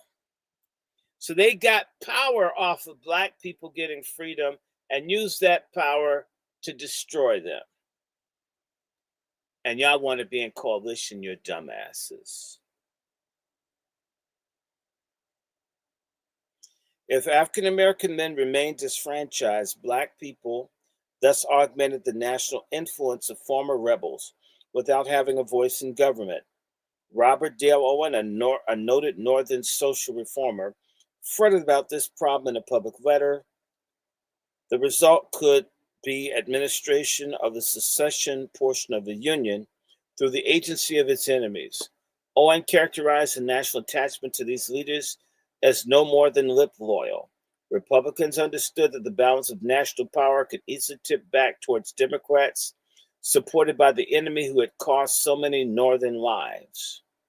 In this atmosphere, both sides of policy debates viewed the other as using false rhetoric to mask underlying attempts to gain political advantage. Democrats especially became adroit in branding reports of violence as cruel falsehoods to certain press correspondents who misrepresented Southern whites for political and personal interests. They painted a portrait of compliant enemies who accepted defeat, recognized the reality of emancipation, and wished to move on with their lives in peace. They rejected as basis of Republican newspaper stories about the persecution of white unionists and freed people. To them, violence that existed represented nothing more than what occurred throughout the nation. Republicans and newspaper correspondents had their doubts. Immediately after the war, however, many Northerners were uncertain about the Southern feeling. A hunger existed to know the range of news about the former Confederates, the conditions of the battlefields, extent of the destruction, the chances of economic recovery, and whether the war spirit still smoldered. Non-combatants had little direct exposure to the rebels during the war, and citizens in much of the country, predominantly rural and living in worlds often circumscribed by neighborhoods, had likely never been in the South. By the summer of 1965, various correspondents toured the region, writers looking to satisfy the demands of Northern populace eager to learn about the people who had resisted them so fiercely for 4 long years. Invariably, these reports featured the writer's sense of the rebels' willingness to comply with the verdict of the war. The answer was mixed. One such account noted that in Charleston, West Virginia, where Southerners had executed John Brown for his raid on Harper's Ferry, the people remained rebels and that the war feeling was like a burning bush with a wet blanket wrapped around it. To erupt anew, the fire simply needed more air. Sheer happenstance placed the federal agency in the position of gathering intelligence on the Southern feeling. Short for the Bureau of Refugees, Freedmen, and Abandoned Lands, the Freedmen's Bureau served as a key source for reporting on the conditions within the South. It did not begin with such a mission. Established in March of 1865, the Bureau aided the transition of Black Americans from slavery to freedom. One of the first national social welfare agencies, the Bureau fell under the auspices of the War Department and placed military officers in committees throughout the defeated Confederacy and in the border states.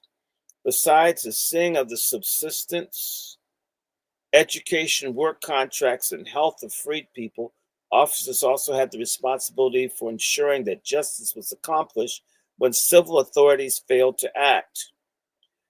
This much had been outlined in the Circular Number 5 of May 1865, which established procedures for the assistant commissioners in charge of states. The agency, however, had not been given an official charge of supplying information that might affect the political situation. That came later. Some officers of the Bureau sent to Washington news of horrible things that happened under their jurisdiction. They could not help but notice the wrongdoings around them. It often began with planters, now called employers, or as we say today, bosses, who failed to live up to the terms of free labor and refused to either make or honor contracts. They're gypping people, same way they don't want to pay reparations. They didn't want to give them their MFM. That's why we must have reparations. These people didn't go and kill their former masters. They tried to work with them. They had not had to pay them before. Why should they pay them? Then they're free. Same way they're replacing us with illegals. Pay everybody but us. Some, like a man in Virginia who threatened his former slaves, now freed, with death if they left, and dared the bureau officers to interfere. In this case, the military guard freed some of the former slaves but ran into an ambush trying to reach others. They took up arms against the government. Law and order, my ass. Not when it comes down to us. Law and order means control niggas. Law and order means I'm going to shoot at you if you ask me to respect human beings that look different from you, different from me. This and other descriptions of coercion crept into the correspondence that made its way up from the sub-assistant commissioners stationed in the counties to the assistant commissioners in charge of states, and then to the commissioner, O.O. Howard, who supervised the bureau from Washington. The report was not as consistent as it later became. Officers did not follow a format. They may or may not have indicated particulars of outbreaks. As often as not, newspapers and politicians used reports by military officers that described outrages in a general fashion, speaking of areas of concern rather than offering individual details.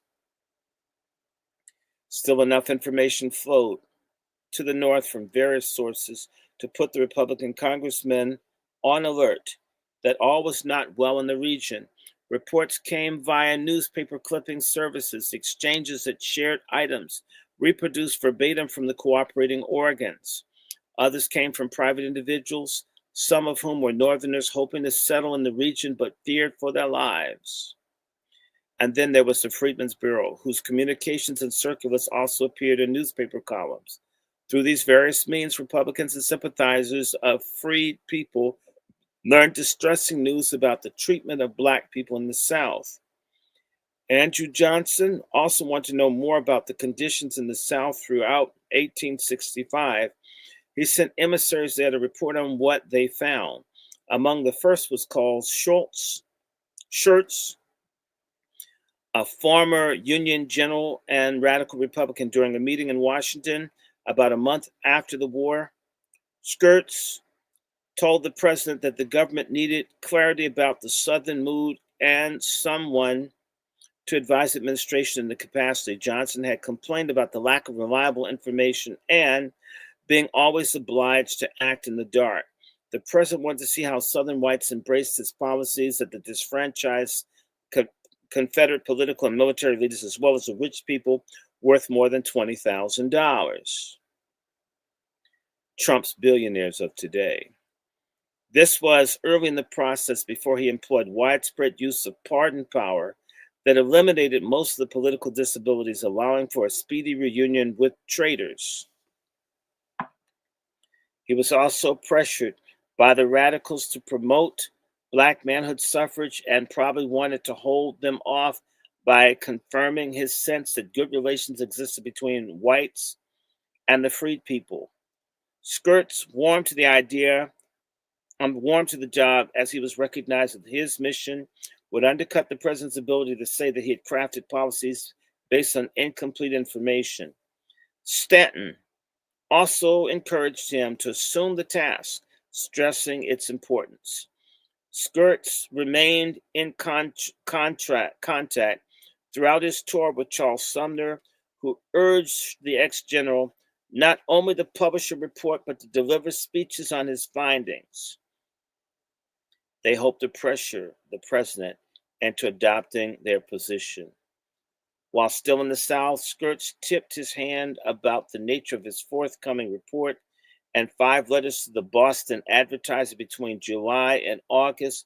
He portrayed Southern whites in the South Carolina and Georgia as incapable of functioning within a free labor system that required contracts and the autonomy of labor to enter in such relations. Southern whites, he wrote, doubted that the freedmen would work without physical coercion. Violence did not dominate Schurz's letters, but he did describe discord over a Black procession which he depicted in the region around Atlanta, was rife with Negro shooting.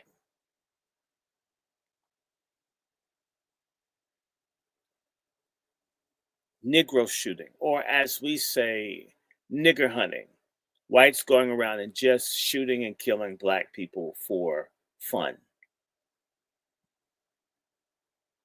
He considered the former Confederacy unfit for resuming normal political relations and predicted that the underlying tensions promised that extensive violence lay ahead as federal troops withdrew.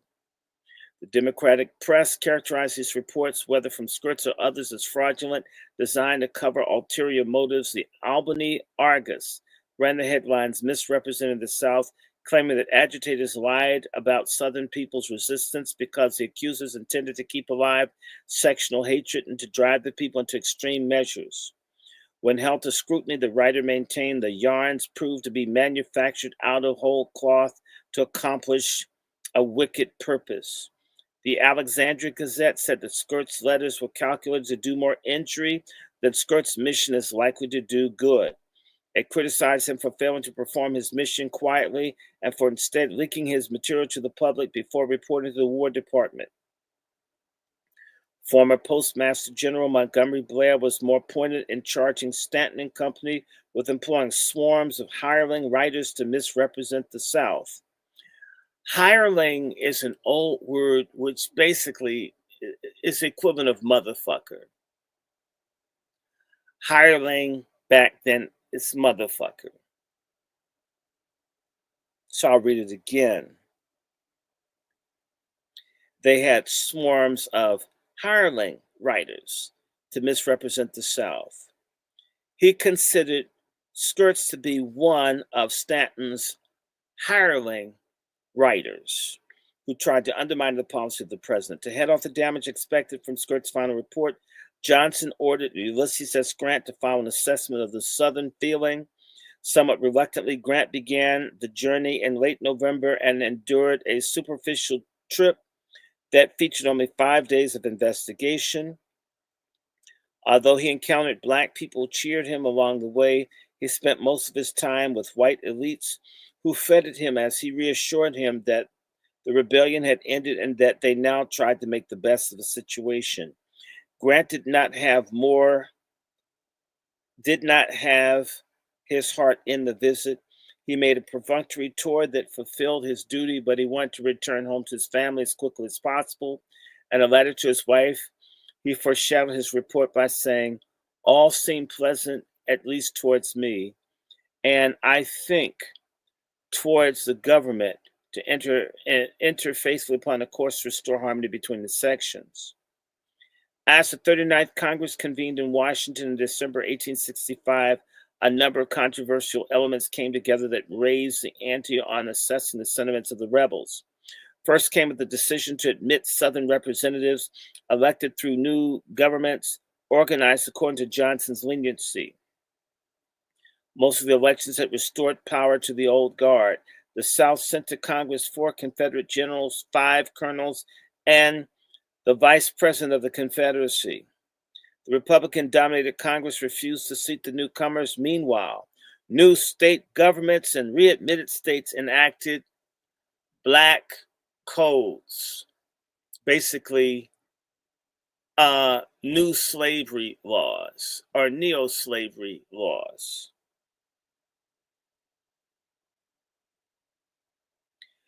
The black codes restricted Black Americans' travel, employment, meetings, and other freedoms while denying them the right to vote, to testify in court, or to serve on juries. To many in the North, it looked like a recreation of slavery and as if the rebels were winning the peace. At the same time, the Republicans formed a committee consisting of 15 members, 9 from the House, 6 from the Senate, to conduct its own investigation into Southern conditions. They could not have sent a clear message of their mistrust of the president. All told, Congress called 144 persons to Washington, including former Confederate General Robert E. Lee. The panel probed whether the former rebels had accepted national authority. The congressman also asked about the treatment of the freed people and white unionists. The inquiry concluded that without the protection by the military, the free people could not live safely, nor could Union men, whether of northern or southern origin. The committee added the deep-seated prejudice against color is assiduously cultivated by the public journals that lead to acts of cruelty. He's talking about the white media. Acts of cruelty, oppression, and murder, which the local authorities are at no pain to prevent or punish. In other words, they're encouraging violence against Black people. The same way they do it right now. To address the problem, the committee framed recommendations that became the basis of the 14th Amendment to the Constitution. Yeah, I didn't know that. That was around the mass killing of Black people. That's one of the reasons. Oh, we just wanted to do the Reconstruction thing. No, they understood. They're just killing people. 14th Amendment, which enabled federal government to enforce equal protection under the laws. Small wonder that on December 19th, the reports of Skirts and Grant, introduced officially to Congress by an overview from the president, sparked an inflammatory debate that revealed the divide between the parties over how to describe the attitudes and actions of former rebels, especially as it concerned the ability of white unionists and Black people to live their lives in peace. Johnson asserted the former Confederates had reorganized the state governments and had yielded to the laws of the United States with more willingness and greater promptitude than, under the circumstances, could reasonably have been anticipated. A position spread throughout the country by friendly newspapers. Moreover, with the exception of Mississippi, the governments had ratified the 13th Amendment that ended slavery. Many of you need to know that Mississippi did not end slavery on its books until the 1990s. Some of you guys were alive. We ain't free fools.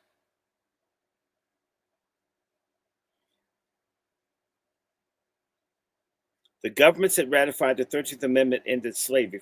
As for violence, Johnson admitted that some disorder occasionally occurred, but added that these are local in character, not frequent in occurrence, and are rapidly disappearing as the authority of civil law is extended and sustained. Republicans embraced Skirt's report, which countered the president's claim with evidence spanning more than 100 pages, divided roughly equally between the general's text and supporting documents. Although Skirt's conceded that the rebellion was largely over, that no fighting threatened between conventional armies, hatred between the sections had not abated, he heard enmity expressed towards Union soldiers. Some had been shot, but more were vilified as Yankees and the enemy. He feared the rapid return to power of men who only recently had engaged in a bitter war against the United States. Turning against Johnson and his own phrase about punishing treason, Skirts wrote, "Treason does, under existing circumstances, not appear odious in the South. The people are not impressed with any sense of its criminality." When describing the condition of freed people, Skirts diverged significantly from the president. The military encountered atrocities. He quoted Brigadier General Francis Fessenden in South Carolina, who described the persecution manifested by white people upon Black Americans. They are shot and abused outside the immediate protection of our forces, he wrote, by men who announced the determination to take the law into their own hands in defiance of our authority. Offering an oft-repeated prescription of the military officers in the South, Fessenden believed the protection of free people and the punishment of rebellious individuals depended upon having this country pretty thickly settled with soldiers. And the documents he furnished, Skirts included many from the Freedmen's Bureau. One totaled the killing of a woman who tried to stop the whipping of her son. Another instance in Mississippi, assailants stripped a woman, tied her to a tree, and whipped her. The same report indicated someone had murdered 5 freedmen. No one said it at the time, but the documents prove the ability of the Bureau to gather information on violence. It was a harbinger of things to come.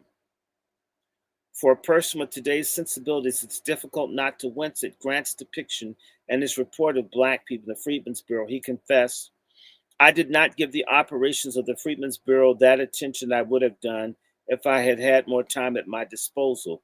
Yet this did not prevent him from criticizing the organization and claiming that black people were unready for freedom. He spent more time warning about the potential problems with black people and white agents who aided their transition than he did analyzing the rebels.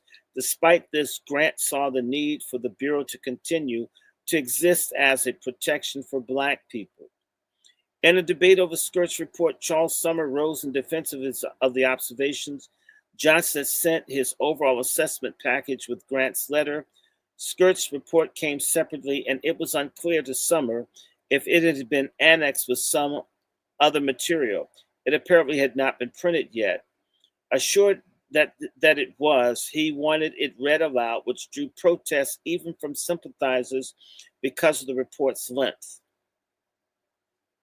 Sumner reminded the colleagues that the report on the conditions of Kansas in the 1850s had been read word for word and that the questions before the country were now even more important. Then he cast doubts on Johnson's veracity. "We have a message from the president, which is like the whitewashing message of Franklin Pierce with regard to the enormities in Kansas," he said, adding that it's parallel. Senator Reverdy Johnson, a Democrat from Maryland, objected. He did not expect to hear any assault, direct or indirect, upon the president at this time, and denied that the president had tried to whitewash anything. He considered Johnson's assessment fairly stated and worth the Senate's attention. Taking a stronger approach, Senator James R. Doolittle of Wisconsin, a fellow Republican, urged Sumner to modify his comments or retract them. Instead, Sumner doubled down, saying that the country now had 11 Kansases, which made the current circumstances worse than the 1850s. Doolittle continued to upbraid Sumner for calling the president a liar. The dispute flowed over into the next day's session with Sumner, marshaling evidence to prove the president's representation wrong. The senator referenced reports from more than 20 witnesses in the South, often quoting extensively from the description of violence, and some, according to Sumner, that showed planners as exhibiting cruel, remorseless, and a vindictive spirit against the freed people, with outrages committed especially in areas with Union soldiers. But there was a problem with the nature of Sumner's evidence. It identified the authorship of less than a handful of the letters he had received. His listeners knew the North Carolina newspaper that he referred to without naming it, as well as his mention of an unidentified Southern governor. And he revealed the name of a cotton agent who had traveled to the rebel states. But the vast majority of his information came from what were private letters whose authors remained unstated. This was not unusual. Senators did this, citing protection of the individual from possible persecution or reluctance to put a person in an indelicate position without the writer's permission. However, the intense partisan warfare left such an approach as a ready target for dismissal. Senator Willard Salisbury, Democrat from Delaware. Delaware was a slave state, people. Joined with Republican Senator, by the way, Delaware did not end slavery on its legal books until 1901. Yeah, I think this slavery stuff is over. Y'all crazy. Senator Willard Salisbury, Democrat of Delaware, joined with Republican Senator Edgar Cowan of Pennsylvania to suggest that reports had either been falsified or written by men whose word would not be taken seriously if their identities were known. Salisbury alleged that the real concern by Republicans was the Democratic Party's opportunity to return to power, a reference to the refusal to seat Southern representatives based on continuing disorder in the South. Cowan was even more antagonistic, showing fissures among Republicans as he asked whether the news of the violence came from people furnishing a series of ex parte statements made up by anonymous letter writers, people who are down there, more than likely stealing cotton, people who are down there in the enjoyment of the place of power, people who are interested in the disturbed condition of things which exist there now shall always continue because they make profit of it. He added that one man and 10,000 may have committed brutality against a freed person, which opponents then have made representative of 9,999 others. He hinted that Sumner deviously could have sent his own emissaries into the South to gather evidence from knaves and fools and discontented. When Sumner denied that he had read from anonymous letters, he knew who had written them. Cowan blurted out, "They are anonymous so far as we are concerned, and I commend the senator's prudence and keeping the names of their writers from the public, because I have no doubt that if their names were known, they would not be considered of much importance." Sumner remained a lightning rod for criticism, that he supposedly manufactured lies and letters that he wrote himself, passing them off as opinions of unnamed witnesses. More than a year later, during a different political controversy, a Cincinnati writer cautioned readers not to trust Republicans, even if they took an oath when testifying before legislative bodies. Such oaths had no moral binding, the writer asserted, because Republicans considered them part of a political investigation, giving them a license to lie. The newspaper took on Sumner more directly with biting commentary. And by the way, this is Cincinnati. I need to remind everybody, in Cincinnati in 1841, Black people had a Wall Street in Cincinnati. The white people attacked 2,000 white people. White men attacked 1,500 Black people. The Black men resisted. They were rounded up and put in jail, and they proceeded to bomb the Black community with cannons in 1841 in Cincinnati. Cincinnati was a slave catcher's paradise. And to this day, Cincinnati is a super racist, almost border state just across the river from Kentucky. It's super racist. It's super backwards. Just want to say that to you. This case of Rodney Hinton Jr. So there's certain places in the country that are nastier than others. Let me go back and say, such oaths have no moral binding. The writers asserted because Republicans consider them part of a political investigation, giving them the license to lie.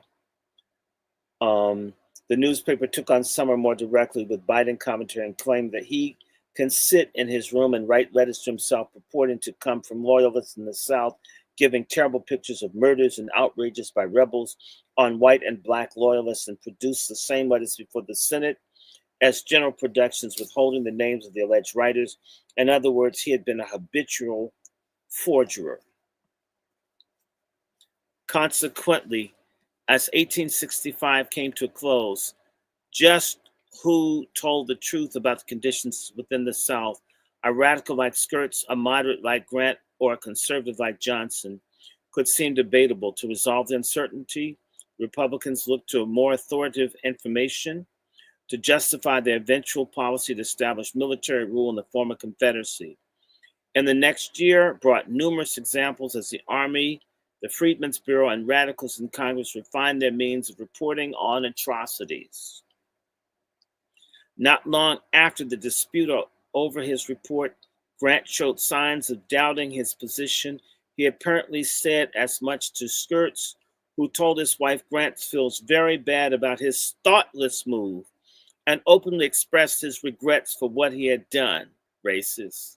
It is not clear what triggered his next move shortly after the report hit Congress, whether the general initiated the action based on his changing attitudes or answered a request from the president to gather better intelligence on Southern feelings.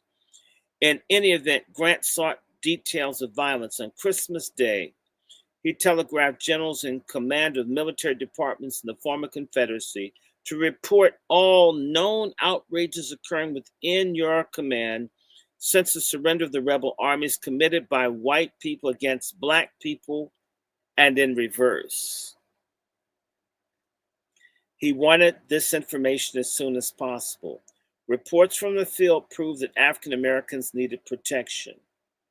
His subordinates had compiled a table organized by military departments of assaults, larceny, which means white folks stealing from slaves, ex-slaves, murders, disorderly conduct, and drunkenness. At the time, the officers did not supply the dates of the incidents, locations of the crimes, or the name of the victims and perpetrators that became typical in the Freedmen Bureau reporting. Yet the numbers were revealing.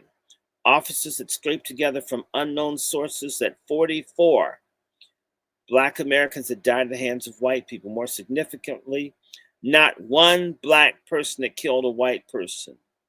White people had instigated a little more than 60% of all assaults, meaning that violence was decidedly one-sided. Grant forwarded the details to President Johnson without comment. It was unclear whether he received a response or whether the information found a use. The statistics on murders seemed low for a span of roughly 8 months, but the information had been patched together quickly and probably with little input from the Freedmen's Bureau. And the information included the totals for only 5 states. Hardly a complete picture.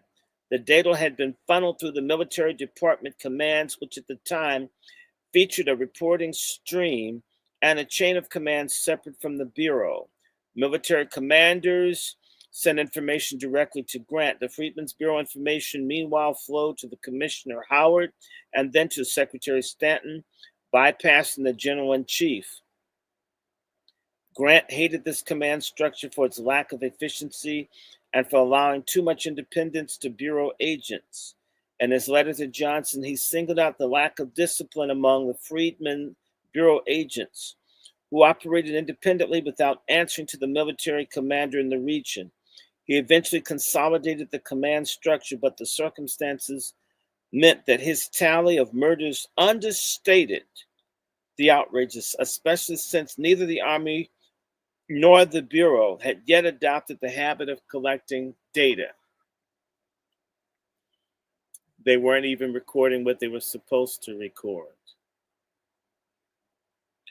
Always eager to serve his superior officer, Howard immediately ordered tours by Freedmen Bureau personnel throughout the former Confederacy to correct the evils Grant had mentioned. The responses appeared within a government document requested by Congress in March 1866 to bolster arguments for the continuing of the Freedmen's Bureau, which had a 1-year term requiring annual renewal. Let me just stop there. Black folks have been slaves for over 100 years. To help them adjust to all they went through, they only had 1 year. And each year, ain't that some shit? These illegals who've come in here have gotten help for 4 years in the country unlawfully, but the people who built it were subject to an annual 1-year thing. They didn't even stay at it that long. Short window. We never got repaired. We never got the reparation. We never got it. I mean, 1 year. 1 year. 4 or 5 million people, 1 year.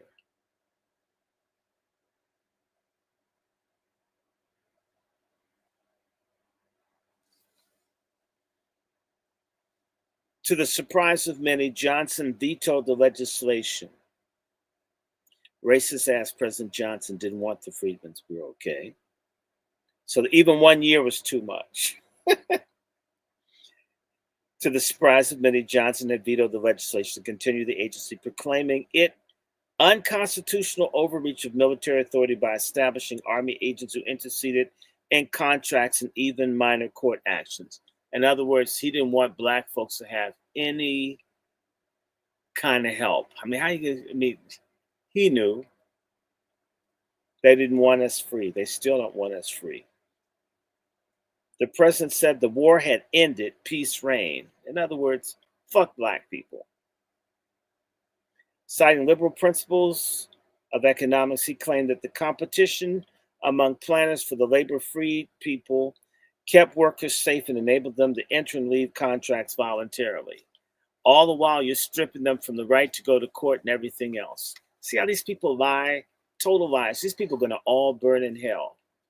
Racists are going to hell. Yeah, I'm a Christian. You're going to burn in hell. You're racist. And if you're a self-hating coon that worships the people that did this, you belong in hell too. We got too many scum, chicken shit black people. Competition between planners. Oh, God. They enjoyed the freedom to move to escape hostilities. What are you going to do if you move? The people couldn't read. What about the old slaves? Monsters. This was logical and true, though a point underscored by the information that came from the agents and inspectors unleashed by Grant's criticism. Even though they had not been charged to collect the news, the inspectors saw it there for the taking. And the document, agents told of the outrages virtually everywhere. Yet in the most detailed accounts came from Kentucky, Johnson's state. By the way, Kentucky has their own little Juneteenth thing as well. Y'all need to know about that. Where in Kentucky, they didn't get free until August 2. They still had the people's asses working. Didn't let them know they were free. The army had to come in and help them. Like in Texas. And Kentucky's a super racist church. State. They still burn black churches in Kentucky. Documents are everywhere. The most detailed accounts came from Kentucky. Clinton B. Fisk University, assistant commissioner, wrote, "They're some of the meanest, unsubjugated, and unreconstructed, rascally, rebellious revolutionists in Kentucky that cursed the soil of the country." He said, despite the 13th Amendment, some planners claimed that slavery was not dead, while others expected compensation for their losses. They are owed reparations. And so who has to give them reparations? Black people. You have to pay me because you ain't my slave anymore. Wow. P. Bunesteel, a special inspector for Kentucky and Tennessee, corroborated the meanness as he reported 23 beatings and whippings, 4 beatings and shootings, 2 robberies with shootings, 3 other robberies, 5 men shot and killed, 2 shot and wounded, 4 men beaten to death, 1 beaten and roasted, 3 women raped, 2 men and their families beaten and driven from their homes, and 2 arsons. Authorities had arrested only 1 suspect who was released on light bail and remained at large without trial. In another case, a bureau agent tried to arrest 2 men who robbed a black man, shot him in the head, then raped his wife. But the county judge released the assailants, claiming the bureau had no legal jurisdiction in Kentucky. Just some good old boys, never meaning no harm. The reporting provides several takeaways. First, both Fisk and Bunesteel considered the assaults by white people on black Americans as purposeful and targeted rather than spontaneous and emotional. Fisk stressed the entire opposition is political, a warfare waged against loyalty, freedom, and justice. He said planners committed atrocities on black veterans who had recently mustered out of service. Similarly, Bunesteel noted that of the victims in his account, 12 had been Union soldiers, 3 had been wives of Union veterans. Political terrorism grew more evident within a couple of years, but it was certainly present even this early. Second communiques from Washington were instructions to assistant commissioners about the monthly reports they needed to file. Did not at this time ask officials to track atrocities. It took more than a year for this to become standard practice. Reporting resulted from the natural inclination of officers on the ground. Finally, Bonesteel supplied a record that showed the potential catalog for outrages. He was ahead of his time, jotting down the names of assailants and victims, supplying dates and localities for the crime, and following the incidents to the inevitable lack of justice by local authorities. He pursued this with a professionalism beyond the norm, even for later practice. He took evidence only under oath, backed by affidavits attesting to the authenticity of the accounts. And then he transmitted the information from the depositions that showed that the more extreme cases of cruelty. While his format anticipated in its details the reporting that the Freedmen's Bureau eventually adopted, he remained extraordinary in his attention to legal formalities. Granton Howard, whose distaste was growing for the lawlessness the military encountered, fought to curb the atrocities that smacked the country in the face. During a year, violence in the South rose wherever one looked. Freed people bore the heaviest toll. A shooting between white police and black soldiers recently mustered out of the Union Army led to a rampage through black neighborhoods in Memphis. The killings in the course of May 1st through 3rd resulted in 2 whites and 46 blacks killed, and the rape of black women. Federal troops were needed to restore order in the city. At the end of July, another massacre of black people occurred in New Orleans, resulting in another 44 dead. You know they're black folks. These horrors took place after Congress had enacted the Civil Rights Act in March of 1866 that empowered the executive branch to ensure the equal application of the law. Senator Lyman Trumbull, a moderate Republican from Illinois, had taken the lead on this initiative, which gathered legal ideas that eventually became entrenched in the 14th Amendment of the Constitution. The violence repulsed many moderates, causing them to support a greater use of federal power.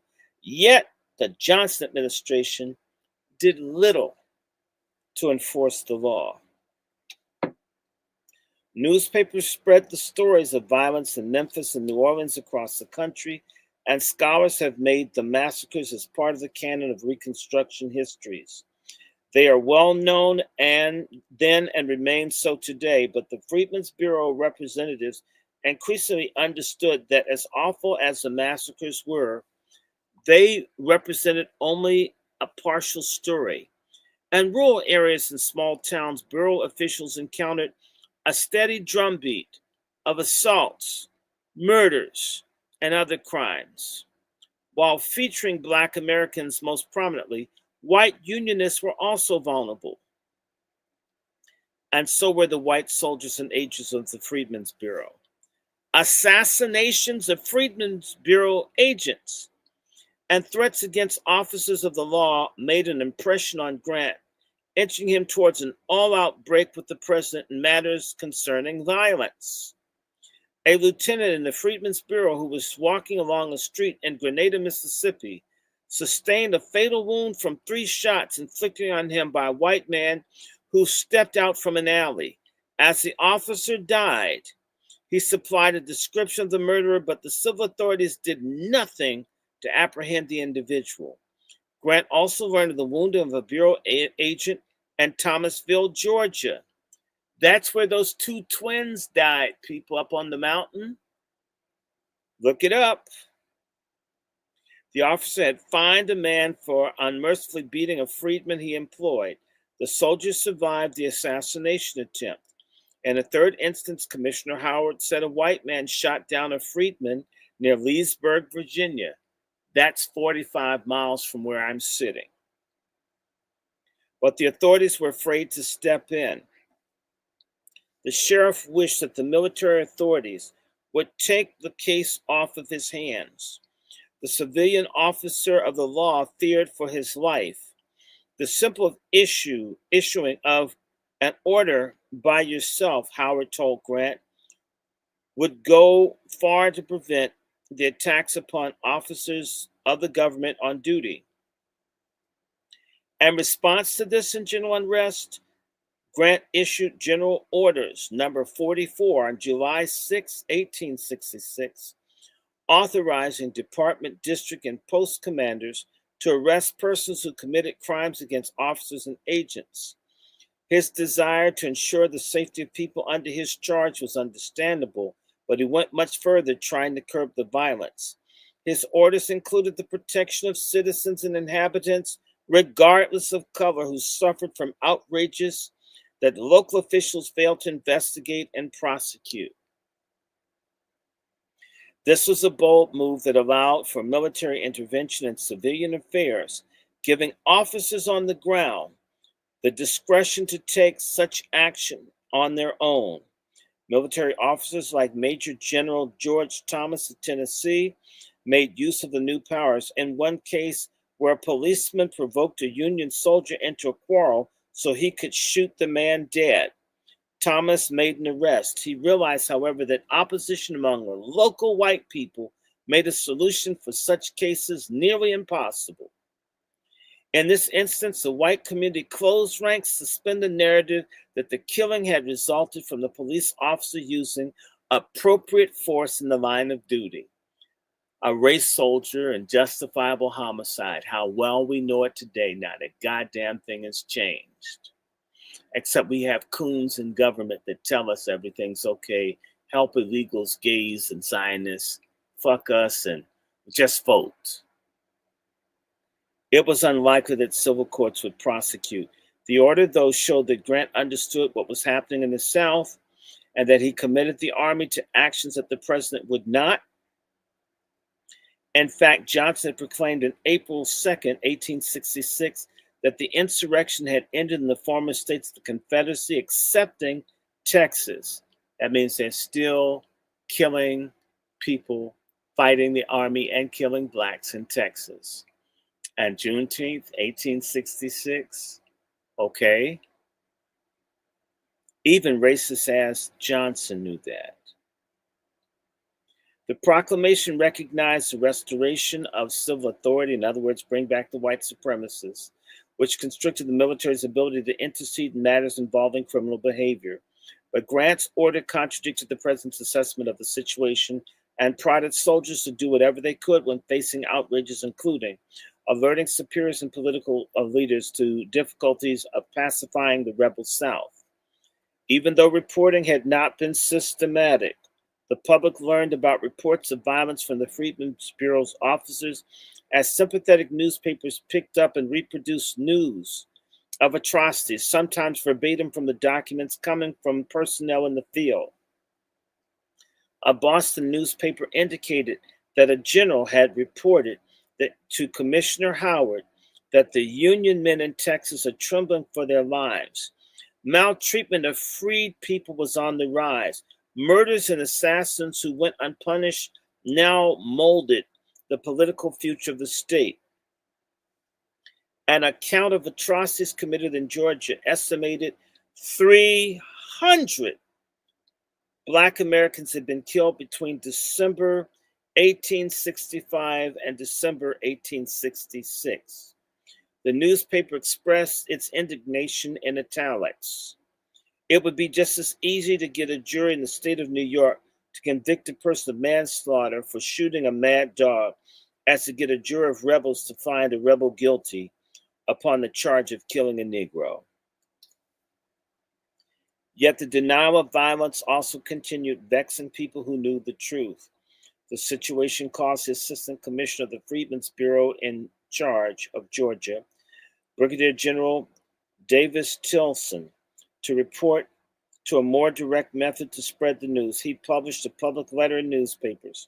Such action underscored how seriously he took the matter. He was one of the more conservative officers in the Bureau, which makes his statement more remarkable.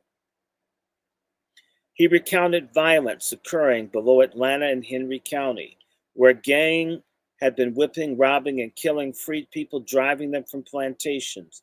The only activity of local law enforcement officials demonstrating these matters was to release the prisoners arrested by the Bureau. While Tilson resorted to a public letter became clear towards the end of his epistle, He is trying to overcome allegations that the military acted in an oppressive, tyrannical manner without due investigation of knowledge of the facts. He had fought the impression that the Freedmen's Bureau overreacted to uncorroborated information out of bias. What accounts for this seemingly irrationality against accepting atrocities as happening? What caused the Democrats in particular and some independent-minded people to discredit accounts attributed to soldiers and visitors to the South that freed people and white loyalists were under constant vicious assault without recourse to the law? Racism underlined much of the blindness which partisanship employed in ways that fanned and perpetuated mistrust. The parties played loose with the truth whenever trying to impugn the motives of the opposing side. The tactic was a standard part of the political culture in an era when newspapers made no pretense of objectivity but served as party organs to mobilize the electorate and to distribute ballots for voting. Information about the conditions in the South did not come from immediate images or visual elements such as television coverage in the 1950s and 60s that brought the horrors of white backlash against civil rights protesters into American living rooms, or on video captures of racial violence that have done the same more recently. Instead, the report of violence filtered through textual sources known to be created by the parties for prejudicial purposes. Exaggeration was part and parcel of the business of journalists. Additionally, radical Republicans were not well loved. They were nigger lovers, people, even by some members of their own party, raising suspicions that they misrepresented facts. They could seem as self-righteous and unwilling to compromise on policies like black suffrage that were ahead of the popular curve. According to their critics, they fabricated stories. Rumors abound about the Republican press of outrageous atrocities committed that had no corroboration. A Georgia doctor sawed off the legs of a freedman to prevent him from leaving. An Alabama official supposedly found 133 black bodies in the woods. 2 white men reportedly stretched a black man across the log to chop off his head. An Illinois newspaper argued that these pestilent lies had traversed the country by telegraph, but then had been discredited by further evidence. That's not true either. Capturing this move was an item in the New York Times of August 1866 that bore the headline. And you need to know that the New York Times was started by white supremacists.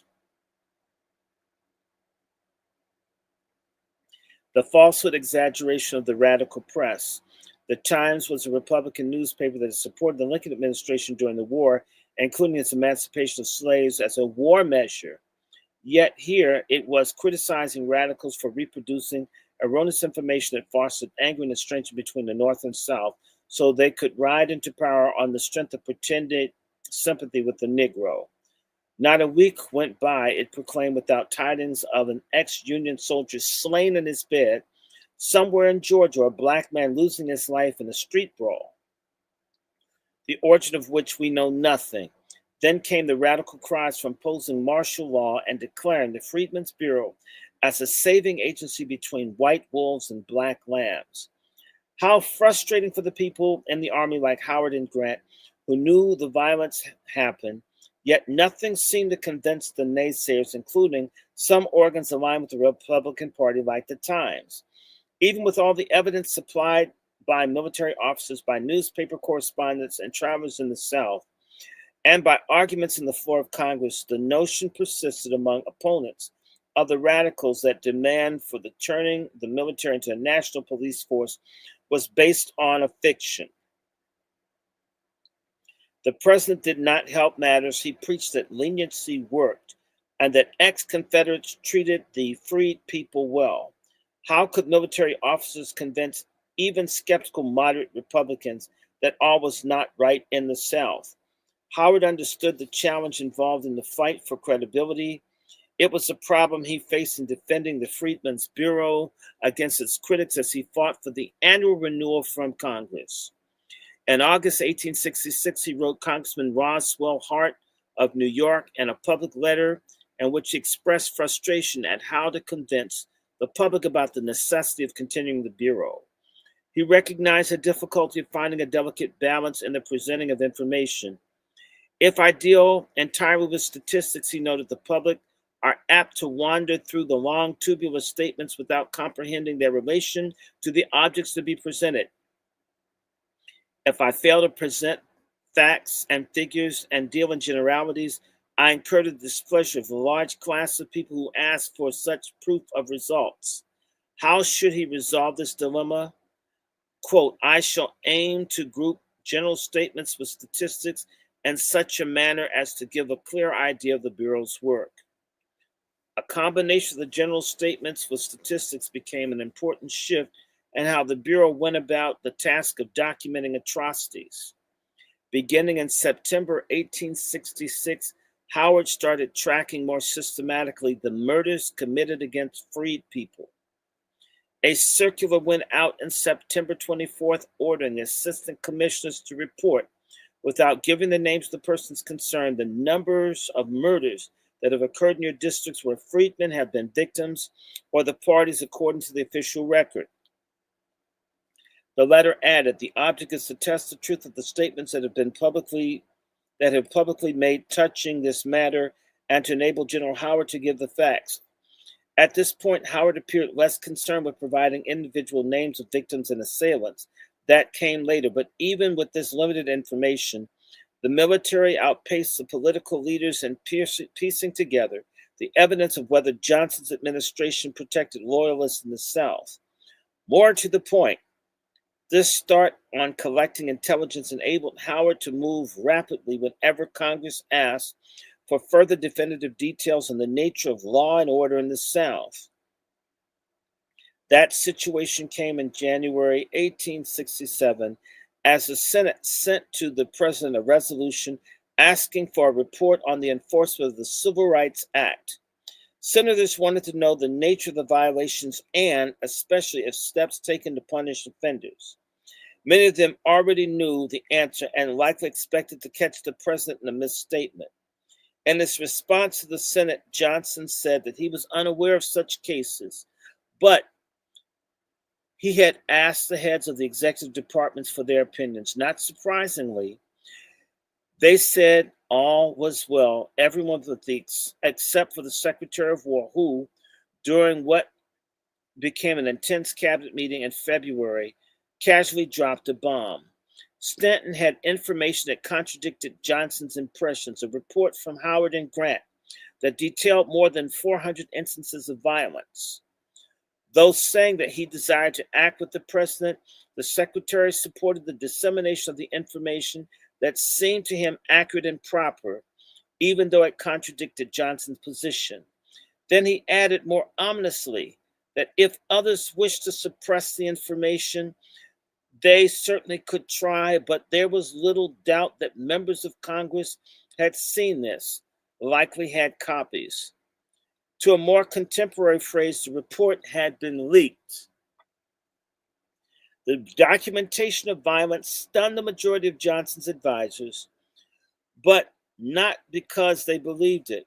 The Secretary of the Navy, Gideon Welles, concluded that the collusion exists among the radicals in Congress and the War Department to embarrass the president by amassing false information to push the country towards extreme measures in regard with the former Confederacy. At that very moment, Congress was debating a Reconstruction bill to use the military to reorganize the governments in the South and to facilitate black suffrage. Even though the report of Grant and Howard contained hundreds of murders and outrages, Welles called the list of atrocities a collection of newspaper gossip, rumors of Negro murders, neighborhood strifes, and troubles. He considered the contents of the report vague, indefinite party scandal, which General Howard and his agents had picked up in newspapers and all the ways during 4 weeks under the assistance of the War Department. The accounting of the atrocities, in his view, unfairly represented the president as a liar to the American public about the peaceful nature of the rebels. Grant left a paper trail that confirmed the collaboration between him and Howard to furnish information that exposed the policies of the president that were failing to provide for equal protection under the law. He most likely was asked by Stanton to do what came next, but it is equally plausible that he would have undertaken this task if no one had ordered it. On January 18th, 1867, Grant asked Howard to compile a list of the murders and other violence enacted upon freedmen or Union men in the southern states for the prior 6 months of the year. He was crystal clear for the reason. My object in this, he wrote, is to make a report showing that the courts in the states excluded from Congress afford no security to life or property of the classes here referred to, and to recommend that martial law be declared over such districts as do not afford proper protection. He called it my object, meaning he owned it. Howard eagerly accepted the assignment. He did not have to start from scratch, since prior September he had been asking for similar information from assistant commissioners. He promised Grant to take the cases that he had drawn off and send them to you. It was an unusual situation, to say the least. Military officers gathered data to instigate policy changes contrary to what their commander-in-chief wanted. They followed their own instincts about justice and constitutional duty to work in collaboration with sympathetic radicals. Violence, often in the form of political terrorism, raged in the South, which the President of the United States and many of his Democratic supporters denied. The administration adhered to the party line that all was well. Military officers and the Freedmen's Bureau knew that it was not. Stanton received Grant's information on February 8th. Wow, day before my birthday. So cool. It was trotted out during a cabinet meeting on February 15th. Somewhere between these dates, Stanton most likely leaked the report to the radicals, who quickly put it to use. By February 19th, Senator Wilson offered a report on the atrocities in the South to his colleagues on the Senate floor. Whether guilty of insubordination or deserving praise for service to the country and the cause of human rights, the military men saw it was unnecessary action to have any chance to stop the atrocities committed in the South. How do y'all like this? How many of y'all out here? I see 29, 37. We got some people out here. I'm in chapter 2. Who's learning something? Anybody learning anything? Talk to me. In fact, I can put y'all in here. Somebody give me a response so you can interact. Who's learned something?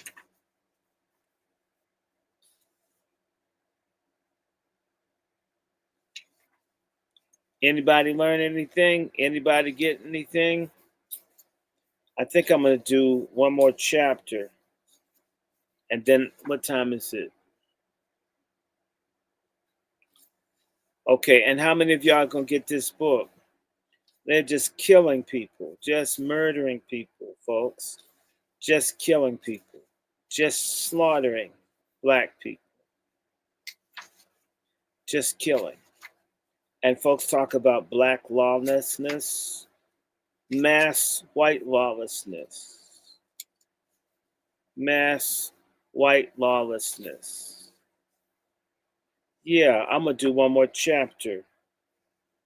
I got to try to do 50 pages, and then I'm going to turn in. Can I try to do 50? I'm going to try, and I'm going to show y'all the tables. This is chapter 2. Black Lives in the Record. The newest acting assistant commissioner in the subdistrict of Greenville, South Carolina, began his tour of duty by groggily fumbling his way to the door. It was 6 a.m. A timid but persistent rapping had awakened him. A partially dressed John William DeForest, a major with the Freedmen's Bureau, pulled the door ajar and looked upon an African-American man who begged to see the major right away. The man's insistence convinced DeForest, allowing him to enter.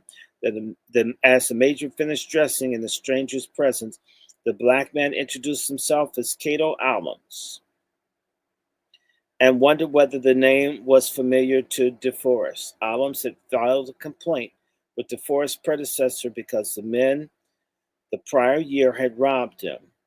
But that was old news. Allums had come because he feared he had killed one of the white men who just tried to murder him. Adams reported that the encounter began with a knock on his door in the dead of night.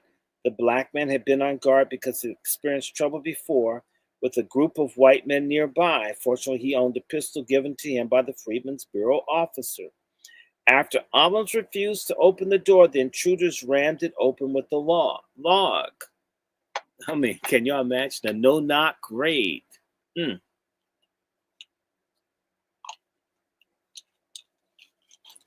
Now they got the police doing it.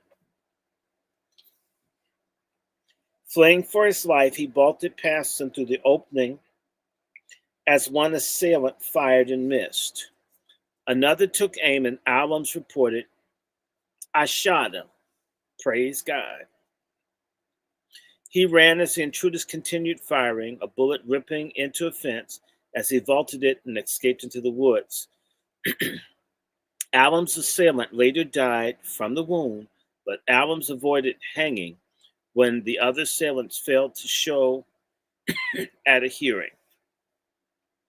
The court released the freedman, who then disappeared from the public record. The political situation also may have influenced the outcome. Former Confederates in the community knew that Northerners tried to gather damaging information on Southern violence and that their behavior in criminal matters sent messages about the safety of freed people. During his investigation, DeForest spoke with the local magistrate, who mentioned that Northern people doubted whether you can give a Negro a white man's chance. He convinced the major to allow civil proceedings to move forward rather than take military action. An acquittal would indict white people, conducted justice fairly for Black Americans, thus supporting conservatives who contended that there's no persecution occurred. Even in this remote corner of the South, tucked in the upcountry near the Appalachian foothills, the participants understood the impact of their actions in shaping Northern impressions of Southern law and order. And other parts of DeForest's recollection, however, called into question his commitment to Black justice and demonstrated the limitations of collecting data on outrages. DeForest encountered Adams shortly after Commissioner O.O. Howard, through his circular of September 24, 1866, had ordered the tracking of murders. Every month, the major was to submit a list of outrages by Black people against whites and vice versa. His notation on Adams gave only the skimpiest details, names, date, and location, hardly energetic and certainly not something radicals could exploit. Throughout his tenure, spanning more than a year, DeForest recorded a total of only 6 outrages. Whether the sum of this was a result of administering a peaceful area containing fewer Black people or due to the lack of diligence is hard to tell. At times, he treated the complaints of freedmen skeptically. He once refused to provide military intervention for a Black man who claimed that 2 white men had threatened his life. When he learned that no shots had been fired, DeForest, without investigating further, dismissed the matter as nothing more than a rough frolic. He sent the uneasy man away and said he heard nothing more about it. The incident did not receive a mention in his monthly accounting of outrages. These examples capture the ambiguity that has made it difficult to establish a definitive assessment of the relationship between the freed people and the Freedmen's Bureau agents, especially as it affected reporting of crimes. Agents often provided the only avenue for Black people seeking redress for justice. Sometimes they found men who took their complaints to heart. Other times they received less sympathy. DeForest displayed both tendencies even in his helpful stance with Adams. He filed a report.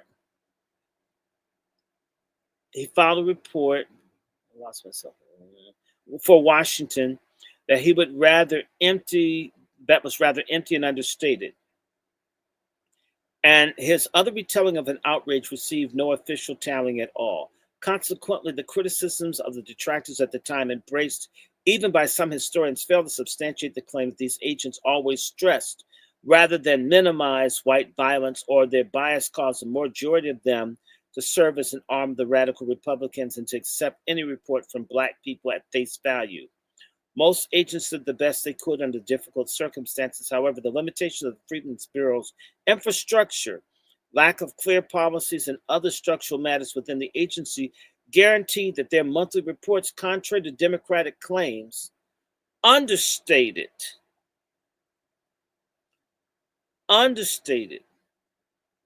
the crimes in their jurisdictions. I'm emphasizing that because I'm going to read tables, and so when you hear the numbers of people killed, it's nowhere near what happened.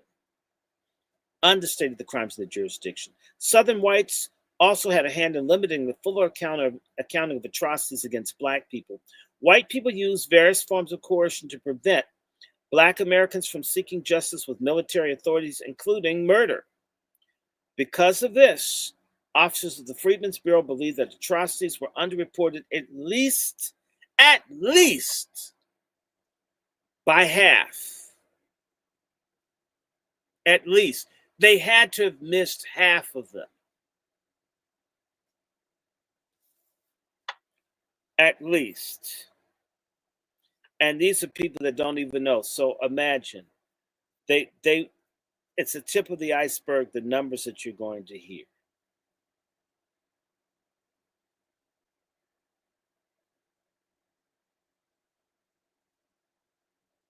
Meanwhile, the half that the agents gathered told a shameful story of law enforcement officers in the South turning a blind eye to and even encouraging the slayings of Blacks, beatings of Blacks, burglaries against Blacks, and rapes of Black women. The police encouraged. Documentation of atrocities by the Freedmen's Bureau faced numerous challenges because the Bureau was so new, as leaders often fashioned procedures on the fly. Keeping track of outrages evolved over time, only as officials saw the need to show what was happening in the South. Irregularities in reporting were natural in such an environment, although not in the way the Democrats claimed. It was impossible to capture the complete measure of the lawlessness in communities with organizational, logistical, and other difficulties, ensuring that the Bureau underreported the nature of crime. So they just didn't underreport the killings.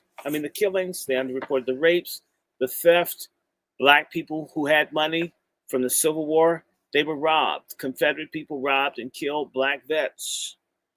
My relatives who were veterans from the Civil War fled to the city of Baltimore. They couldn't live outside of D.C. My ancestors moved from Montgomery and Prince George's County into D.C. as white people to escape getting robbed and killed. Our homes would get burnt down with any regularity. It's certain things that my grandparents, other people never talked about. And some of you, let me keep going. Although Commissioner Howard asked for an accounting of murders in September 1866, his orders stipulated no particular format. Howard at the time wasn't even interested in recording the names of the victims. Without a template, some officers supplied information in tabulated form, more quantitative, others in paragraph descriptions, more qualitative. The information represented by a particular officer could be inconsistent. The more scrupulous officers provided the names of the victims and attackers, as well as the motivations for the assaults. Major DeForest didn't go that far in his record of the attack on Allums, omitting details entirely. He was not alone. The murders and outrageous records often contain incident reports with paltry information.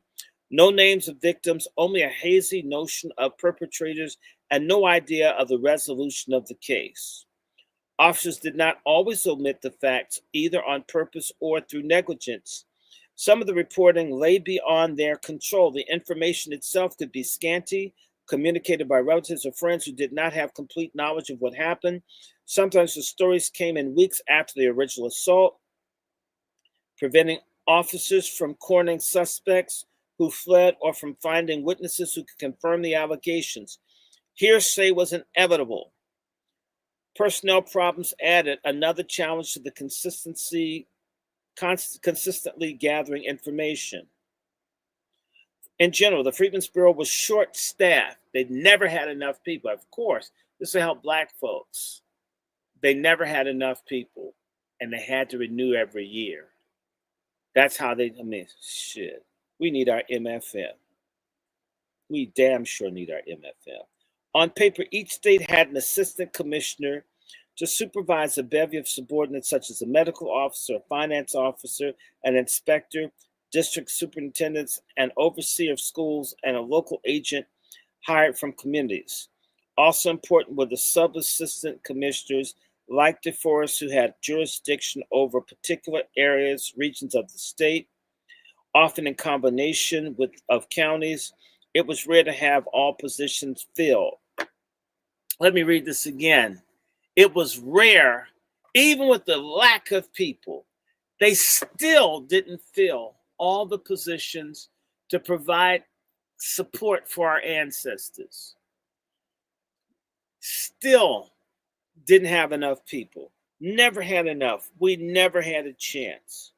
We need our damn money, people. How many of y'all like this? Y'all still like this? Oh, I'm making good progress.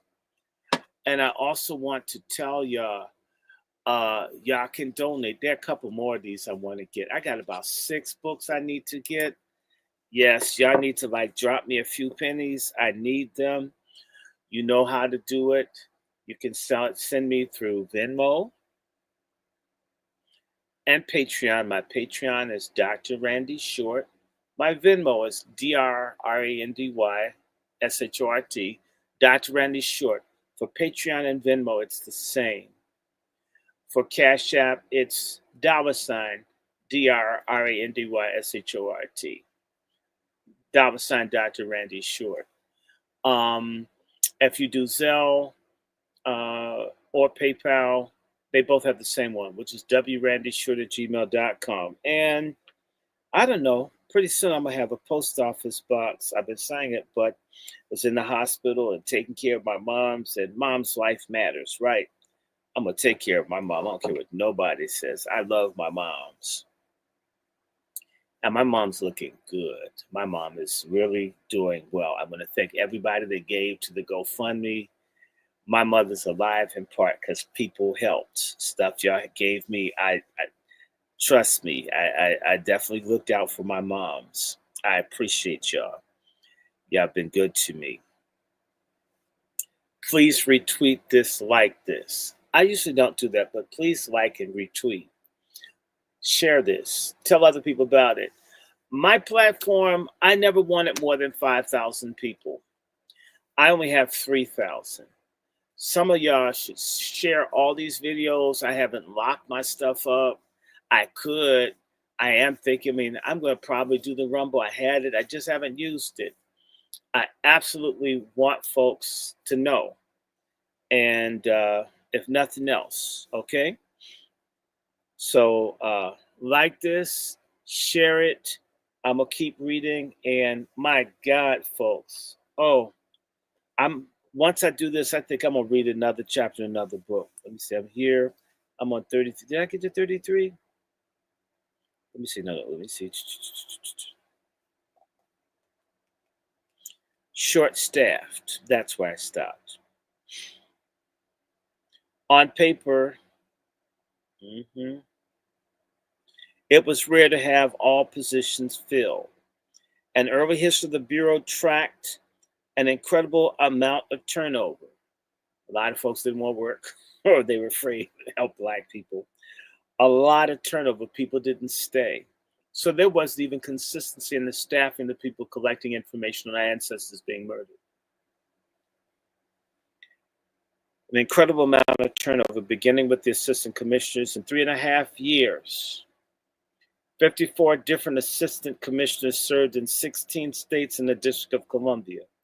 The turnout at the lower level proved even more dramatic, and the officers shouldered a crushing load of paperwork which prevented them from maintaining a consistent, thorough tabulation of outrages. See, this is another thing. I need to read that again. So when you hear these numbers, the numbers we're getting are bullshit numbers of how many of our ancestors that they murdered. Again, they had so much paperwork, they couldn't maintain a consistent calculation of who was being and how many people being killed. One declared, my letters to magistrates concerning the freedmen's complaints were so numerous that I only recorded the most important, leaving the vulgar herd, it's about black people, of insignificant injuries to the uncertain labyrinths of my memory. So if it wasn't really that big, someone might just bust your head open. That's not gonna make the report. Now, if you got raped, gang rape, no, that's significant, right? Right. And you were pregnant, yeah, well, write that down.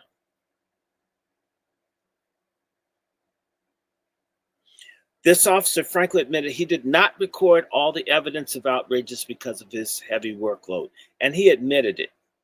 Imagine how many didn't.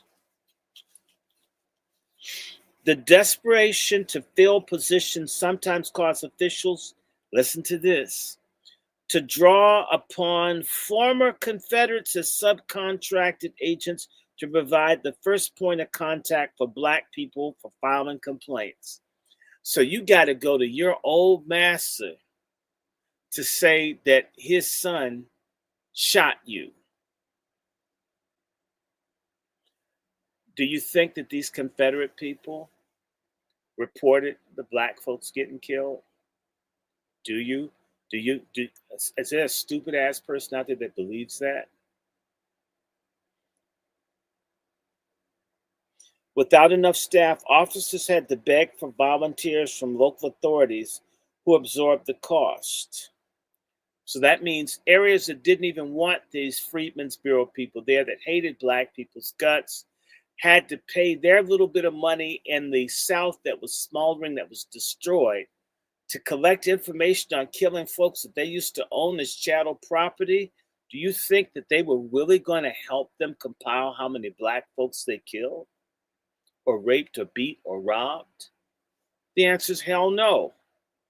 I'm emphasizing this to say to you that a Holocaust happened to black people between 1862 and basically up until shit. They killed black people by the thousands, maybe tens of thousands. And no one's really tried to do that. And we're sorry ass people that we've never, all these scholars, what's this guy, Skip Gates, no one's ever said how many black people have been butchered. Let's see if we could do some kind of modeling demographically to have an idea. There's enough money to do it. Our black elite, our boule people there are trash. They should be strung up for being such sorry ass people, for not finding out. This would be enough for reparations itself. Even when we were free, trying to work with people that had dogged us, they're still killing us, murdering us. I mean, I've never owned these slaves. Never listened to anyone saying that. I don't like reading stuff like this. This makes me mad. Congress, in the first year of the Bureau's existence, had appropriated no funds for salaries,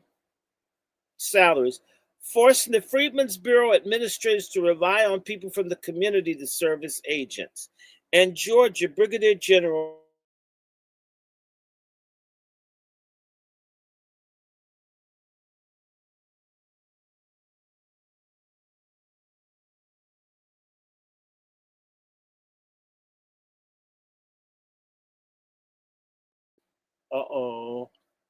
these are the same people, guys. These are the same people who had just 300 black folks got killed. The same, that state of Georgia where in like a year, 300 black people got killed, that's the Confederate number.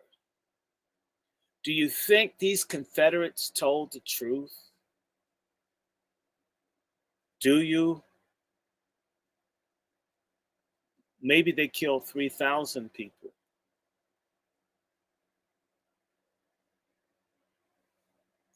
So the Confederates are in charge. This did not sit well. One military officer in November 1866 complained to Tilson. Quote, the appointment of rebels as agents of the Bureau is as foul and wicked injustice to the freedmen and a disgrace to the government. The Bureau in Georgia is practically under rebel rule and managed exclusively for the benefit of the black man's oppressors. The law requiring employees of the Bureau to take the oath equivalent to the test oath is not executed. The chief clerk, the assistant commissioner, who's a rebel who served through the war under Confederate General Wade Hampton. Black Americans likely approach such men cautiously. So that means the state of Georgia didn't get any kind of real data at all, not good, because you had people who were helping to kill them. So the Freedmen's Bureau was compromised. Even if they were diehard Yankee, the Bureau staff may not have shared an incentive to safeguard freed people's welfare. The Bureau was under the War Department, extension of the military staff, primarily by Army personnel. The Army protocol gave the officers of the Freedmen's Bureau little choice in the soldiers who fell under their command. They were assigned, not selected.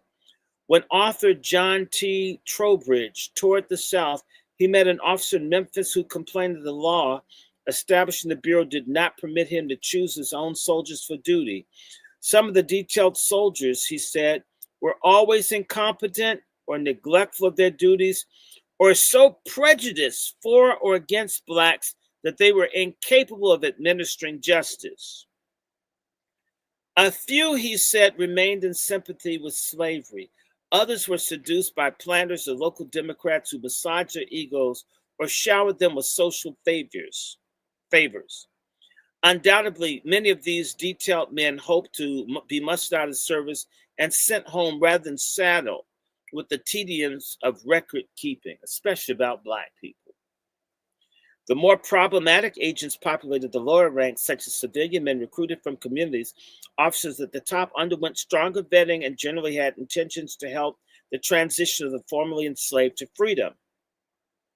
This does not mean, though, that they were perfectly sympathetic to the predicament of Black Americans. Whenever they have African Americans, I say Black Americans, okay? Sorry. The only one assistant commissioner chosen originally by Howard that could be considered a fully fledged abolitionist. Only one. Most have been generals that served with Howard or had come to the attention of the Secretary of War. They are primarily native-born, college-educated, and from the North. Howard himself was known for his strong Christianity, and he liked men of similar stock. General Howard was a good person, folks. There are some good white people. We should remember them. Not that we count on them, but there's some. And real Christianity means you got to treat people right. Anyone that's not treating people right is full of shit if they call themselves a Christian, and they're going to burn in hell. Take it from me. Okay, so Howard University started off as a Bible school. But whether or not they met with his own religious standards, he tended to seek conscientious men. As a group, unlike the critics maintained, they hardly could be considered uniformly radical. Radical meant that they were for black people. And that's how you're radical now. If you want justice or fairness or reparation, you're crazy. People that want you poor and hungry and dirty and having health disparities, you're radical. I'm sorry. They're good people. They're conservative people. Folks who want justice are crazy. Yet these assistant commissioners were not blind to the inequality that Black Americans face. Most of them did not believe in the equality of the races, did not believe. But when it came to justice for freed people, they held strongly to the principle of equality before the law. I don't know how you can do both. See someone that's inferior, but think they have, but he's a white person writing this. Beyond personnel matters, the quick establishment of a bureau without organizational precedents or consistent guidelines to handle the lives of millions of people ensured that even men with the best intentions, faced enormous problems. They didn't know what the fuck they were doing. 2 military officers enlisted by President Johnson to inspect the Bureau, Generals James B. Steedman and J.S. Fullerton, underscored the disordered nature of an agency patched together to handle radical upheaval and social, economic, and political relations. But the reports they produced was a biased one. Johnson intended to prove that Congress should disband the Bureau and had selected men who agreed with him for inspection. So he hates blacks. Reading against the grain of the conclusions, nonetheless, underscores procedural problems that beset the agency, especially when it came to the oversight of criminal behavior. So you don't want to do anything to protect black life. Steedman and Fullerton noted that the Bureau had no settled mode of administration and little uniformity in procedures. Officers applied different policies as they adopted to particular circumstances within their jurisdiction.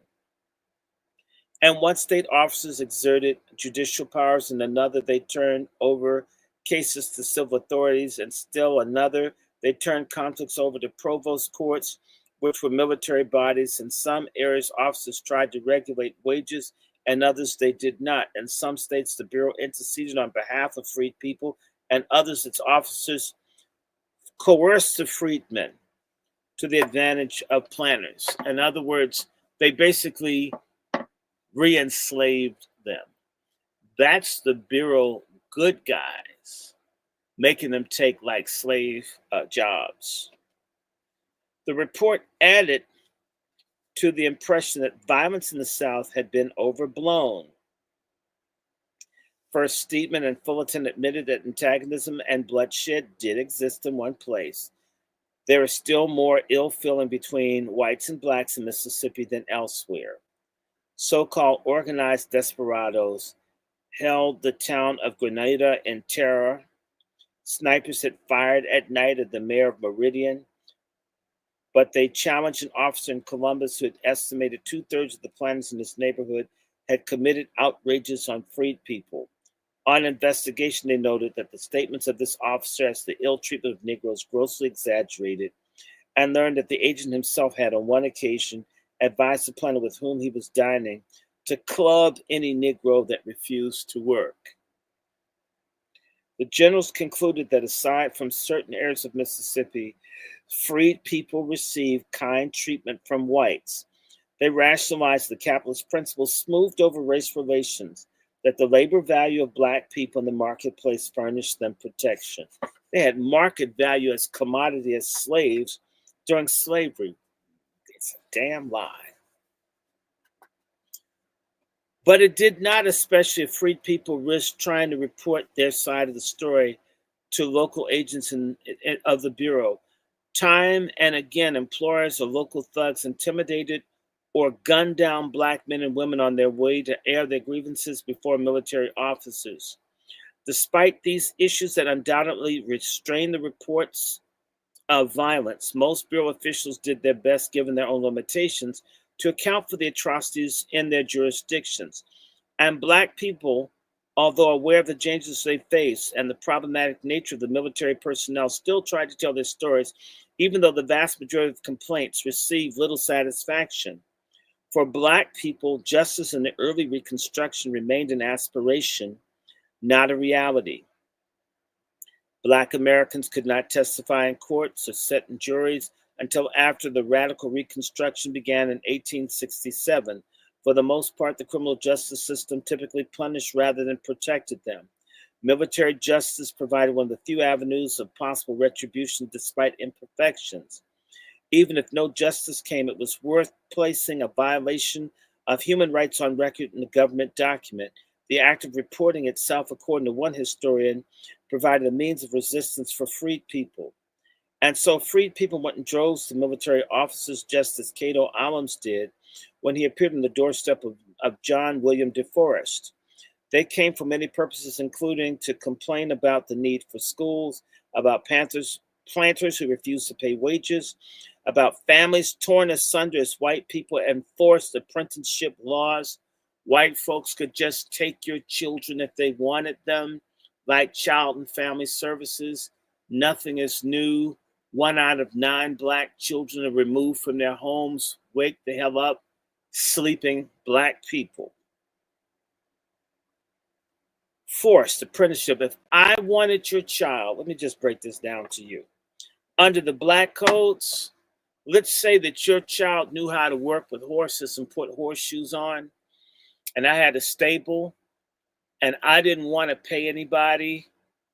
I could come up and apprentice, literally tell someone, I want Devin Haley, yes, Sister Devin Haley and Judah and everybody else to work for me, their kids.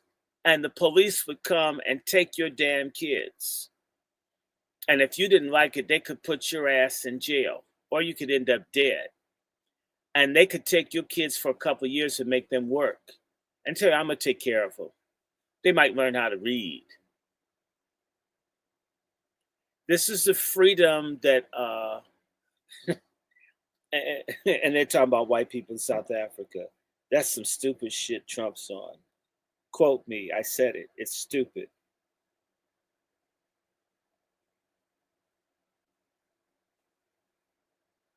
So they apprenticeship laws and about many more circumstances.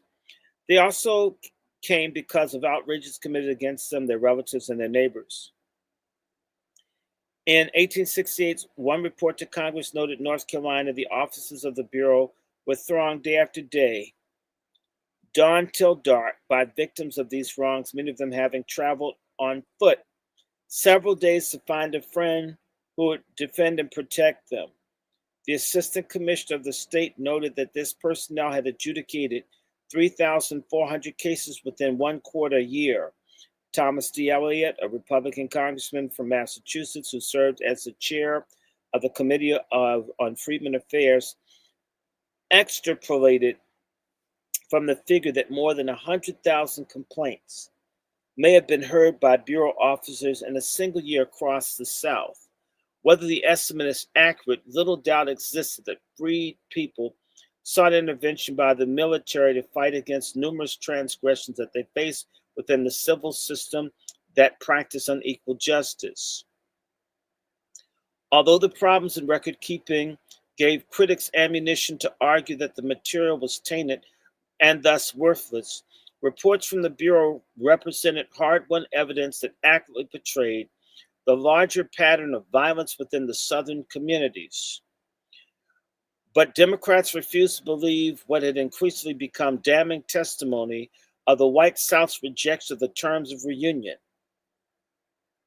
Over the course of 3+ years, officers collected and identified 3,981 incident reports under the title Records Relating to Murders and Outrages.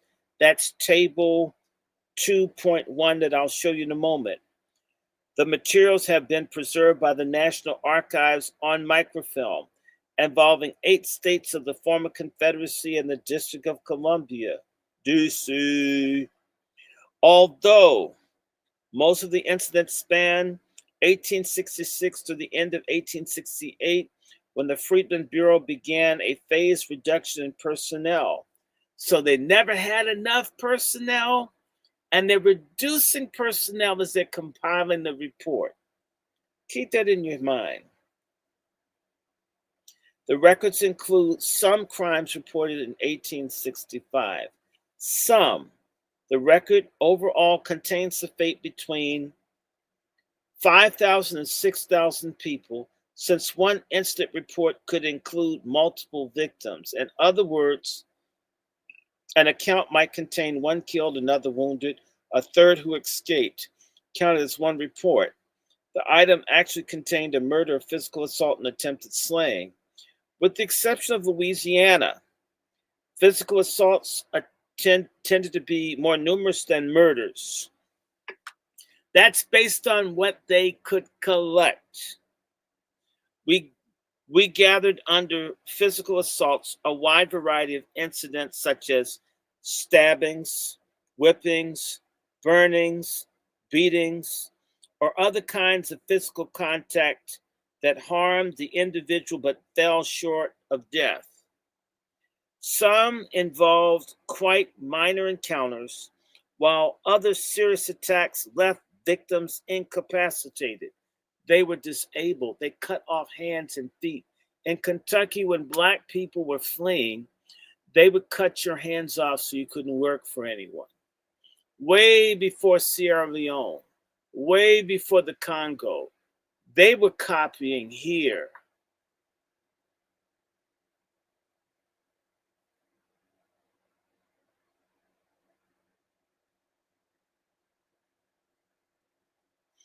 Verbal assaults featured abusive comments, but more often threats of murder or other punitive measures if the person did not change a particular behavior or tried to report atrocities to union officials. This kind of encounter DeForest had dismissed as a rough frolic. Here we are. We're going to look at this table, but I want to read it to you. And this is a very incomplete. So remember, they said they got 50%. They missed. They got maybe half. So if they got about close to 4,000 murders and outrages in 1868, maybe it was 8,000, and that within that 8 it could be multiples. So let me read this to you. What they had for Georgia, they had 69 incident reports, which included 18 murders, 35 physical assaults, 3 verbal assaults, 1 sexual assault, 3 theft, 1 civil court, 66 instances that are unspecified. In Georgia, 451 incident reports, 160 murders, but remember, they said 300 people were killed. Now the number is 160, which is half. 160 murders, 306 physical assaults, 15 verbal assaults, 1 sexual assault, 3 thefts, 27 attacks over political stuff, 48 cases in civil court, 10 cases in military court, 4 convictions, 2 fines. Louisiana, 507 reports, 529 murders, 480 physical assaults, 25 verbal assaults, 9 sexual assaults, 41 cases of theft or damage, 35 cases of political activity. That's 46 civil court cases, 6 military court cases, 4 convictions, 3 fines levied. North Carolina, 192 incident reports, only 9 murders. You know that that's not true. Physical assaults, 153, verbal assaults, 17, sexual assaults, 6, theft damage, 15, civil court, 26, military court, 8 convictions, 23, fines levied, 8. South Carolina, we know this is BS. 146, 19 murders, 92 physical assaults, 8 verbal assaults. They have 0 sexual assaults. Come on now. Theft, damage, 14, political intent, 14, civil court, 25, military court, 8, convictions, 7, fines levied, 1. Texas, 2,288 incident reports, 859 reported murders, 1,259 physical assaults, 120 verbal assaults, 15 sexual assaults, 101 things of theft damage, 28 political intent, 226 civil court cases, 15 military court cases, 46 convictions, 254 fines levied. Tennessee, 65 reports, 21 murders, 30 physical assaults, 8 verbal assaults, 2 sexual assaults, 10 cases of theft, 7 civil court, 5 military court, 5 convictions, 2 fines levied. Virginia, 162, 19 murders, 95 physical assaults, 8 verbal assaults, 3 sexual assaults, 19 theft and damage, 5 political, 13 civil court, 0 military court, 7 convictions. And the last but least, this is Washington, D.C. If you wonder why we have such incredible coons here, a lot of people here were sheltered from stuff, the government to protect them. In D.C., there was 101 incident reports, 0 murders, 38 physical assaults, 14 verbal assaults, 0 sexual assaults, 5 cases of theft or damage, 4 cases of political intent, 0 civil court, 0 military court, 0 convictions, 0 fines levied. DC is like a paradise ghetto. Let me hold this up so y'all can see it, the table. And you need to get your own, y'all need to get your own books. I could read it to you, but okay, now I'm gonna read more. Looking at the region of the greatest violence, the lower South stands out, particularly the states of Georgia, Louisiana, and Texas. And they left Florida out. Trust me, they were killing people in Florida. They always kill people in Florida. Florida, y'all think about orange juice. You should think about them killing black people. Central Florida is insane. It's always been. You're not getting the whole thing. Just have an idea. This is just the tip of the iceberg of how black people were treated. The Lone Star State led the way in a mind-boggling 2,288 incident reports of atrocities, nearly 60% of all outrages. Murders there exceeded 800, and various kinds of physical assaults numbered 1,259. The number of whites killed, of this number that they counted, and you know they're going to count white people that died. Most of the white deaths involved Union men. The number of whites killed outnumbered blacks over a 3-year period, although narrowly. Based on the numbers that they have, see, this devil needs to say it. Based on what they reported, you're going to write down if a white person got killed. You ain't going to say nothing if a black person got hurt. So, yeah, they reported more white people that got hurt than they did black people. So in Texas, they said more white people. Do you really think they kill more white people for black people? Are y'all kidding me? But anyway, this is how these records go. Whites killed outnumbered blacks over a 3-year period, although narrowly. Most white deaths involved Union men, indicating that they had either opposed secession or failed to back the Confederacy or hailed from the North. Former Confederates might assassinate anyone who stood in the way of their securing local power.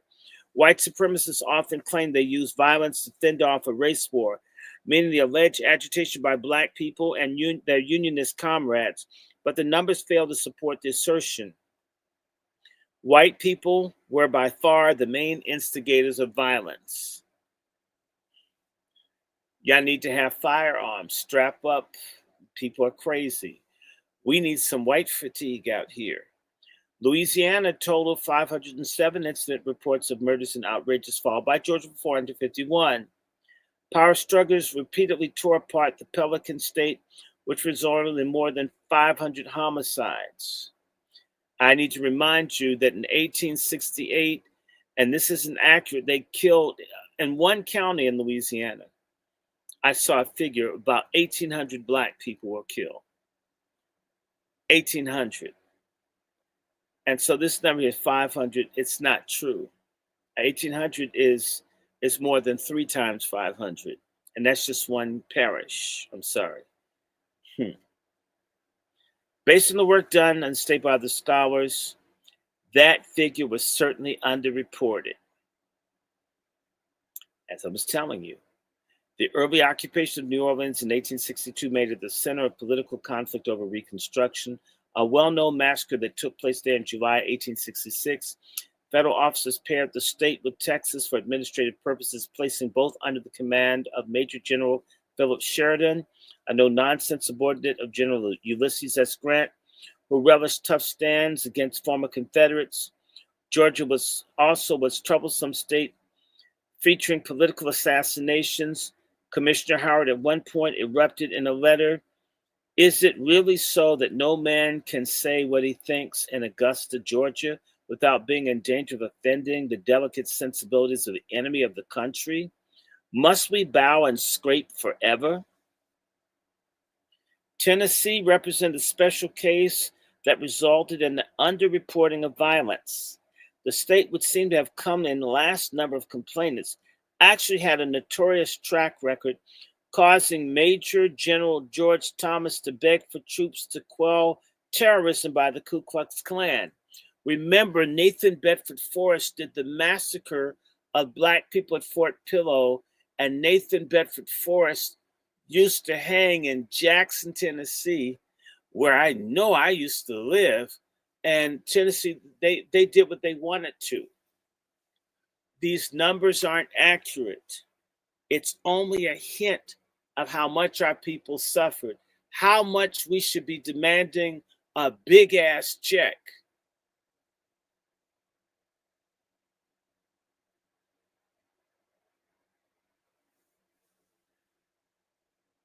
Because Tennessee had been considered reconstructed early, it escaped the initial cataloging of atrocities.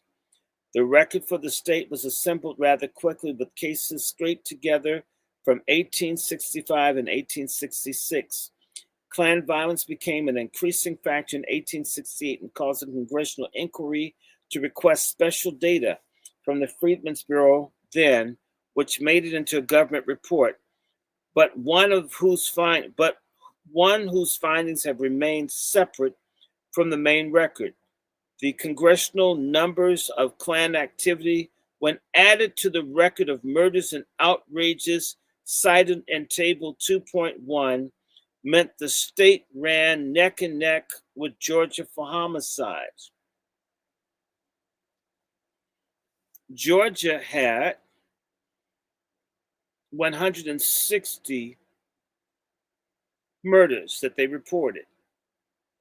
When you add the Klan activity with what the Freedmen's Bureau, then they had 160 or thereabout in Tennessee, meaning that number that I was telling you, 21, is way off. 21 can go into 160.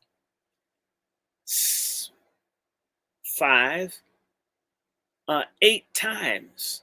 The number of murders was 8 times the number that they reported. Who is to say these numbers are 10% of the people murdered? And we should try to get the answer. The rest of the states fell considerably lower in notations of violence, although this does not suggest a peaceful accommodation to racial adjustment. Most likely, there are other peculiarities in the data collection that account for anomalies, and timing was everything when it came to tracking outbreaks of violence. Flare-ups occurred idiosyncratically based on local political struggles.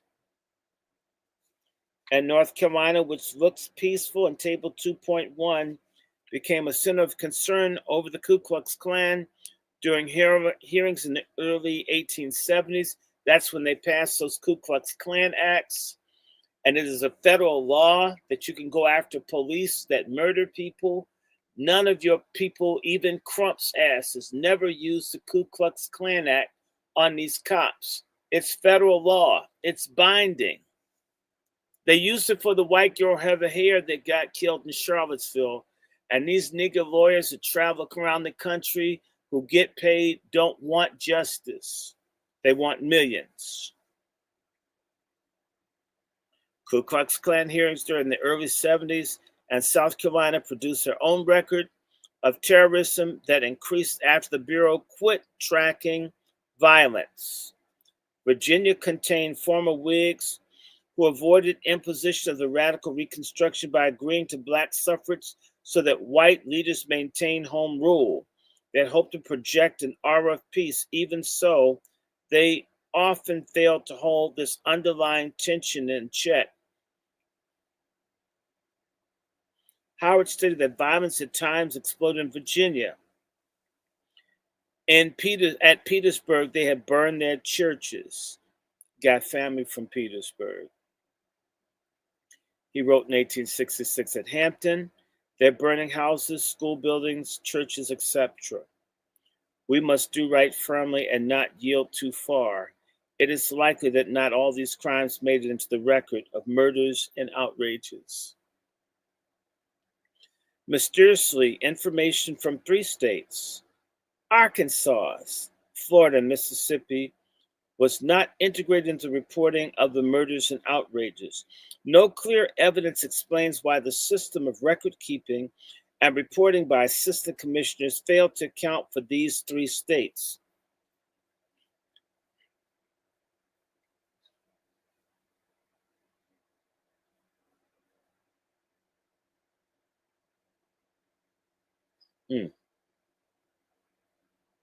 No clear evidence explains why the system and record keeping failed to account for these states. Other sources certainly reveal episodes of violence there, and even the report of Steedman and Fullerton, who diminished the news of outrages, cited Mississippi as a contrary example.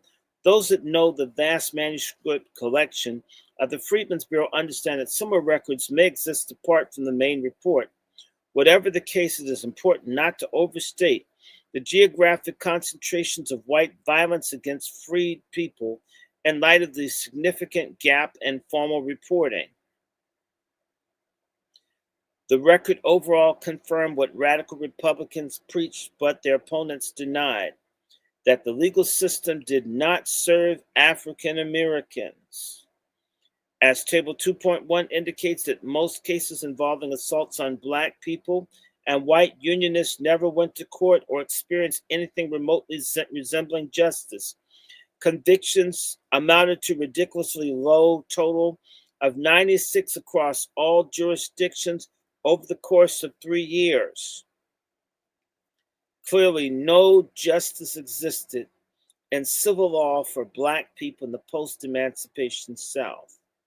The negligence of local law enforcement to arrest and prosecute suspects encouraged white people to employ coercion to pin down labor, punishing freed people who stepped out of line, and murdering federal officials and white unionists who got in their way.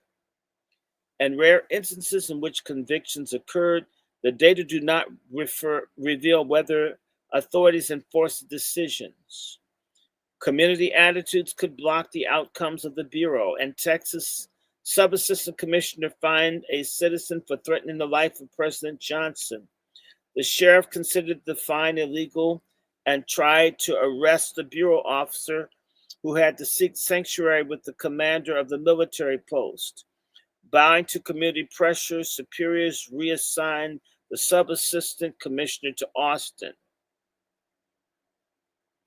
Bureau personnel tried to protect freed people, but they swam against the tide of local whites who detested these non-civil court actions as an imposition of military rule and both openly and tacitly sanctioned resistance. At least one other regional particularity leaped out from the tabulation. The Washington, D.C. area demonstrated how slave owners resisted emancipation and how freedom did not allow some Black parents control over their children. White planters that did not want to lose power over enslaved people used new apprenticeship laws to tear children from parents. Of the 110 incidents mentioned by the Bureau for the District of Columbia, which included cases from Maryland, slightly under half of them concerned masters using the legal system to deprive Black American parents of custody of their children. After the Civil War, In states of the former Confederacy, as well as the border states like Maryland, legal statutes gave preferences to former masters to care for children whose parents allegedly did not have the financial means to do so.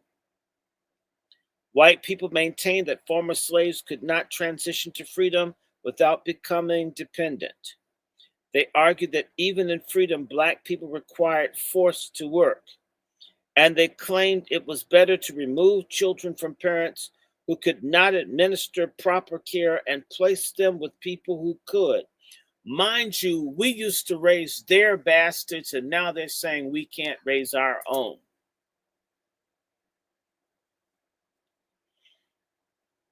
Invariably, it turned out to be former masters in apprentice process. Parents of Black American children generally could not testify, nor could they prove their solvency. Black people turned to the Freedmen's Bureau to challenge these decisions to try to preserve their families. The record of murders and outrages reveals the desperation that parents exhibited in these tragic cases.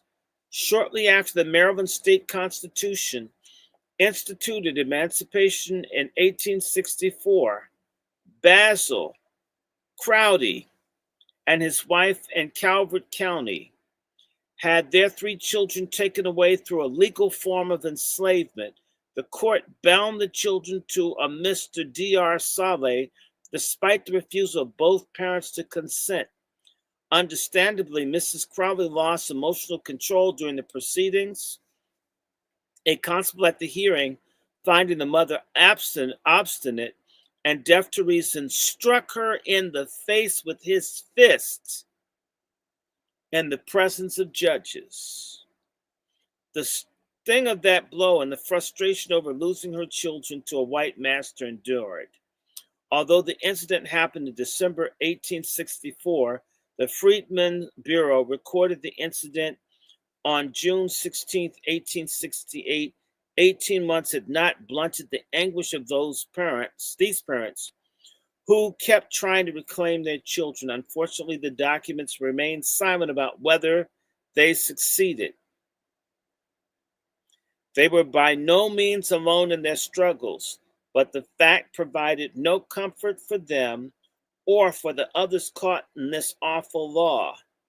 Maryland featured numerous instances of former masters attempting to pin down labor by apprenticing Black children, many of them former slaves. As soon as this law allowed in late 1864, about 1,000 children had been seized in Maryland, in 2 Maryland counties alone.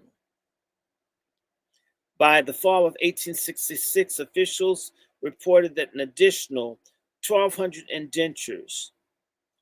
In the Eastern Shore counties, some 1,600 Black children had come under this procedure. This practice was going strong until late 1867, when the Supreme Court Chief Justice Salmon P. Chase, while riding circuit, ruled against these apprenticeship relations as a violation of the Civil Rights Act and the 13th Amendment. But they had child slavery for 3 years. These accounts in the Washington area contain their own mystery of how they became part of the record of murders and outrages. Incidents occurred before Commissioner Howard directed his subordinates to trace lawlessness in the South. That these early cases from the Washington area ended up with the other murders and outrages material suggested that Howard dipped into older reports to gather the information for lawmakers and others who might help press the elimination of this atrocity.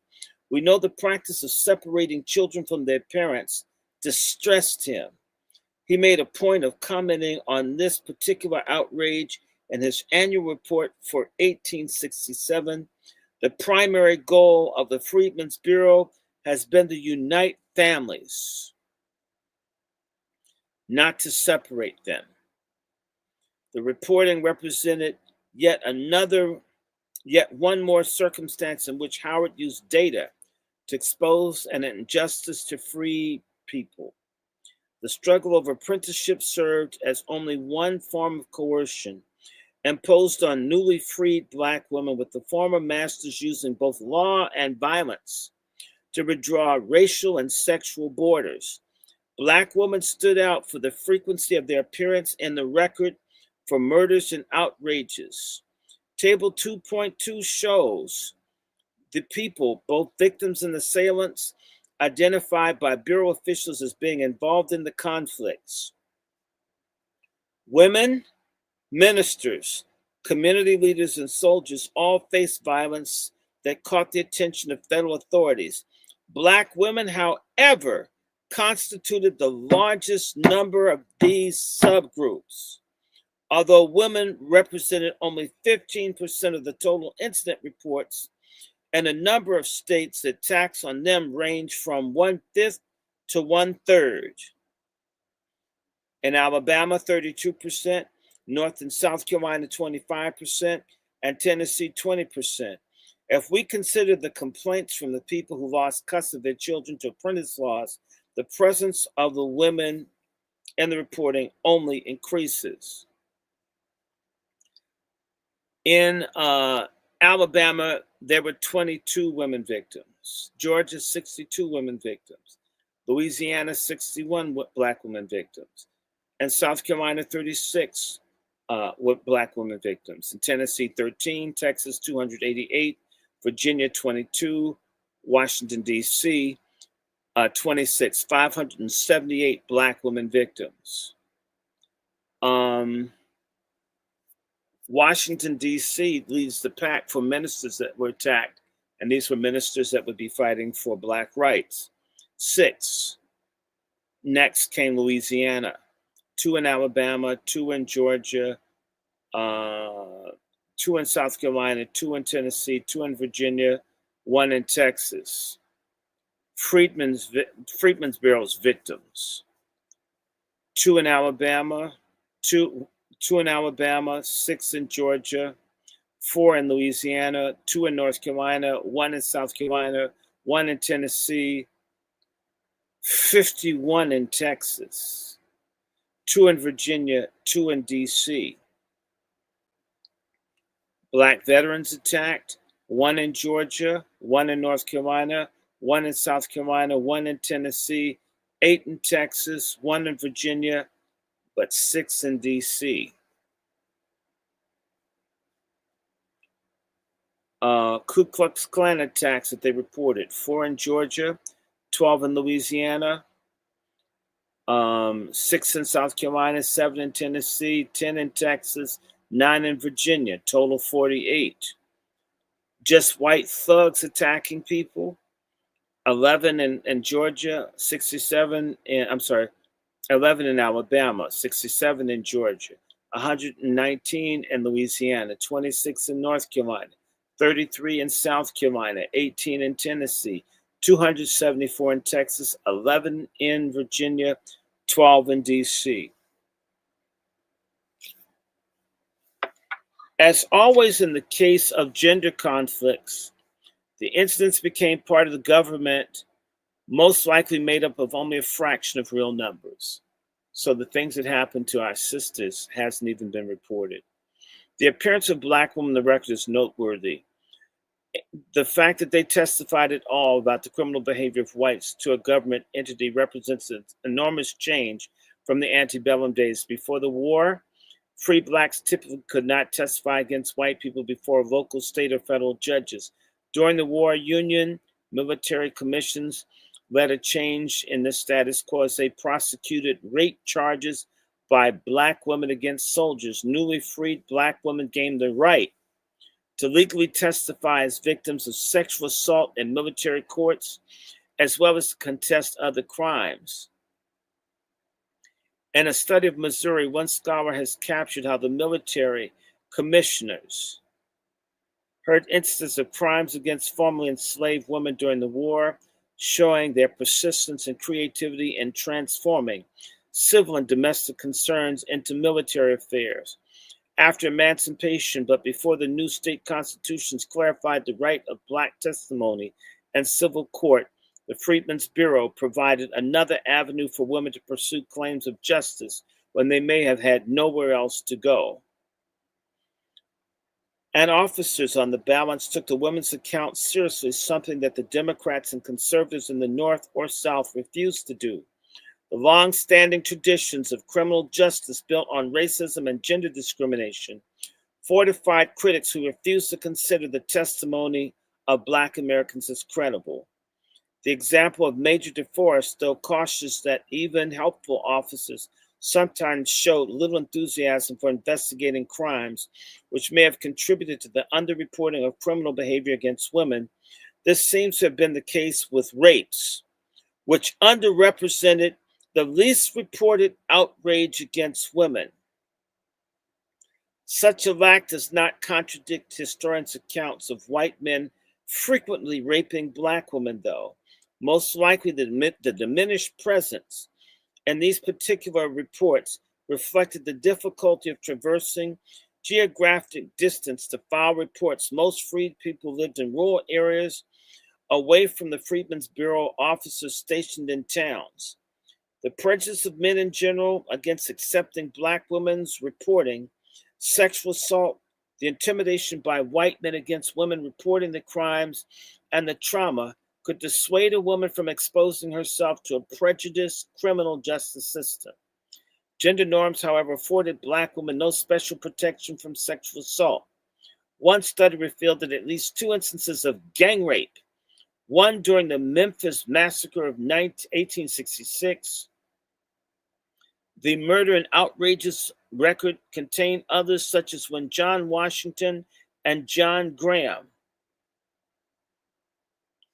ravished Susan Goosley, a Black woman, hanging her up by the thumbs and striking her over the head with a pistol.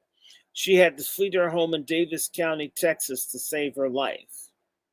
The Bureau reporting also showed Black women fighting for control of their bodies and defending their rights to children born of interracial relations with former masters. Conflicts came over the resolving of mixed race relations that existed before the war, many of them the product of coercion. Historians have estimated the number of mulattoes in the South at between 10 to 12% in 1860, although the people of mixed race unions made up more significant proportion of city dwellers. 39% of free Blacks and 20% of enslaved. These numbers come from a society that publicly frowned on the amalgamation of the races, given the supposed stigma against such associations and the possible embarrassment when encountering a census marshal. More mixed race offspring existed than appeared in the government records. Again, we never get the numbers right. It's how we're treated.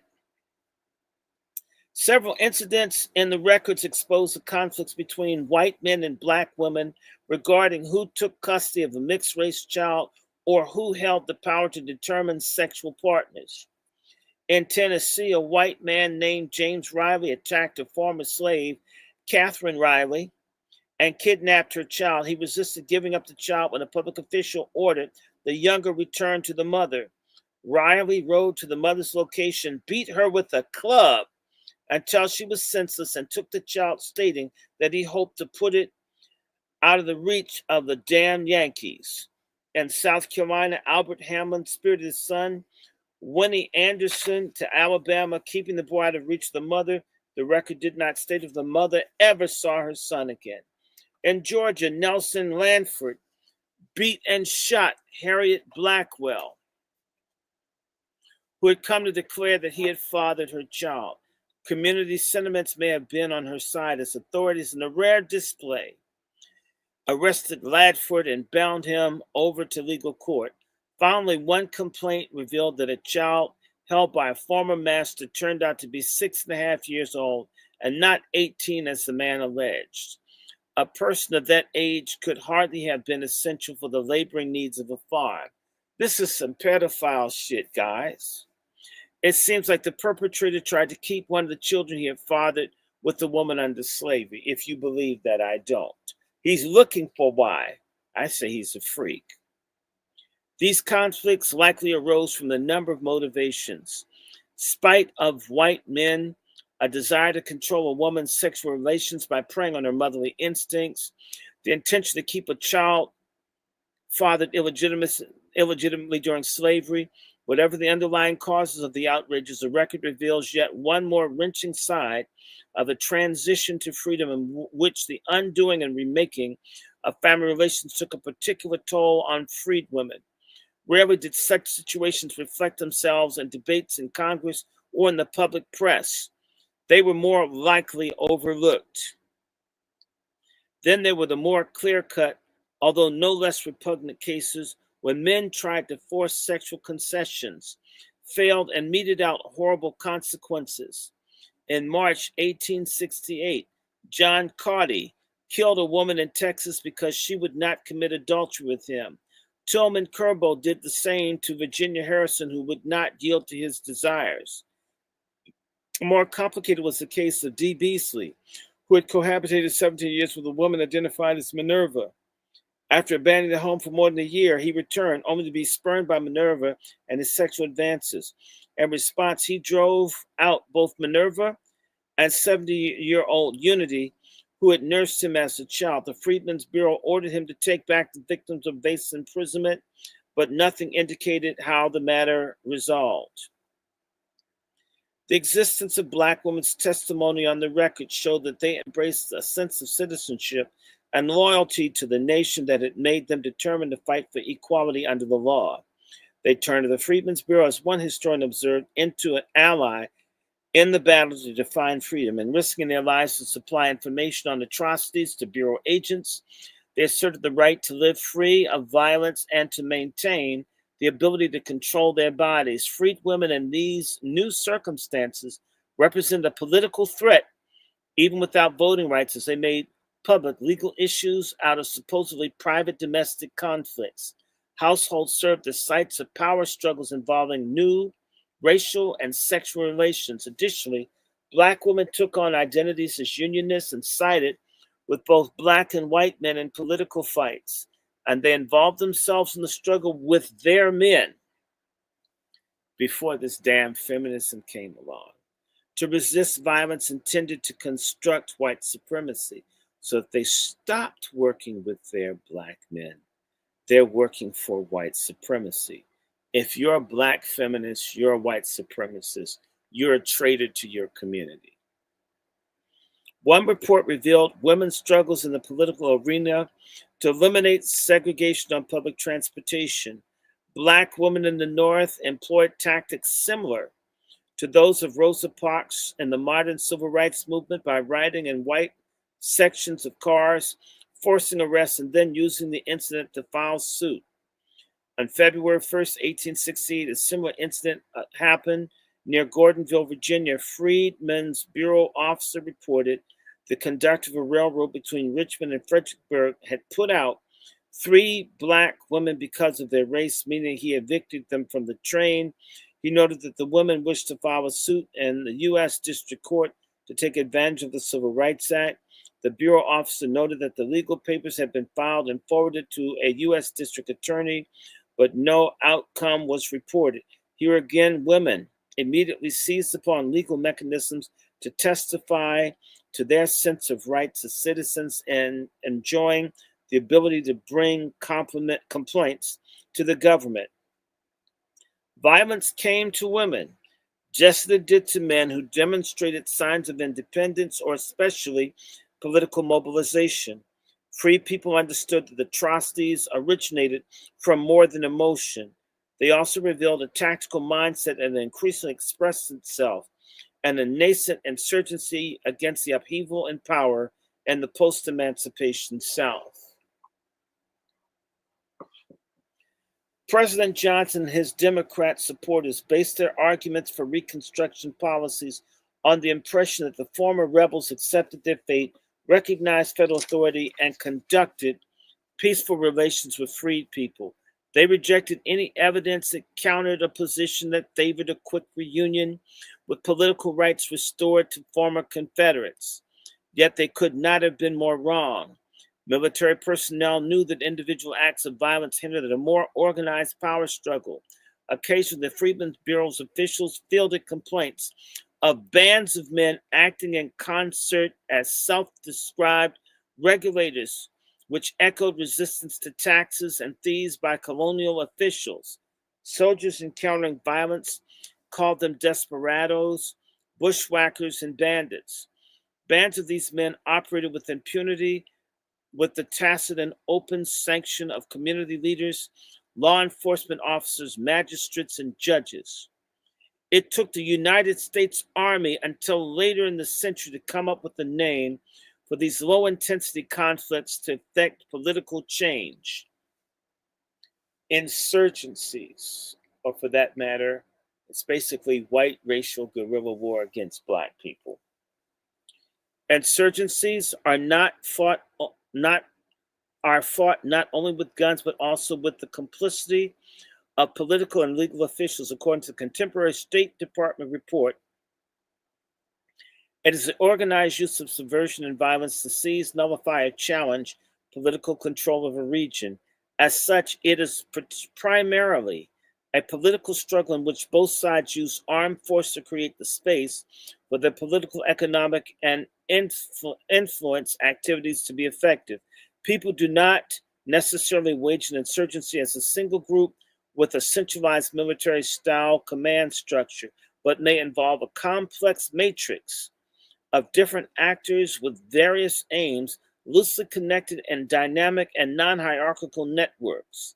The tools of an insurgency fall into three areas: persuasion, which uses ideology as well as money and control of land; subversion, which people disrupt government institutions and organizations; and coercion, especially violence, but economic control and tactics aimed at government officials to dissuade them from taking measures to prevent outrages.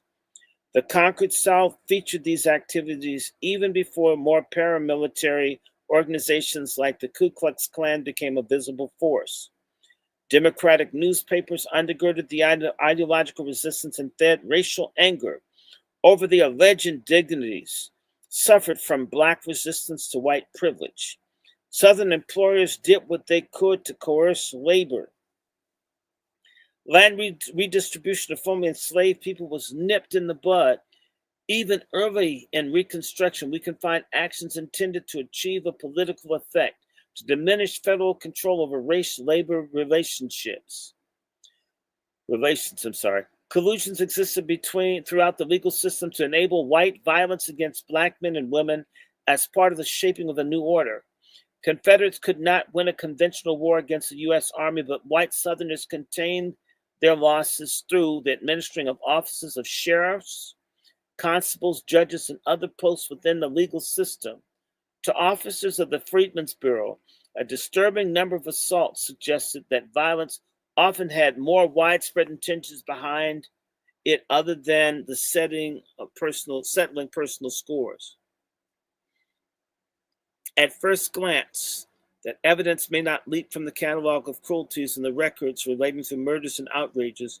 Group activity provides one place to look for people acting in concert, yet across the records of the Freedmen's Bureau personnel, only 571, roughly 15% of the incident reports, specifically mention more than one person involved in committing an outrage.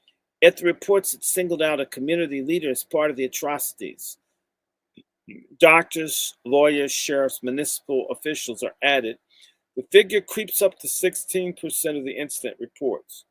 Although these figures fall short of a majority, the tendency of terrorists to act in groups, no matter how infrequently, registered strongly on the Bureau officials. They fear that such incidents signal the resurgence of the rebel spirit and express their concerns when seeing bands of men acting in concert. That rebel authorities fail to respond or look the other way also troubled federal authorities. After a band of lawless men murdered 9 to 15 people in Tennessee, a Bureau official remarked, their numbers are so formidable that they overawe the peaceable, quiet citizens, and they have things their own way. The word overall served as a euphemism for the lack of local enforcement. It was a charitable interpretation that presumed local officials even cared at all to protect freed people from persecuting white men. The combination of vigilante activity and the lack of law enforcement spoke volumes to the military personnel stationed in the South. Without local courts, criminal proceedings, holding perpetrators accountable, the justice system encouraged the continuation of atrocities and revealed a community-wide acceptance of violence as a tool for restructuring social, economic, and political terrain. Bureau officials noted whenever elites participated, more often leaders in the community were satisfied to let others do the dirty work and help them cover up the circumstances through the sham of criminal justice. Freedmen's Bureau's official officers experienced community resistance personally. In late 1865, unidentified residents in Fayette, Mississippi, broke into the office of the sub-commissioner of the Freedmen's Bureau, burned valuable papers, stole revenue stamps and money. This was an assault on the federal authority, yet local officials looked the other way. At roughly the same time of the year, Captain Warren Peck, an officer in Copiah County, Mississippi, faced worse circumstances. Residents there seized this representative of the U.S. military, confining him for 3 days in an iron cage in the county jail that was only 5 feet high and 5 feet wide and 7 feet long. Although forced to sleep in the cage for an additional 7 nights, Peck's captors let him out during the daytime while restricting him to confines of the jail. The mob arrested him was led by the sheriff of the county. Peck was tried as an incompetent county justice of peace. Understandably, the imprisoned Peck could not come up with the bond of $2,000 to guarantee his presence before the circuit court. It was an exorbitant sum for a man constrained behind iron bars. What finally earned his release? Forced from the U.S. military. Collusion existed among law enforcement of personnel to allow the infringement of rights. One example captures the often shameless example of how public officials in the former Confederacy flaunted the legal system when it came to Black people. It was not the worst of atrocities that one encounters in the records relating to murders and outrages, although it's bad enough for the women suffering the ordeal. How this one incident played out, however, symbolized the agreement among law enforcement personnel to let violence against Black people go unpunished. In Louisiana, in the late summer 1865, a white man named Damascus D. Day slashed with a knife Mary Stewart, a freed woman. She was contracted as a day laborer to Thomas Day, perhaps the father of Damascus, until January 1866. Discord arose over some facet of her working arrangement. When Day threatened to kill her, Stewart fled, but was caught and returned to the white man's house. There he cut off her head with the knife, while his mother begged him not to kill the freed woman. That pleading saved Stewart's life, but it did not stop Day from slashing her twice on the arm and then stabbing her in the side. This was nothing out of the ordinary. The act was fairly typical of violent encounters between white men and Black women in the post-Reconstruction South. All you swirlers, as this Black fatigue, whole lot of Black women gonna get jacked up. All you feminists, y'all deserve what y'all get. Y'all pork chops that have mouthed off. It's coming. It was, however, unusual that authorities ordered Day to New Orleans for trial. Predictably, neither Stewart nor witnesses on her behalf appeared at the appointed time. The Freedmen's Bureau officer reporting on the case supposed that intimidation had occurred. Most likely, Day or his acquaintances had let Mary Stewart know the punishment that awaited if she pushed forward the issue. The next step after such a slashing would have been to finish the job through murder. Stewart took the prudent course to stay away from a tainting proceeding, but then the story took a turn that made it more than a knifing incident. Instead of being punished, Day was immediately afterwards, in the word of the Freedmen's Bureau officer, appointed by the local authorities to serve on the grand jury that was in session. These legal entities consisted of people from the community who heard a district attorney or other officer of the court represent the facts of cases to determine whether evidence existed to issue a true bill to take a matter to the trial. The grand jury did not decide on guilt or innocence, only whether enough wrongdoing occurred to warrant the hearing. As such, the grand jury served as a gatekeeper for the community's definition of crimes. Here was Damascus D. Day, the slash of a woman, and someone who either intimidated the witness himself or who had friends discourage her from testifying, rewarded with a position of authority in which he helped determine whether complaints had sufficient evidence to move forward with prosecution. The speed with which this occurred immediately afterward made an impression on the officer recording this affair. It was a slap in the face for Black Americans and white Republicans for the sheer hubris conveyed by this court's appointment of a man guilty of assault with intent to murder to serve as one of the arbiters of crime. It requires little energy to find in Bureau reports more instances of civil authorities contradicting the statements of President Johnson and Democrats that magistrates in the South perform their jobs without racial bias. The assistant superintendent, hey, what's up? Okay, I have to take a cat break. Come here, selfish. Come here. Come on.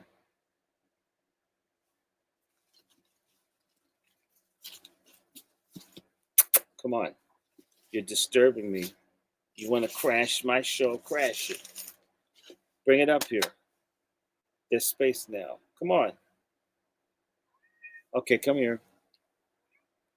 What's up? You want to go outside? What you want? You're disturbing me. Come here. Come here, kitty. Oh, they just want to disturb me. I'm on my last page, and it's almost 2:30. I can stop in a second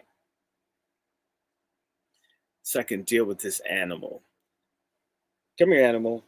Come on. Come on. Come on. I have white Jesus with me. You like white Jesus?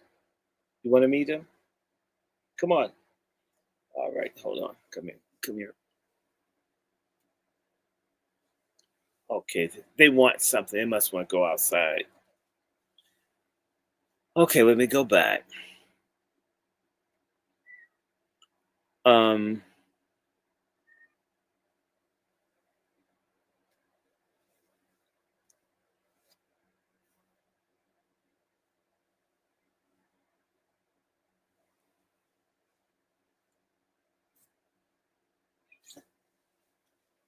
Okay, they want to go outside.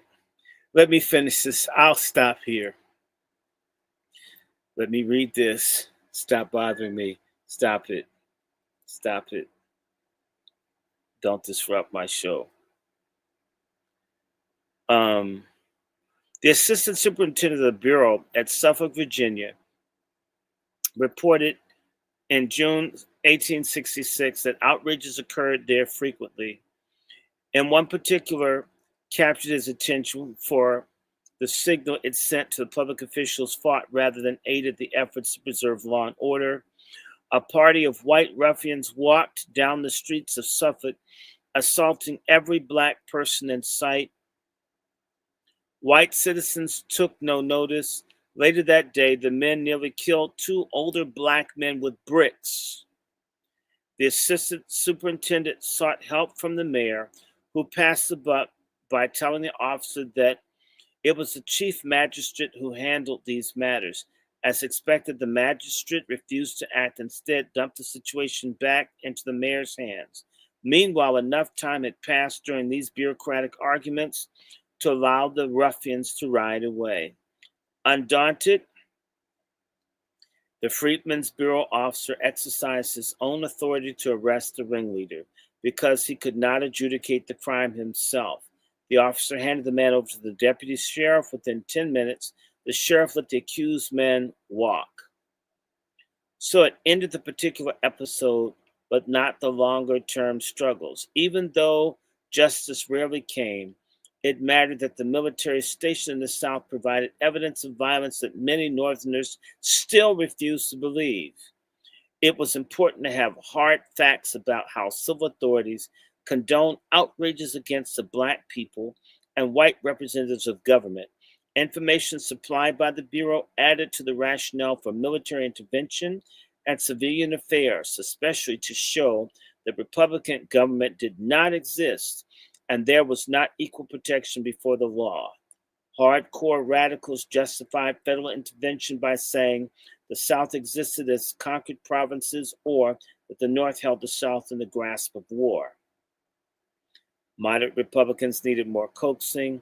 The violence documented in the records relating to murders and outrages would help make the case. It's 2:30. I can stop here, but we will read later today. So how many people like this? I thought this was good, and I want to do another topic. Oh, wow. You know what? This is a really good one. Oh, wow. How long is this one? Oh, there's some. I'm going to come back to this. Y'all want me to keep reading in this a little later today? I'm looking. Killing Fields of 1868. This is the chapter we need. Killing Fields of 1868. How long is this? Let's see. This is 80. And it goes to. So it's 25 pages. Mm-hmm.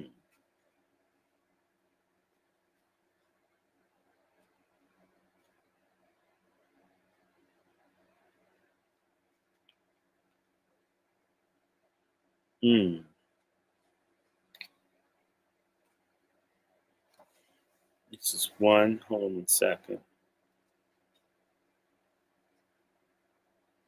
I think this is the one I have. I'm looking at this.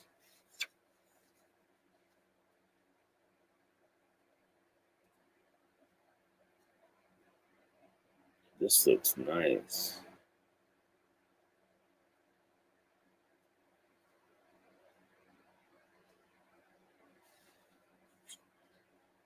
Okay. I'm going to stop here for a second. We're going to come back to this. I'm going to pick some chapters, but I want to show you again some of the things I'm going to be looking at over the next couple of reading sessions. I may interchange. I may get tired of reading a particular thing. But I have a couple other books in this line. This is something I want to read from. You guys should get your hands on. This is Carol Anderson's book, Eyes Off the Prize. I want to share this with you a little bit later today, talking about how the NAACP and the Boule and other people betrayed Black people's push for human rights, which would have gotten us reparations a long time ago. Y'all need to hear from that. I'm going to just find the chapter I remember reading. And by the way, everybody needs to know that this happened decades ago. We were set up. We were set up, and we were set up and betrayed. We were betrayed by the Black elite. And chapter 2 in this is from. This is a long chapter, but it's worthwhile.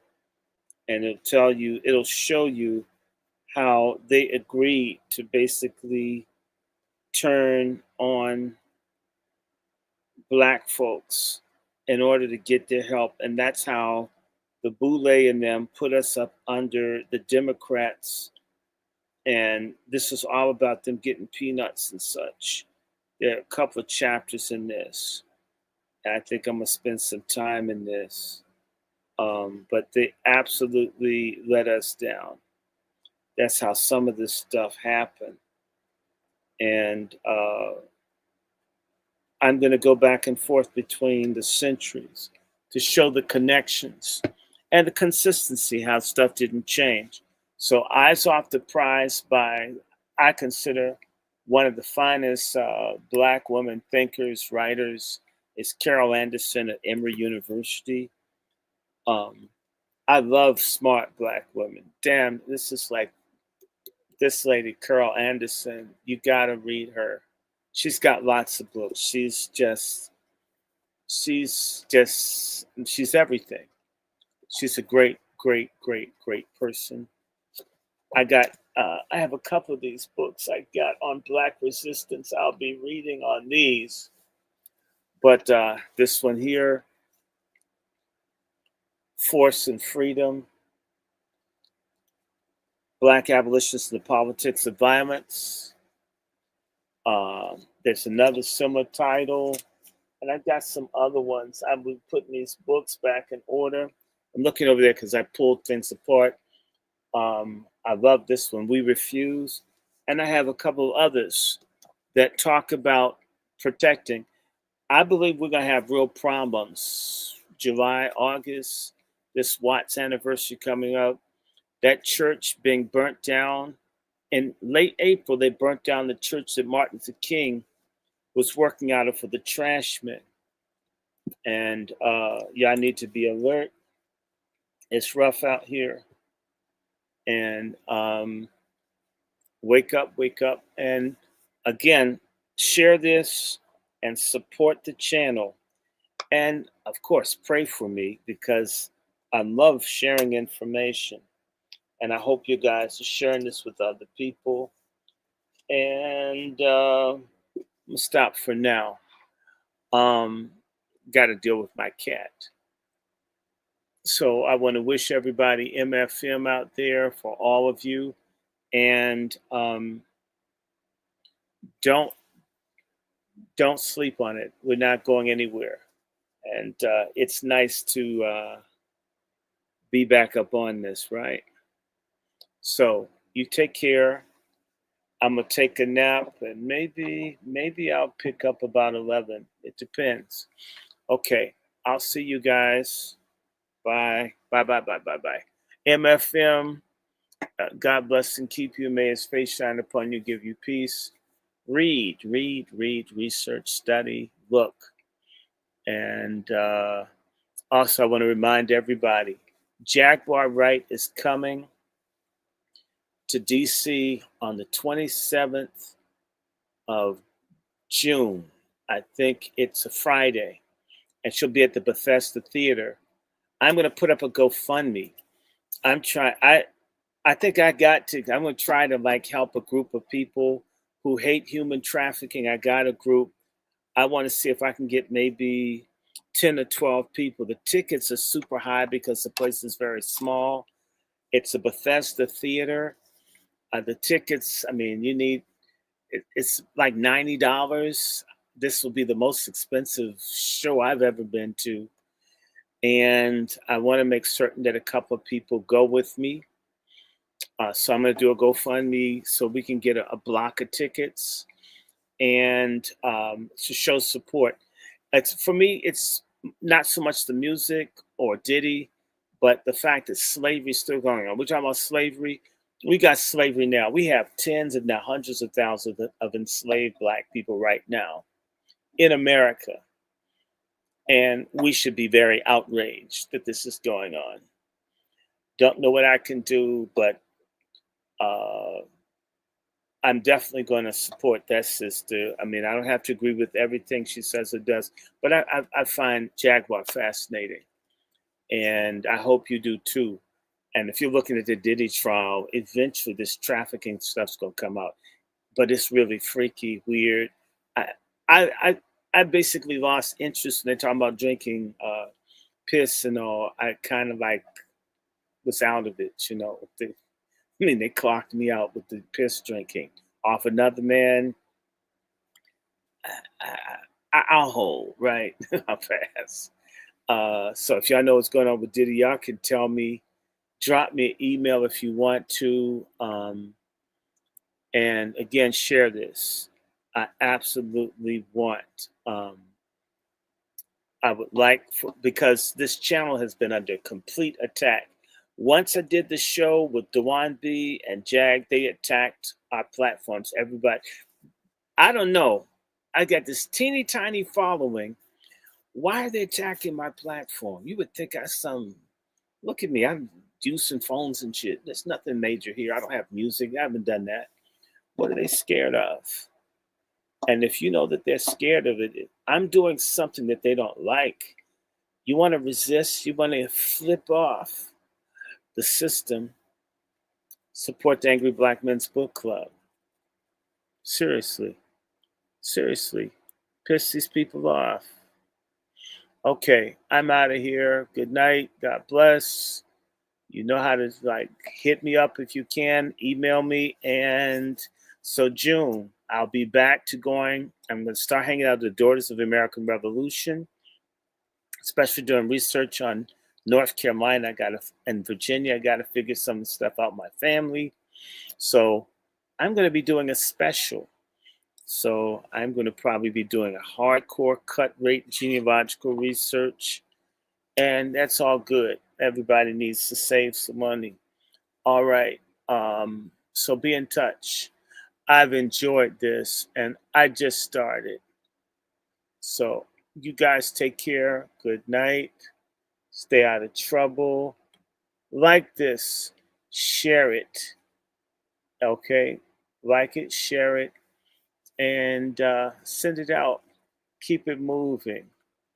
Okay. I'm out of here. I'm signing all of these channels out.